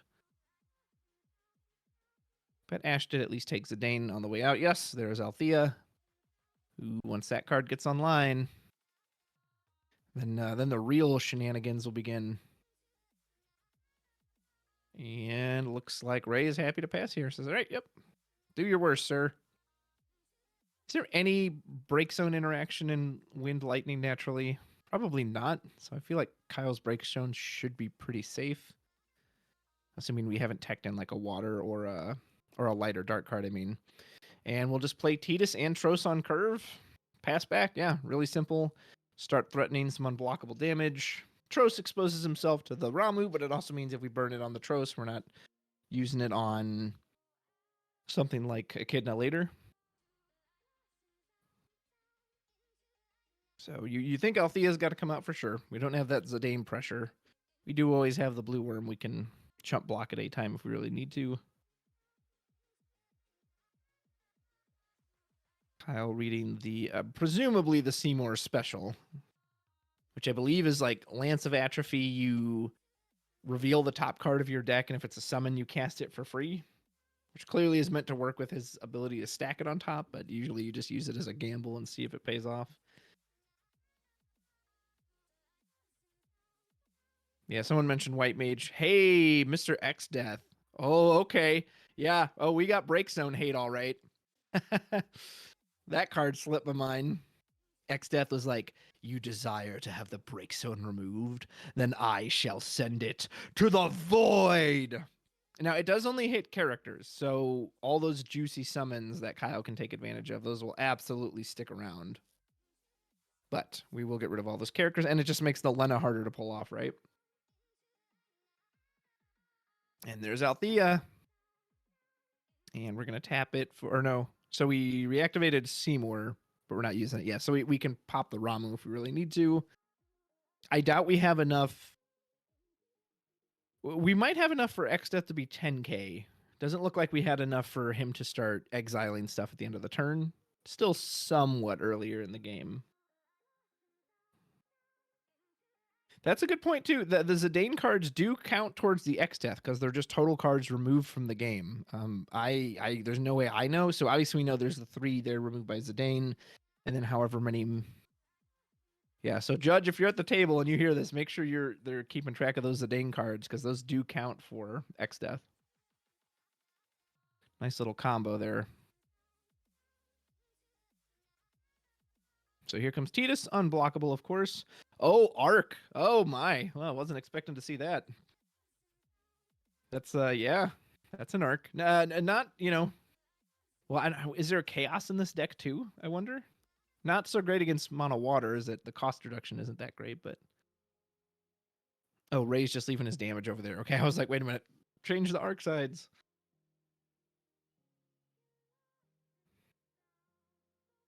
Going to try to make Trosa forward. Do we respond with Ramu here? Yeah, 100%. We're going to.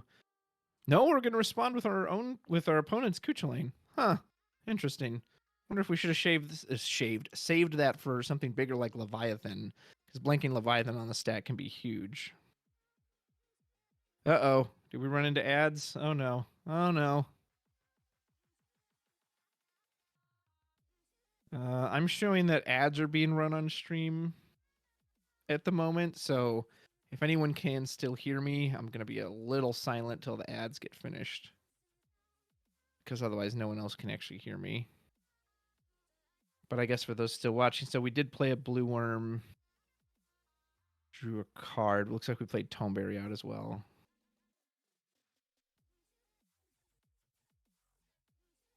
And then looks like we're using the Geomancer ability to discard draw, or draw discard, whatever the order is. Some people aren't seeing ads, that's good. And there's Legend Porum. Okay, this board's getting scary. And it's Wind Lightning, so you know there's no Shantoto in there. But if we can get that X-Death online, just start removing cards, that would help too. Oh gosh, Kyle's got so much he can just throw away. And yes, the event is 2 days long. Captain Wacky. Tomorrow will be the top cut, which I would assume is top 16, maybe top 32. That part's coming up to the store. We certainly had enough people to do a top 32.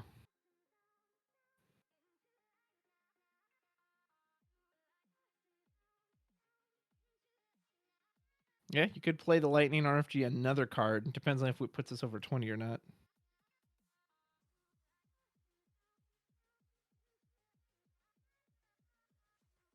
So the word was that there was 120 people. I don't know if that's how many actually showed up or if that's just like how many tickets were sold. But that was the number I was originally given, was 120.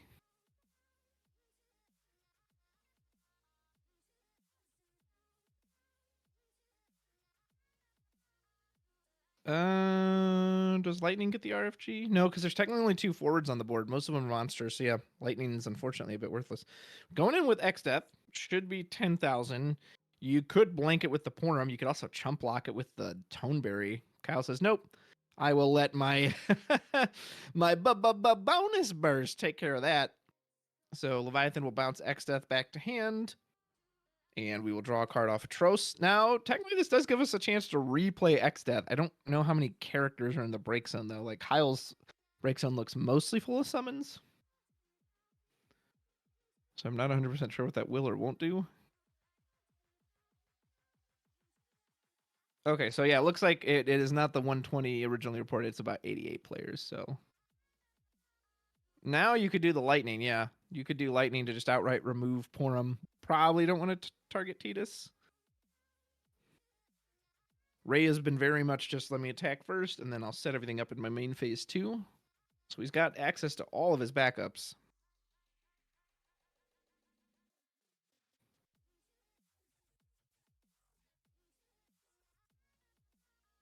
Pitching 2, is this X-Death again? It is. Okay, so Lightning is off the table if we were considering that. So X-Death will now remove even more characters. I don't think Porum has used the blank yet, though, right?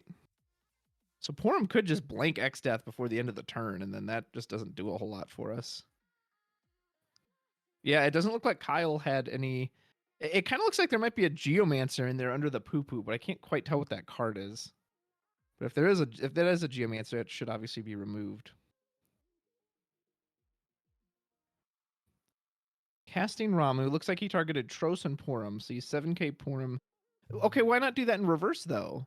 Like, Ramu the Porum first so he can't blink the X-Death. Yeah, Kyle just responded with blinking the X-Death.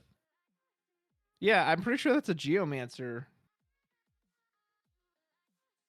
And yeah, why not? I don't know why you wouldn't just Ramu there first, kill the Porum, then put X-Death there. Like, you might have gotten an exile off that. I don't know how many cards you removed. But yeah, we need to check that break zone, because I'm pretty sure that's Geomancer under that. I don't know what else is in there, but...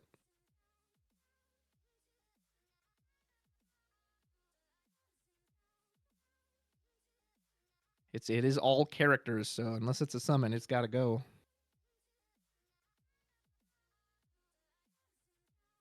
Yeah, I don't know. Again, it's pretty much impossible for me to have a break zone or RFG count, so I have no idea if X-Death is at his threshold right now. It didn't look like he got rid of anything. There we go. We got the judge checking it.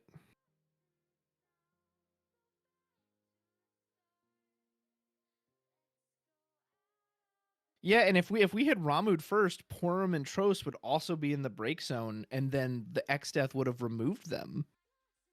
Like, and I don't know. I don't understand. There's just no reason to use the X-Death first. You always just do the Ramu first.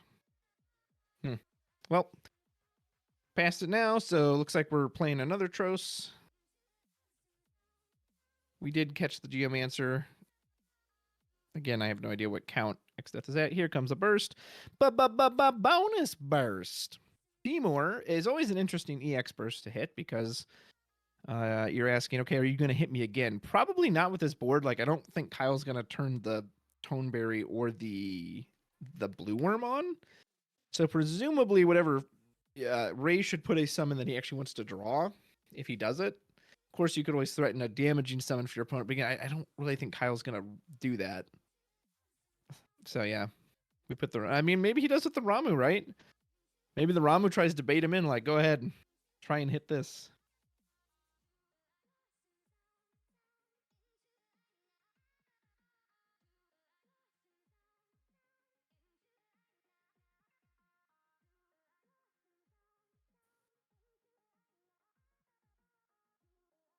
Again, the Ramu really nice against this.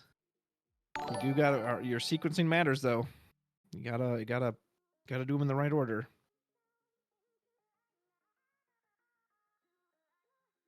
That Tros just came out, so that Tros can't...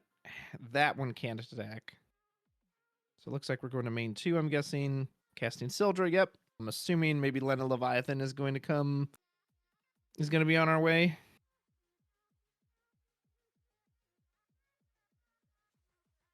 There's the last Ash. We could go get Ash, too. Make sure we actually have it to play. Soldier count is up to 3. Thank you for keeping track of that. Yeah, so we'll get Ash and Echidna. Are we just going to slap the Ash down right now? Send X-Death bye-bye. Which, do we have Althea up? We do have Althea up, so we can protect X-Death. Which we probably should, because I feel like that card's going to be important. Now we're going to put down Echidna. Get back a summon. Yeah, deck out is very possible, especially with the amount of cards we've searched and drawn on Kyle's side. We don't play the Ash. Okay. So Ray draws his cards for the turn. One of them should have been Why is Ramu next to Arc? Or Ramu was taken into damage. Okay. Did he put Ramu on top of his deck? It's so strange that he has his damage like right above his deck. That's honestly confusing me. I wish he was putting it on the other side of the mat like Kyle has his.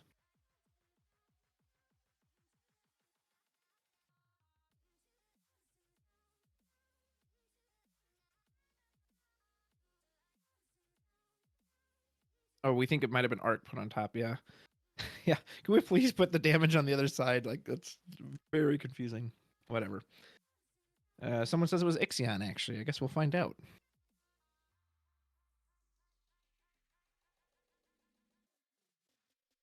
I think it would help, too, if he turned it sideways, but what he has sideways, I'm assuming, are the cards that are removed from the game. But because it just looks like the break zone pile. I'm guessing he doesn't have a break zone pile, or maybe it's off camera. He's looking through something right now. That's either break zone or if it's RFG. Okay, he's probably counting total remove cards. Looks like Kyle caught the 2 that are removed from Zidane. Yeah, Kyle's deck's got to have a decent dent in it. 4 points into damage. 4 cards were ripped off Zidane. Sildra 3 times. That's a lot of That's a lot of deck thinning. Okay, looks like his remove from game is off camera, so maybe the Seymour is his break zone.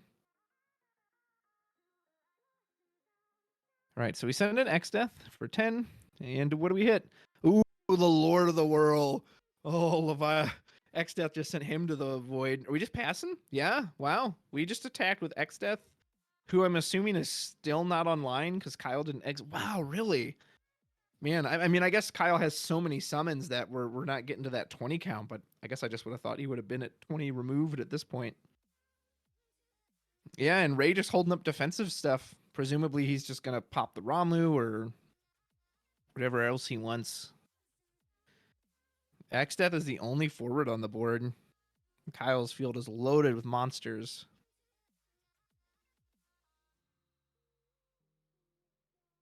Didn't even develop before. You know, you got to feel like you're in a pretty good spot if you can just attack with a single forward and then pass and you don't put anything else on the board. That's got to feel good. Yeah, we could do the Ixion 5 cast. That's a good point. It gets rid of the Tidus. If he were to animate any of the monsters, it'll clean them up as well.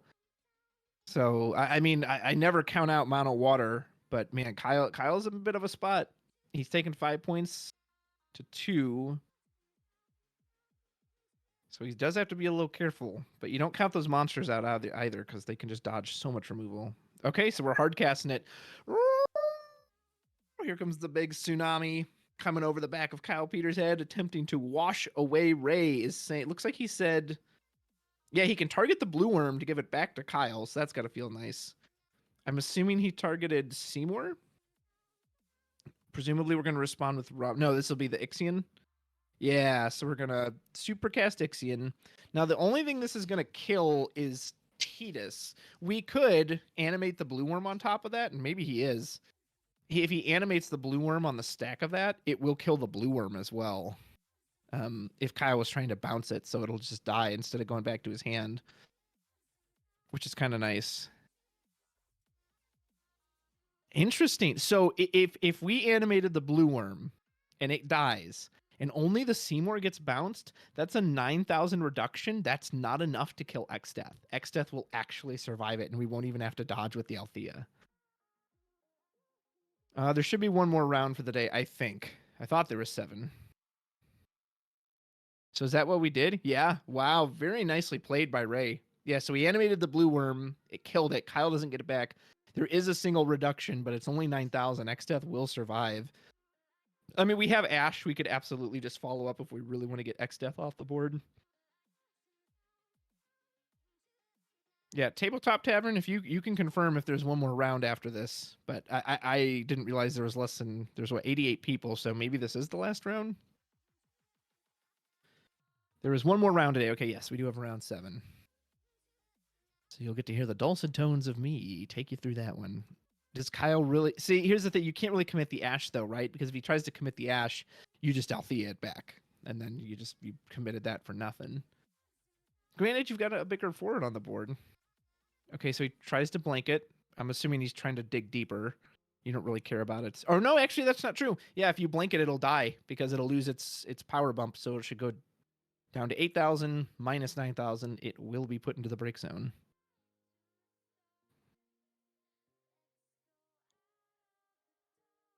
So do we Althea this back and try to save it? I mean, he can't Ash on the stack. So the only other option he could do is like bounce it with a summon, which wouldn't make sense because that would save it anyway. Yeah. Althea target X-Death. Yep. Tross will trigger. Technically, Leviathan will trigger as well, although there's nothing to hit. Do we attack? Which, gosh, look at all those monsters. Oh, okay, so never mind. His damage is actually what's sideways. So we hit a Northstalin into damage. So Arc and Seymour are what are in the damage zone. Very confusing. I'm not sure if he drew off the Tross or not. We hit Cloud. Ooh, Cloud would have been nice. That would have cleaned up Leviathan really quick. Okay, this was actually looking a lot better for Kyle now. He's threatening his own lethal. Ray only has 2 backups, and he doesn't have the Althea active anymore. X-Death, of course, can remove something, but I mean, Kyle can just get rid of like a Geomancer if he wants to.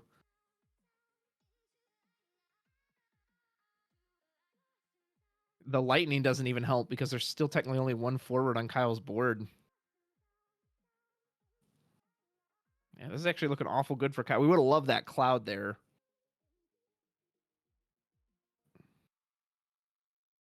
We have no Lightning CP on the back foot either.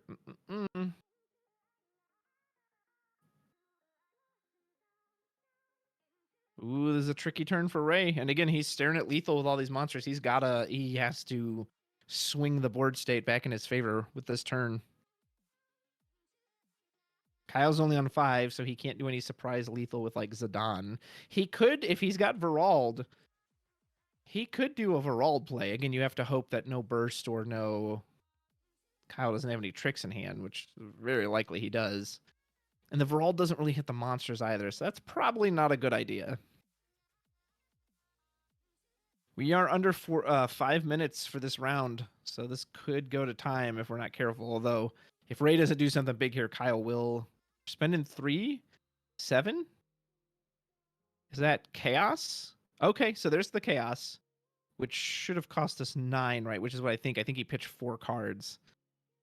Which Kyle only has 1 forward. I mean, he can animate one of the monsters, though. Yeah, I just say, yeah, I'll give you one of these. So Chaos not great there. Obviously, we're trying to steal the Leviathan.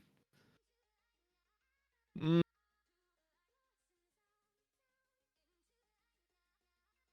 because when Chaos comes in, your opponent chooses a forward they control, and they give control of it to you. And technically his only forward is Leviathan, but again, we can... Oh, and there's the Arc. Okay, so he makes Tross a forward. We're going to cast the Arc for free. Here's the old Chaos Arc. We have Chaos. I mean, Kyle can still animate another monster. So he's going to bounce the Tross. Okay, so it'll dodge that entirely. Leviathan will now shrink the Chaos. Arc should technically fizzle because its target changed places. Or its target's no longer valid, no longer there.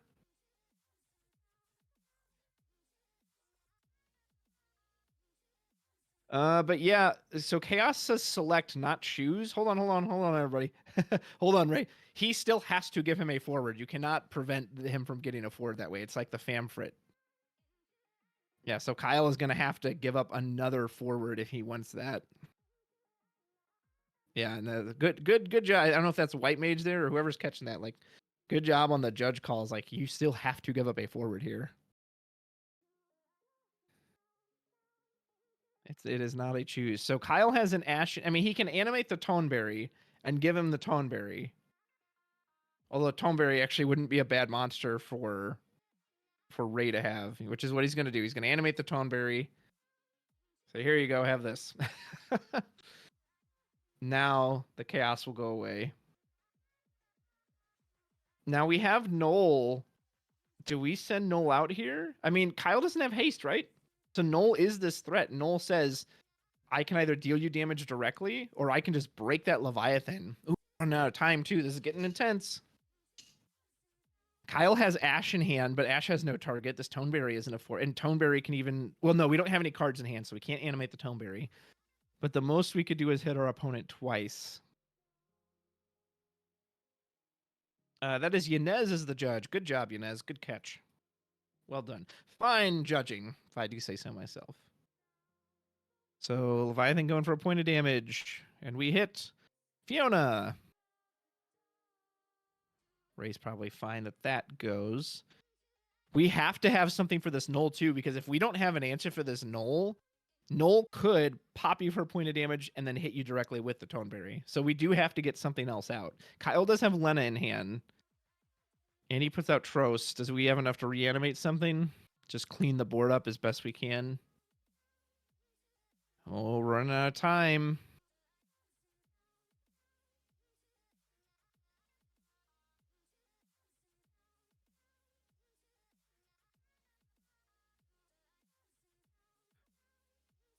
We do get Porum. Porum would be pretty big because we can just blank the Knoll when it comes in.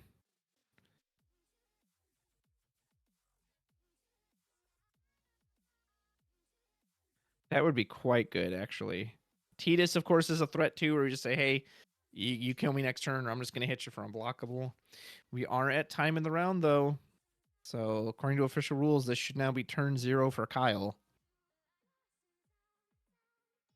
Which means Kyle would only have one more turn after this. It's all he should need. Ray doesn't have a ton in hand, but granted, it just depends on what this Knoll can do.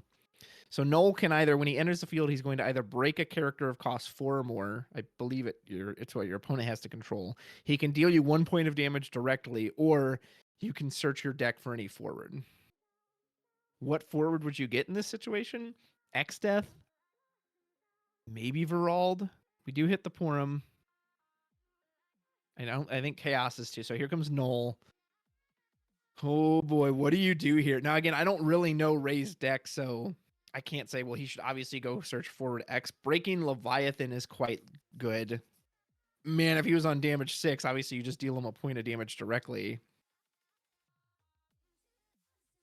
We got to remember too, Ray still has access to that Lightning. Lightning can just remove one of these forwards outright.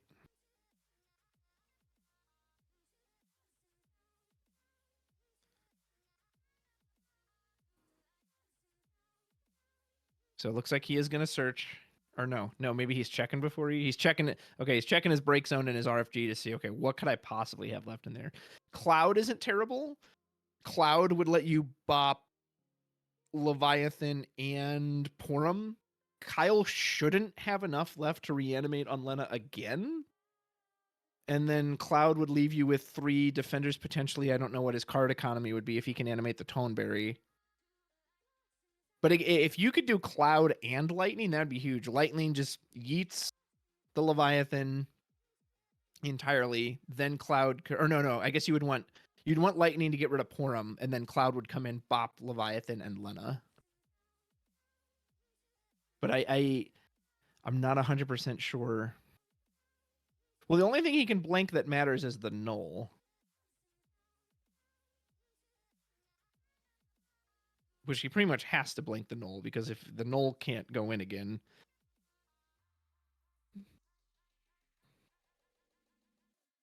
I'm assuming Ray is still deciding what to do with the Knoll trigger. If there is a Cloud left, I think I go get Cloud. But again, I'm not 100% sure how many cards he has in hand, what his economy is. Like, would that cost him his whole hand to do Cloud? If you can get Lightning as well, maybe you actually deal him a point of damage.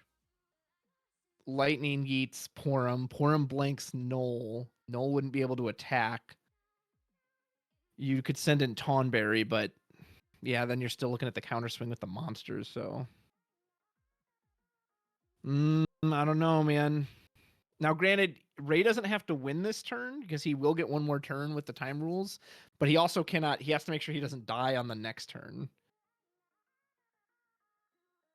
You could also just do an outright break. Break the Leviathan, assuming, again, Lena doesn't have enough to reanimate.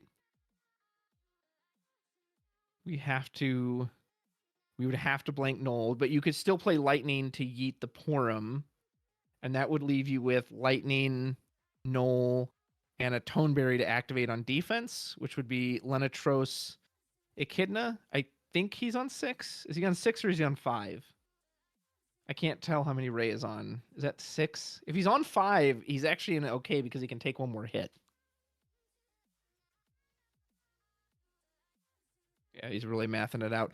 Oddly enough, now that time has run out, he's got the time to sit there and think about what he should do. Yeah, he's only on 5. Okay, so if he's only on 5 and he's got those 3 defenders, Kyle can't put him to lethal without other shenanigans.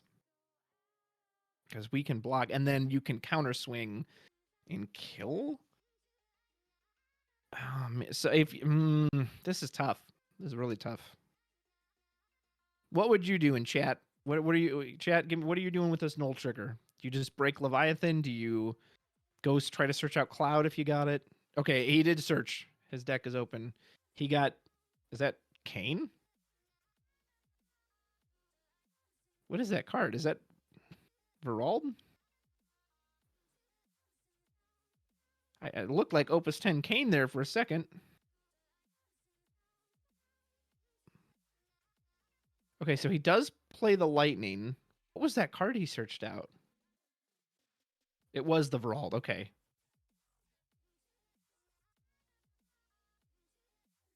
Yeah, Verald is a Uke, so that would make sense.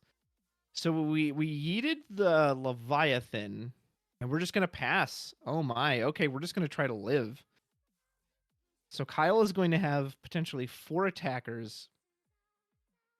He can blank, I mean, I guess the Toneberry to make sure the Death Touch doesn't happen. Did he just draw Lord of the Whirl?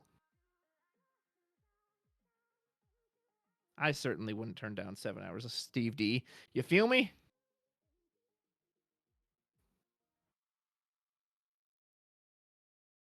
And yep, we drew Lord of the Whirl, and we're going to hard cast it. And that will probably just be this game right here because you could, I mean, you just hit all 3. Toneberry, Lightning, one of the backups. Null just gets, oh, what a top deck. Jeez. Holy moly. Yeah, that Leviathan was right on time.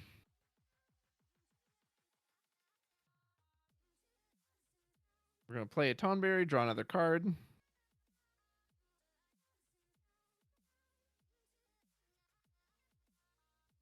Yeah, targeting Leviathan too also made it so that it meant he could just play another one. Now, I know you're still worried about the bounce. So we never saw the Cloud, unfortunately. 2 got hit into damage. I don't know what Kyle drew for turn there. Obviously, one of them he drew for was Leviathan, which would have been a dead card if Leviathan had gotten to stay on the field.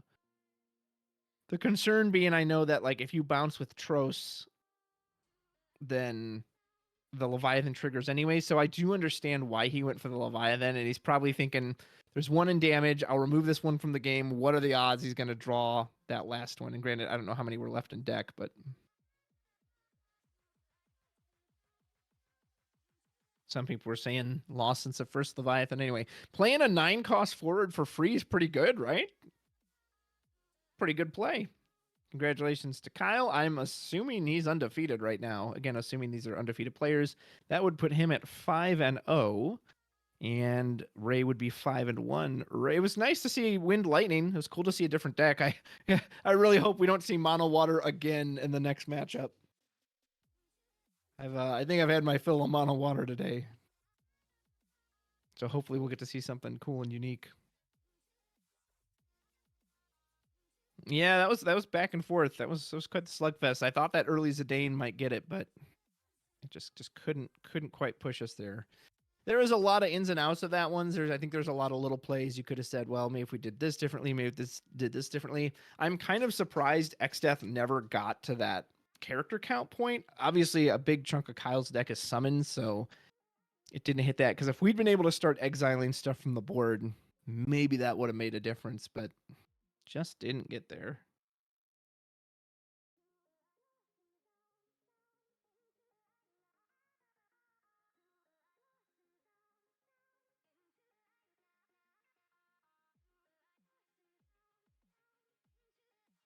Everyone, of course, discussing in the chat things I could have done, things I should have done.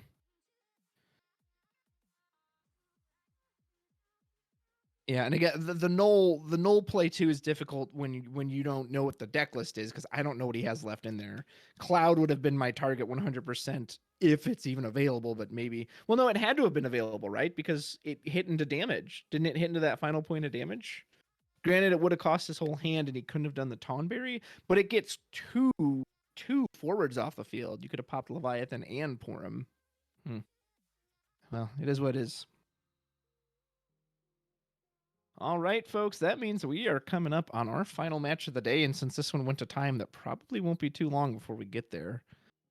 And I will see if I can't get any information. Tabletop Tavern, if you have either any lists or final standings after this last round, start time for tomorrow, that would all be great. Don't go anywhere. We've got one last round of action of Final Fantasy TCG coming at you. Probably won't be too long till round 7 starts. I'm going to run to the bathroom really quick. We'll be right back.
Guess who's back?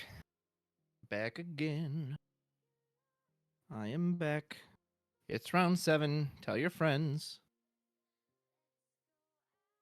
All right, we are gearing up for the final round of the day of the San Diego Tabletop Tavern.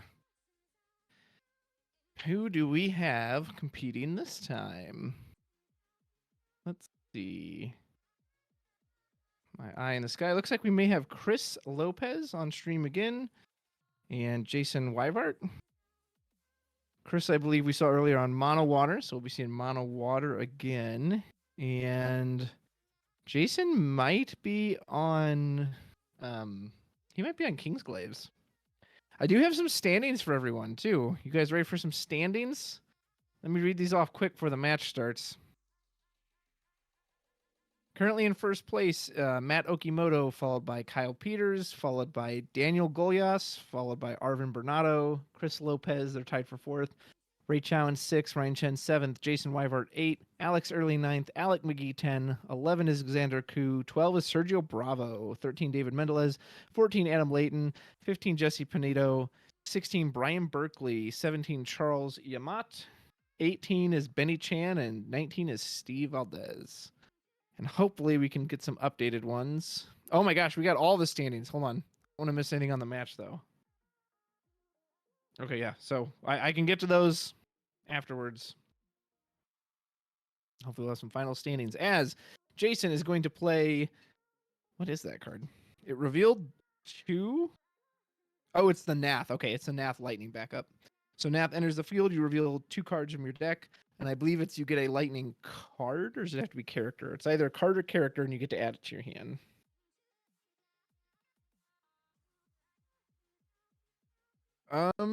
Yeah, I would imagine Chris and Jason are probably locked because they are both quite high on the ranking. Well, Chris is listed as 5th right now, and Jason is 8th. So maybe not. I don't know. I don't know how much a loss hurts you here. So we'll find out. All right, so Chris is going to start off with Sildra. We saw this play last round. This is how KP started.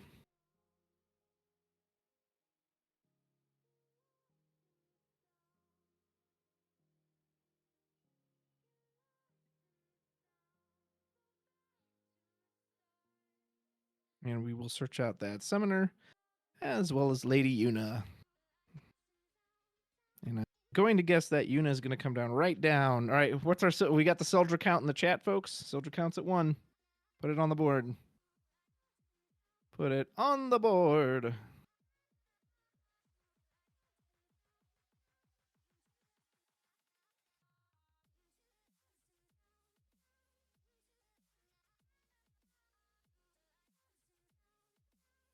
And yep, so there's the Yuna.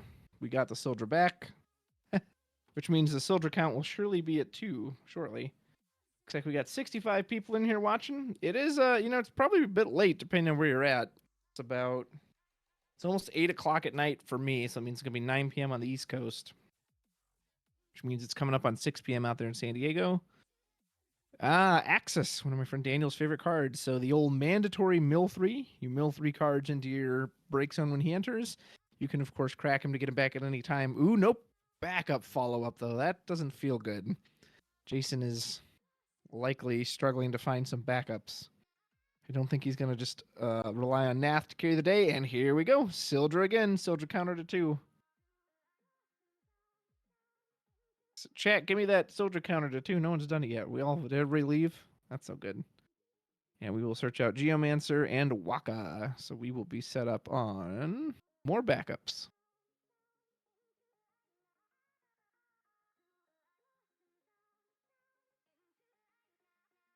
Yep, and Geomancer will come out easy. Waka will be ready for the next turn. I don't think we really care if a single Waka comes to get us. Did we hit Sildren to damage? Holy moly. Well, that's one less Sildren to worry about. We are putting down... Is that Pelna? Is that what that guy's name? The backup? He costs 1 less if there's another 15 character on the board. Got a little bit of a curve out. Still no sign of Legend Nyx. Though it is a bit early.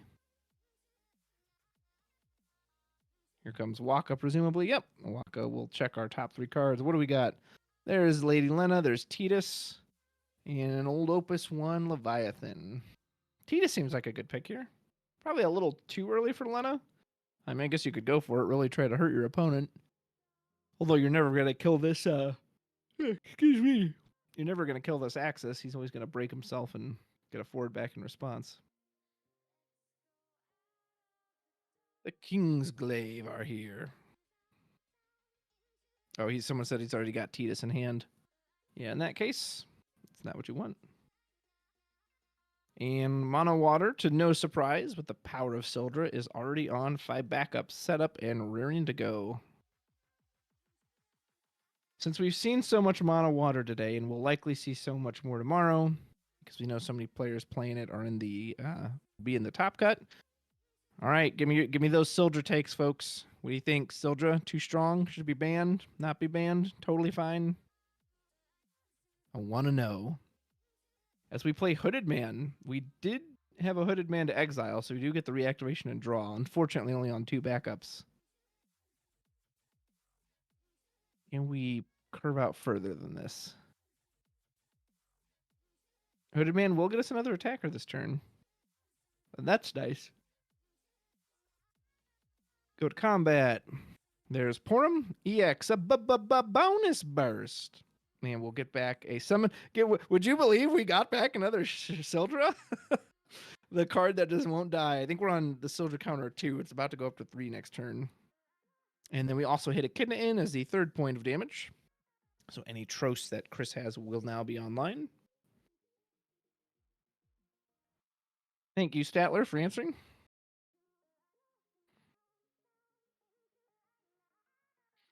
Hey, there's an old Crow. I love that card. So we'll pitch a Ramu. And Crow will come out. It doesn't do anything on entry, but Crow can be put in the break zone later to retrieve a forward, and she'll also doll a forward if she goes by her own action ability. The Nath can also be broken if we need to.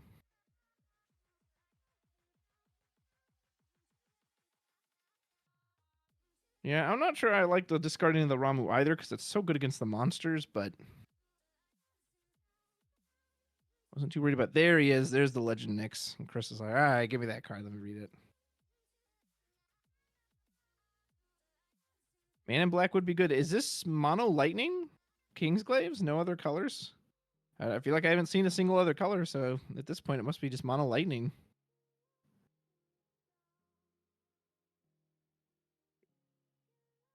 Looks like we got ourselves a reader. Hey, what you reading for? Don't you know these? Don't you know all 2,600 cards by heart? However many there are. Now Nyx should be. Is he good in this matchup? I mean, there's a lot of abilities he can dodge, right? Lightning, Leviathan, Ash. The problem is he doesn't do anything against summons. So any of those easy bounce Leviathans are just gonna send Nyx packing right back to Jason's hand, possibly getting rid of his own forwards in the interim.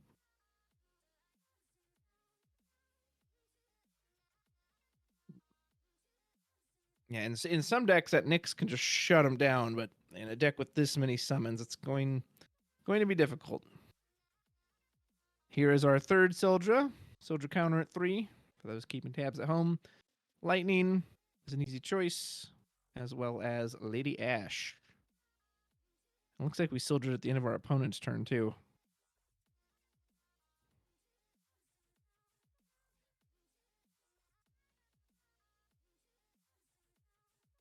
Someone wants to hit a Sildra counter 3 in the chat. I won't say no to that. Be very grateful.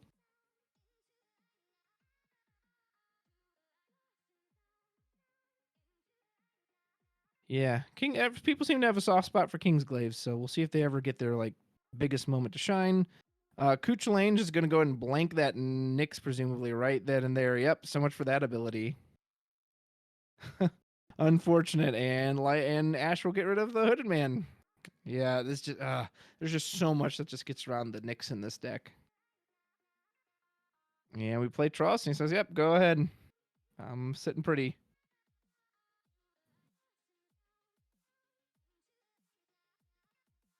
True, Axis can get him or any other forward back, but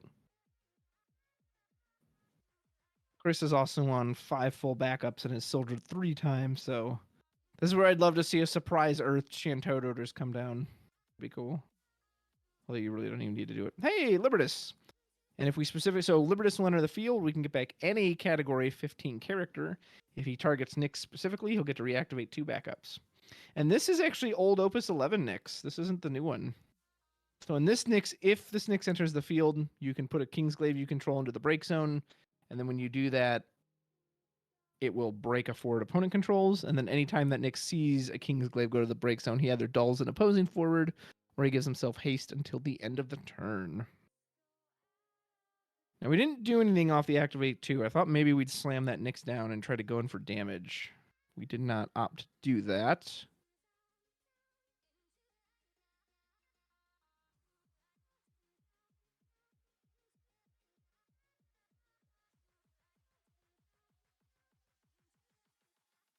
There's Lena. Oh, and you know what happens now. Yep. Cue the tidal wave. Cue the tsunami. Bum, bum, bum, bum, ba-da-da-da-da-da-da-da-nan-nan. And is Chris Lopez about to just wash this game away into oblivion? This could be the turn that ends it right here and now. I mean, he can't shrink the Libertus or the what's it called? Not the Libertus. Axis. The Axis. Because we can always respond and pop, but you're still going to take, you just pick the Crow, maybe even pick the Axis itself. Say, go ahead, replay it, mill yourself again. So you probably pick Crow, pick Axis, and then just take out Libertus. And he can sack the Axis in response, but Libertus will die regardless because Crow goes back, so...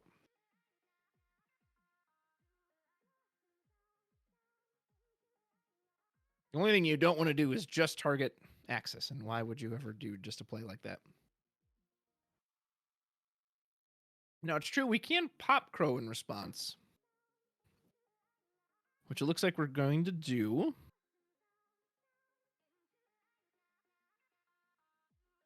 So that'll fizzle that part of the Leviathan trigger. Who else did we target? Did we target anyone else? Did we only target Crow?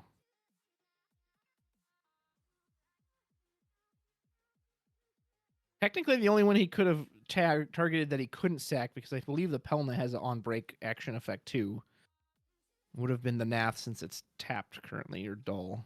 Yep, so we'll break Crow. You can get back forward from the break, so we're opting to pick Tread. That's interesting. I would have thought Legend Nyx was our target, but no, not so much. And then we're going to break Axis to also get someone back. Maybe this will be Legend Nyx. No, we'll go for Hooded Man. Huh. Interesting. So I'm assuming if both of those were the targets of Leviathan, there will be no 9,000 power drain because nothing was returned to hand. However, our opponent still has 3 cards on the board compared to 1, 2, 3, 4, 5, 10 cards on Chris's board. And now he's about to get some of that revenge damage. Okay, looks... Oh, no. Oh, okay. Libertus got bounced. There's Axis. There's Legend Nyx. Oof. That hurts. Jason would have liked to have seen that. Maybe not, though. He didn't draw it back. So maybe he didn't value it that much. And yeah, Tros can't bounce Libertus. That's right. Tros is 4 or less. So that should not have happened, and we should have been able to block with Libertus. Oh, man. We're having some shenanigans on this stream. Yeah, Judge Yanez, get in there. But that Libertus should still be on the field, which means it should have been able to block. How far back can you rewind? Stop the clock. Hit the button.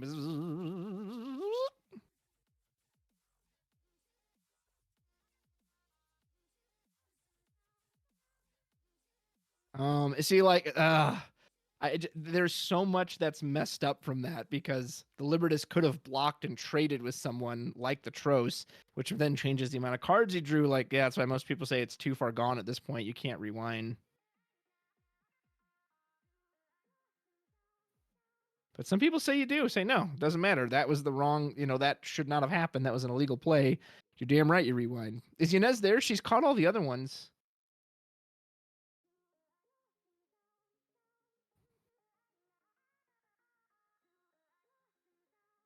But I don't see anyone's. Yeah, at the bare minimum, Libertas should still be on the field.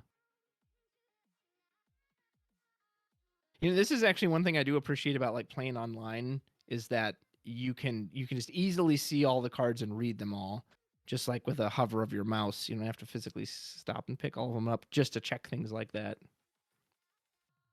Oh man, that's not. We've had a lot of missed rulings and other things happen on the stream today.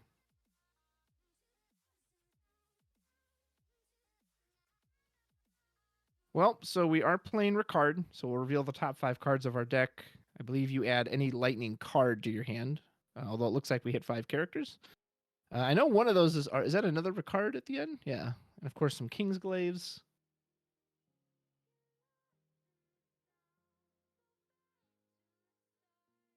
Aranea would likely get us another card on entry. I'm assuming this is Mono Lightning at this point. I've seen no other elements, so it's got to be Mono Lightning Glaze. We do go for the Aranea.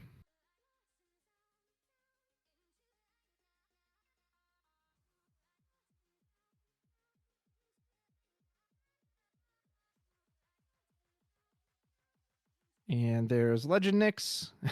Chris is reading it again, which is kind of funny because he read it earlier, but maybe he just forgot. He's like, I dispatched that easily enough. That card doesn't do anything.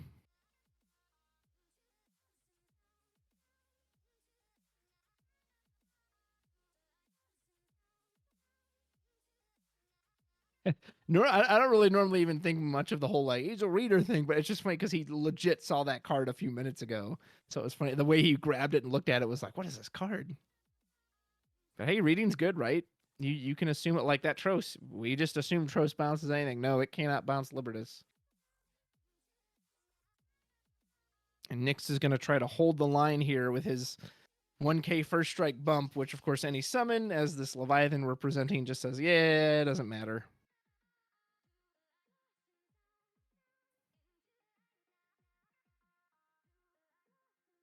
This isn't the top table. I believe Jason is in 8th place, and I think Chris is in 5th place, if I'm not mistaken. To answer your question, Kronos.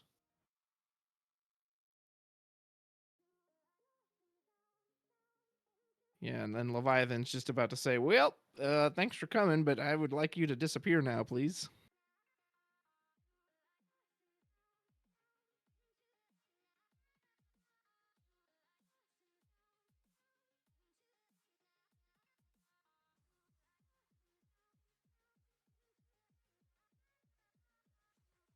And maybe Jason's thinking of a response. I mean, he can't protect against it. I'm sure there's a Regis in this deck, and Regis, of course, would have been a way to...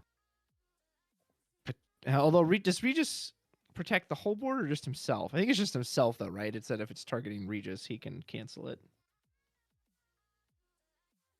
Yep. So Nyx goes back to hand. We will draw off a Tros here.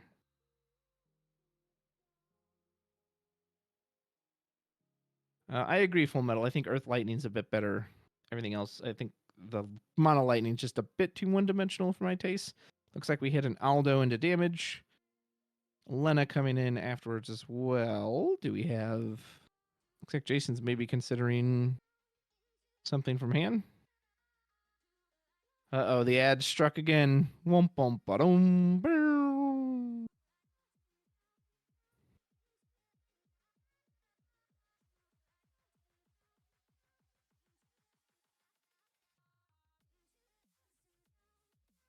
I don't know if anyone can still hear me or if everyone's locked in ad space right now.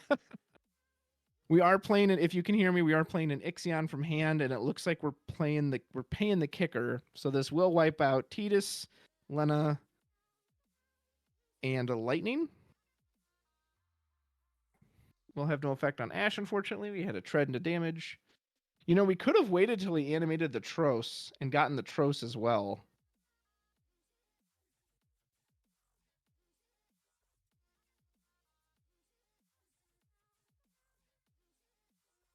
As Kingsglaze is just in a world of hurt. I mean, again, the moment that Leviathan comes down, it's kind of over right there, right? Unless you were really set up and you can really rebound from it, but...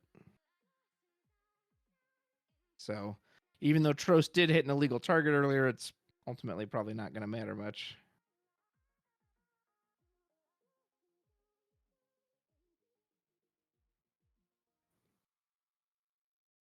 Yeah, well, we try to run, or I know Tabletop was trying to run ads during the during the breaks to make sure that that didn't happen.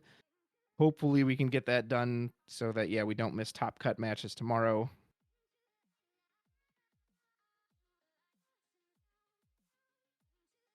Jason is clearly looking for an answer, but I kind of can't even imagine what one looks like here, right? I mean, a damage 6, everything haste Aranea, get 3 other forwards out and go whoop, whoop, whoop, whoop. Assuming Chris has nothing in hand to stop that.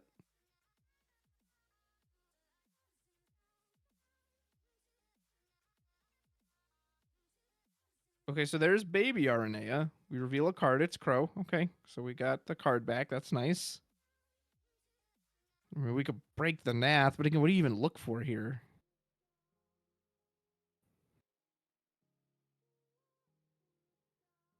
There's Nyx, which again, Nyx can block for days as long as Chris doesn't have any summons. But this is a deck built around 10 plus, maybe even 15 plus summons. So,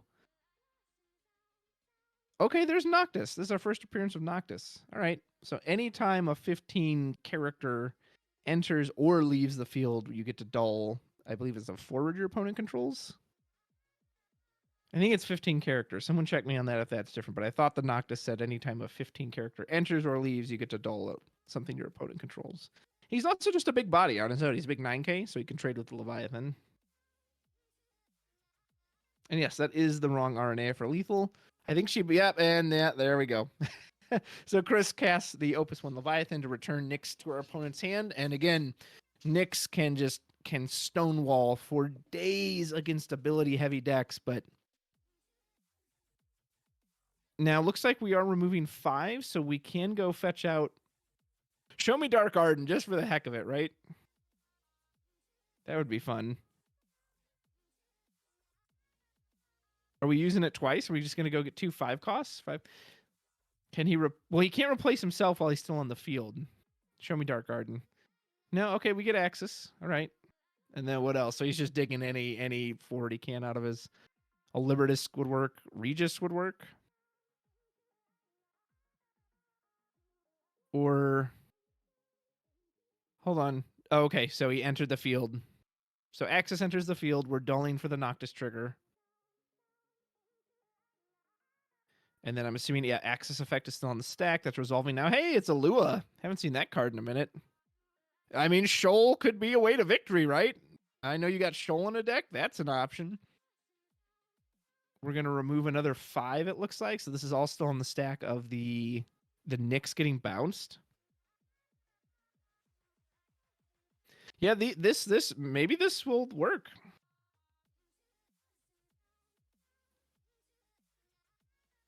What do we get next? If it's another 15 for, which presumably it will be. Well, duh, it has to be. It's the requirement on the card, so of course it's got to be that. He just says, "Nah, I searched something else entirely. I get my own Leviathan." We'll get another dull, so we will prevent some damage. I mean, Regis is nice, right? Because if you target the Regis, you can do some cancels. Cindy isn't terrible. Cindy does give us free dolls now because we're on such high damage. It is Regis. Oh, it's Earth Lightning Regis. Okay, so there was Earth in here. Just in that dual element card, but there is Earth. Has anything gone to the break zone this turn, though? That Regis can revive? I don't think it has, at least not on Jason's board. Because I think the only thing that is the Nyx was targeted for the Leviathan.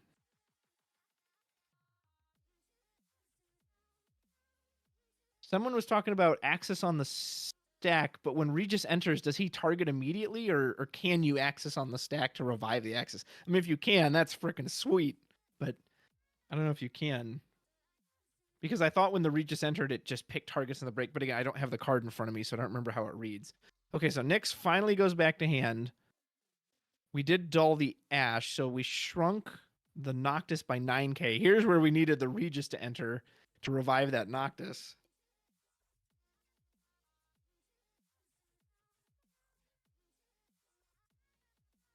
Dude, if Jason can shoal for game on the next turn, I'm gonna mark out hard.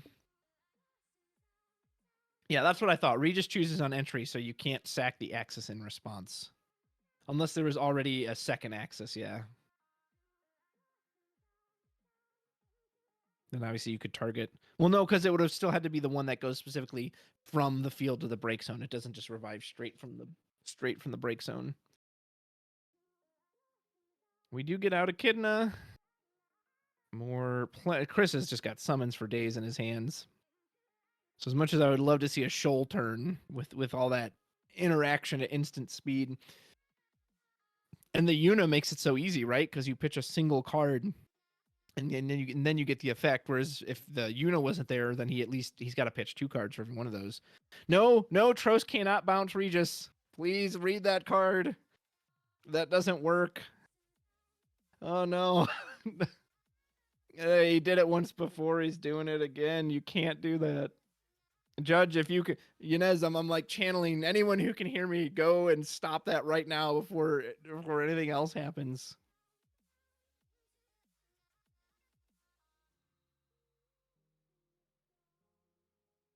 I mean, is that 6 or 7? 1, 2, 3, 4, 5. 1, 2, 3, 4, 5, 6. I mean, he put him to 6, but again, the Regis should still be there. And that's the second time in this game that Trost has bounced a forward of 5 or more. That's not okay.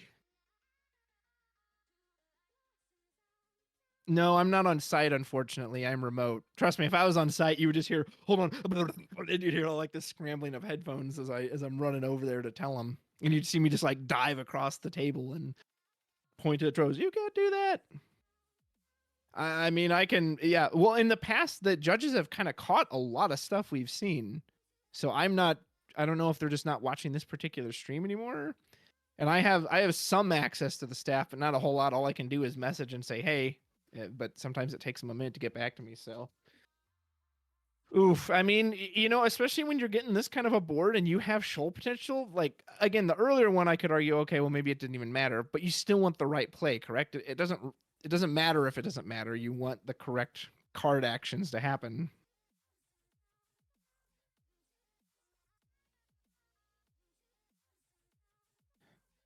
And yes, I believe the judge is watching over 24 tables.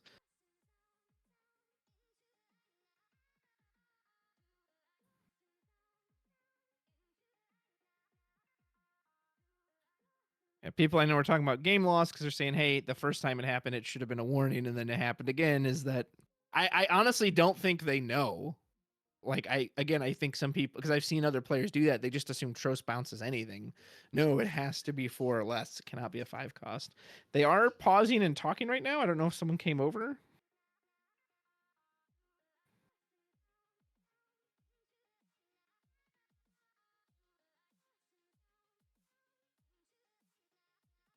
Okay, looks like we did finally get someone over there. They're reading the Trost.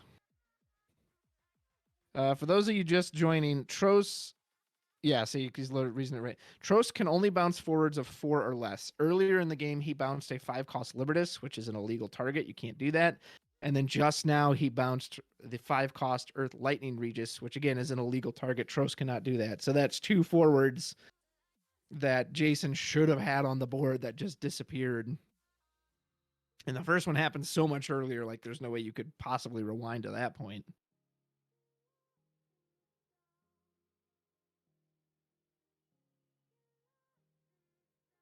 So, judge is there. I don't even know how you handle this. I mean, obviously, the first one is you can still get the Regis back from that last one, but again, it changes so much. Like, it changes the damage you would have taken, the cards you would have drawn. Okay, looks like they're putting damage back on top of the deck, but it also, that Regis could have blocked Trost and just killed him, and Trost would have just been dead.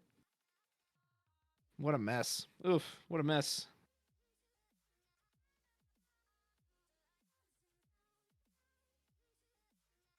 I mean, to be fair, we have this all on stream. So what we should do, rewind. We've got the technology, folks. Let's spend an hour to rewind back. We'll recreate the game up to that point and reset it now. Obviously, we're not going to do that, but that would be fair, right? That'd be ultimate justice. Okay, so we are getting Regis back on the field. I'm assuming we're not going to... Are we going to pull Libertas out of nowhere? Libertas plays to the field for free, and we get a free entry effect.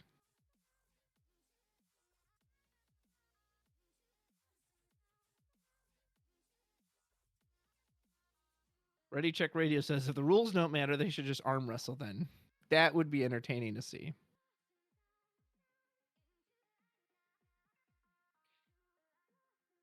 I wonder if there's any kind of precedent for this stuff on again, I don't 100% know like what judge rules are for infractions. I'm pretty good with the rules of the game, but like when infractions or penalties or illegal plays, that all occurs, especially when you catch it this late. Because at the same time, like you don't want Jason to be screwed out of a potential victory. That would have been a huge difference if that Libertas blocks that original Tros. If this Regis blocks that Tros, I mean that's huge. Some people are calling for the game loss because it's so beyond messed up at this point. I can only watch. I am cursed simply to watch and to see what happens.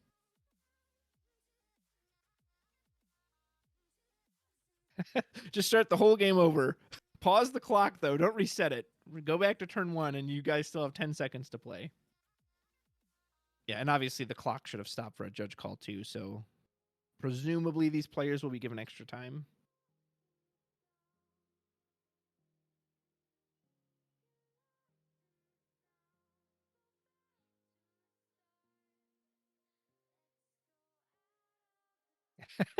Proto says, just rewind all the pairing, screw it, start the tourney over. Could you imagine if you went like 6-1 and you're like, oh my gosh, I did it, I made top cut, and they're like, actually, there was an error in one of these games, so just to be fair, we're gonna restart the whole tourney over just to see what would have happened.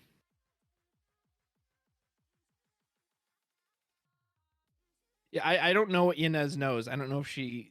Yeah, that's what I'm saying. I don't know if they know about the Libertas earlier, because if they just think it's the Regis.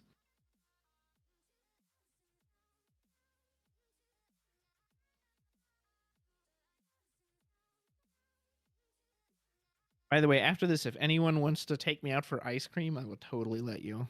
Gotta rest the old vocal cords for tomorrow.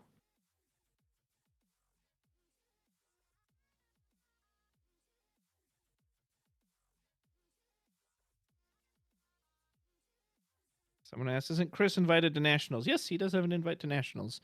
He actually had a pre-one before he even showed up at Florida, but he would have gotten one in Florida as well because he made top 4.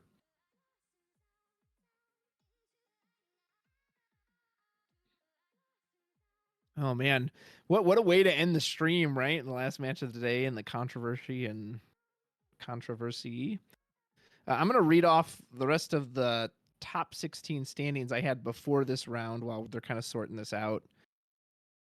So from 1st to 16, and this was before this round, so obviously I don't know what changed, but you had Matt Okimoto, Kyle Peters, Daniel Golias, Arvin Bernardo, Chris Lopez, Ray Chow, Ryan Chen, Jason Weivart, Alex Hurley, Alex McGee, Alexander Koo, Sergio Bravo, David Mendelez, Adam Layton, Jesse Pinedo, Brian Berkeley. That was the top 16 prior to this match. On the cusp, you had Charles Yamat, Benny Chan, Steven Valdez. Tabletop Tavern, if you're listening, can you confirm that it will be top 16 tomorrow and not top 32? Because if you go top 32, you've got Jonathan Sirota, Mile Mosquera, Steven Martinez, Shine Low, Tony Jin, Azula, Basaris. Did the stream freeze? No. Why is that one frozen?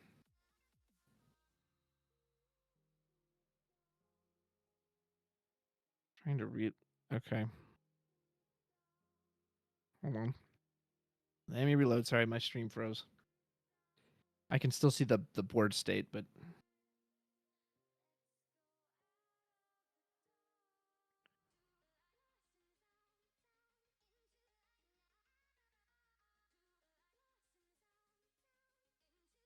I do not have any deck compositions, unfortunately.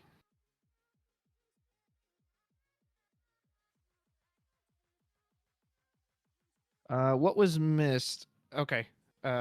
Double Tros invalidation. Tros illegal bounce on Libertas. Go. And now Tros bounce on Regis. Okay, sorry. Just trying to catch up with them.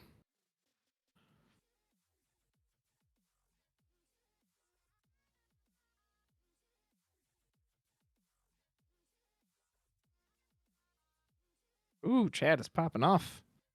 I don't blame him. Trying to figure out this mess.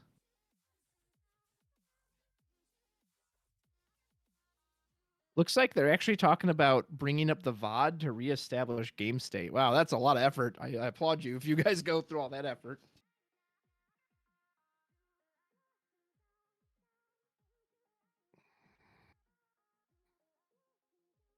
Okay, yeah. So I'm told that Tabletop Tavern is going back through the VOD right now.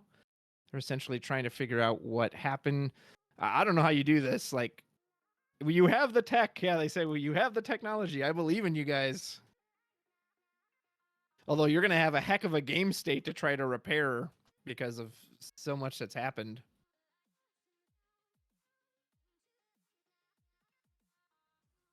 And yeah, I mean, I admire that. Like, if you've got the ability to go back and look at it, why wouldn't you? And you can determine from there, you know, maybe you don't rewind it all. Maybe you do just award a game loss, or maybe you say, all right, here's how I'm going to rule this kind of thing.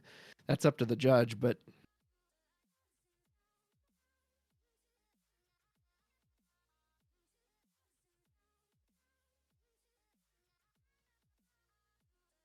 yeah, that's the advantage of having it on video, right?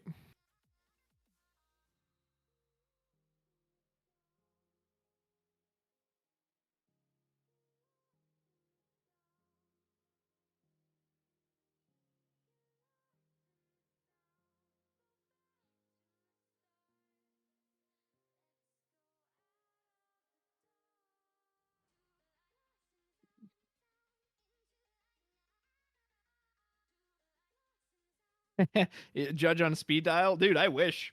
Give me a super fart, super fast smartwatch, where I can just go like, you hear like the Power Ranger noise, boot doot doot doot doot, and I can be like, hey, got a problem on the stream, Judge. Big hammer just kaboom comes down on the middle of the board. By the way, good job for chat. You guys are always very keen about catching that stuff, and that is appreciated. I do not have a producer in my ear. Ready, check. I do not. I've got a little bit of communication with them, but I by no means have like someone I can just instantly be like, oh, hold on, everybody wait. I think it was the first Materia Cup in Florida, the Haven Games. Not the Materia Cup, sorry, the Re-Rays is the very first one. And I had I think I sent Snugsy over to be like, oh, that was an illegal play. Can you fix that? Because someone had done the old avalanche cloud incorrectly.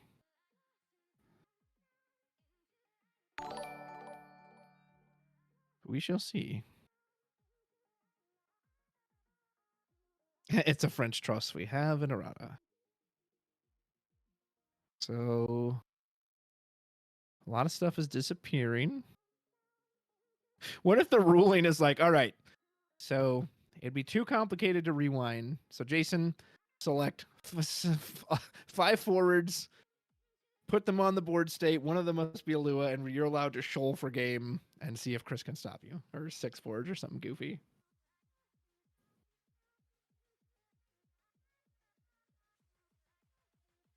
Man, if they legit rewind this step by step and are able to properly get it all synced out, that's incredible. That is incredible.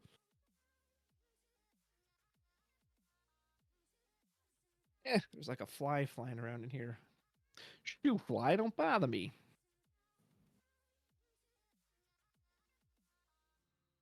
That's Real Ninja's judgment. You get 1 Shantoto for free from outside the game.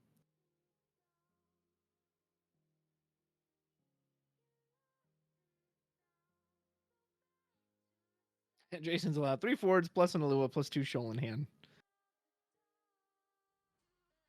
I would love to. Wouldn't it be funny too if it was something insanely wacky? Just like, all right, folks, it's shenanigans. You know what that means? Get out your brooms. You start seeing like pies thrown across the room, and someone's got to carry chocolate milk out to the parking lot and then drink it all and then run back inside. It just gets like really wacky.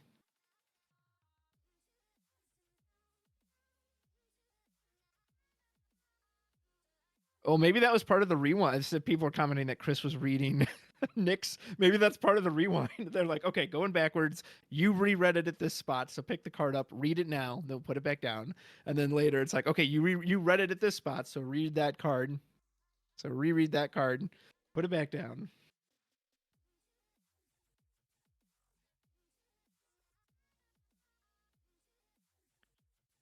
Oh, chat, I do enjoy watching you discuss.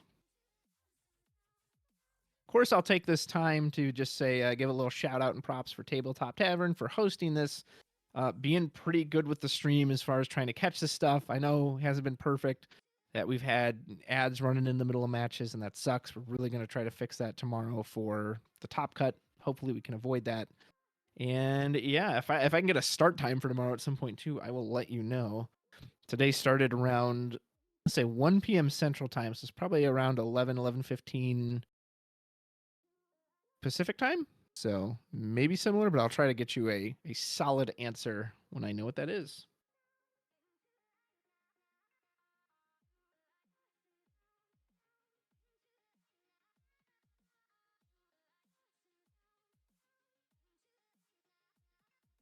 An official judge program would be good. That can only help the game.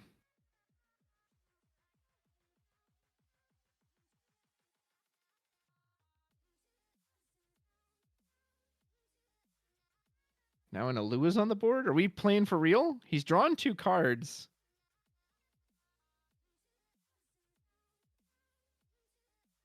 Are we playing for real or are we rewinding still? How did Alua just get on the board by herself? And the game is over? And okay, they miss up the fist bump versus handshake. So wait a minute. So what did we rewind to? Like, what point did we even...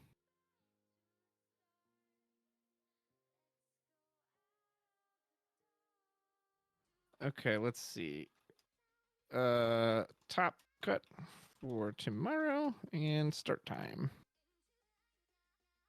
I'm not... Yeah, I don't really know what happened. I'm not sure how far they rewound to. Like, was there anything? It looked like there was just a single Alua. Wasn't that an even worse state than what he originally had?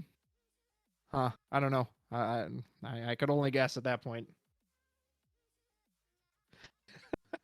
The handshake was representative of the whole match. Oh my goodness. Okay. So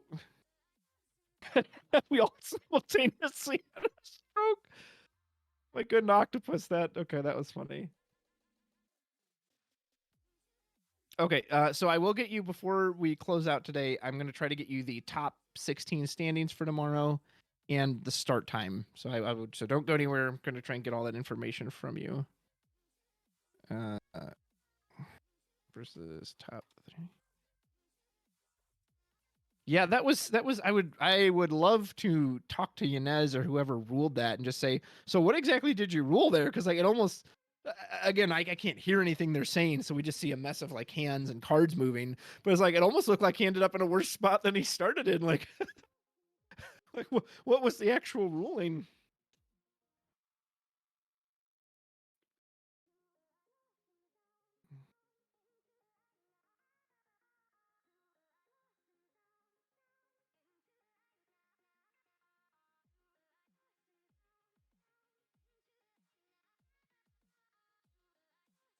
You know, before I saw the shoal, I thought, well, it won't really matter because again, the water was so far ahead. Except, but the shoal is a threat you have to respect, right?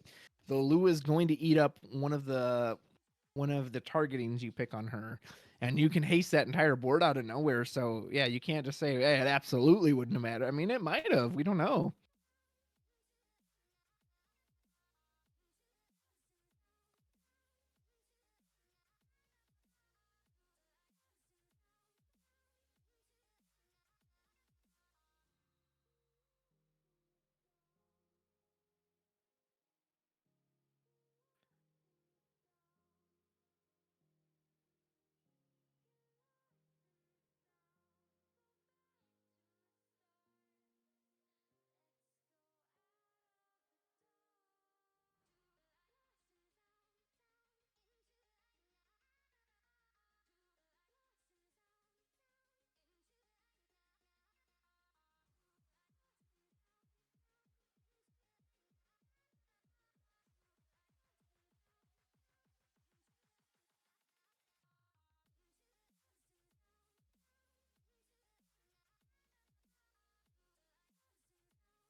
Okay, are we back live, folks?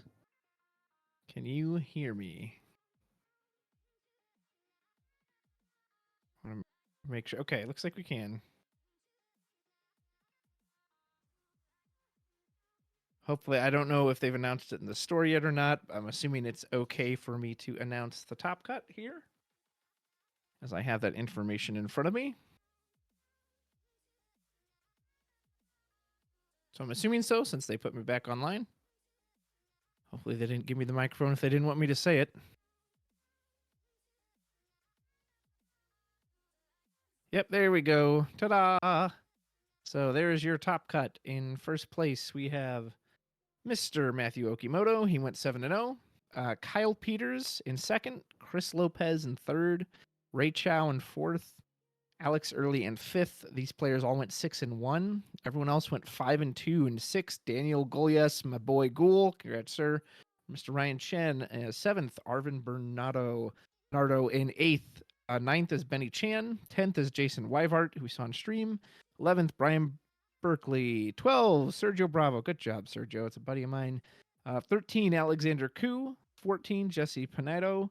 15, Milo Mosquera. And 16, Steven Martinez. So that will be your top 16 for tomorrow. We have seen a couple of these players on stream today. Obviously, below that, we've got Steven Valdez, number 17, Azulejo Besares. Sorry if I butchered your name. 18, 19, Darrell Clemens, and then 20 was Muhammad. I don't know if we'll have deck lists for all these, but let me just try and get a start time. Because I know today we started, like I said, around 11:15-ish on Pacific time. I want to see if that's still the plan or if we're planning to start earlier. So yeah, let's see. Let me get Tabletop Tavern.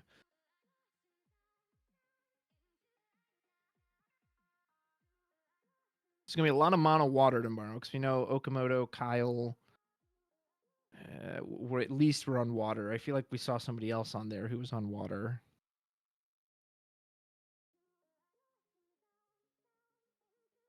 Yeah, there was a lot of mono water today. I'm guessing a lot of people anticipated like Rainbow Wool or even the Chaos Arc being a thing. And so, well, I'm going to do water. Yep. So confirming the start time for tomorrow. Start time will be at 10 a.m. Pacific time. We will be starting with top 16. I'm assuming this will be your standard, since we will have the pairings all figured out and no deck list submissions. Yep. This should be your standard best of 3. One deck format still, obviously, but yeah, it will be a best of 3 round.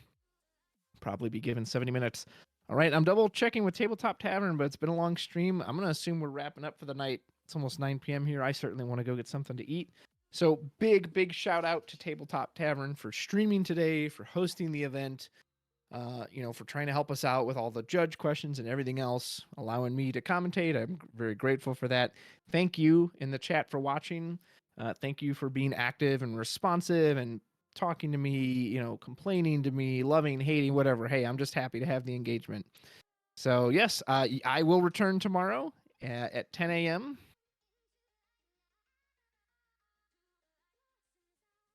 And it looks like that has everything wrapped up for tonight.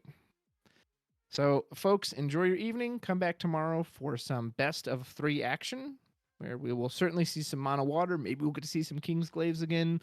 I know there's a 13 there. I'm not even sure what some of the other lists are. Probably already a wall or 2, but thank you again so much for watching. Thank you to everyone for the compliments who said they liked my commentary today. I do really appreciate that. Thank you so much. And I am going to go ahead and sign off here. I'm assuming they're going to close the stream down. And we will see you then. Take care, folks. Have a wonderful Saturday evening. And until next time, take care.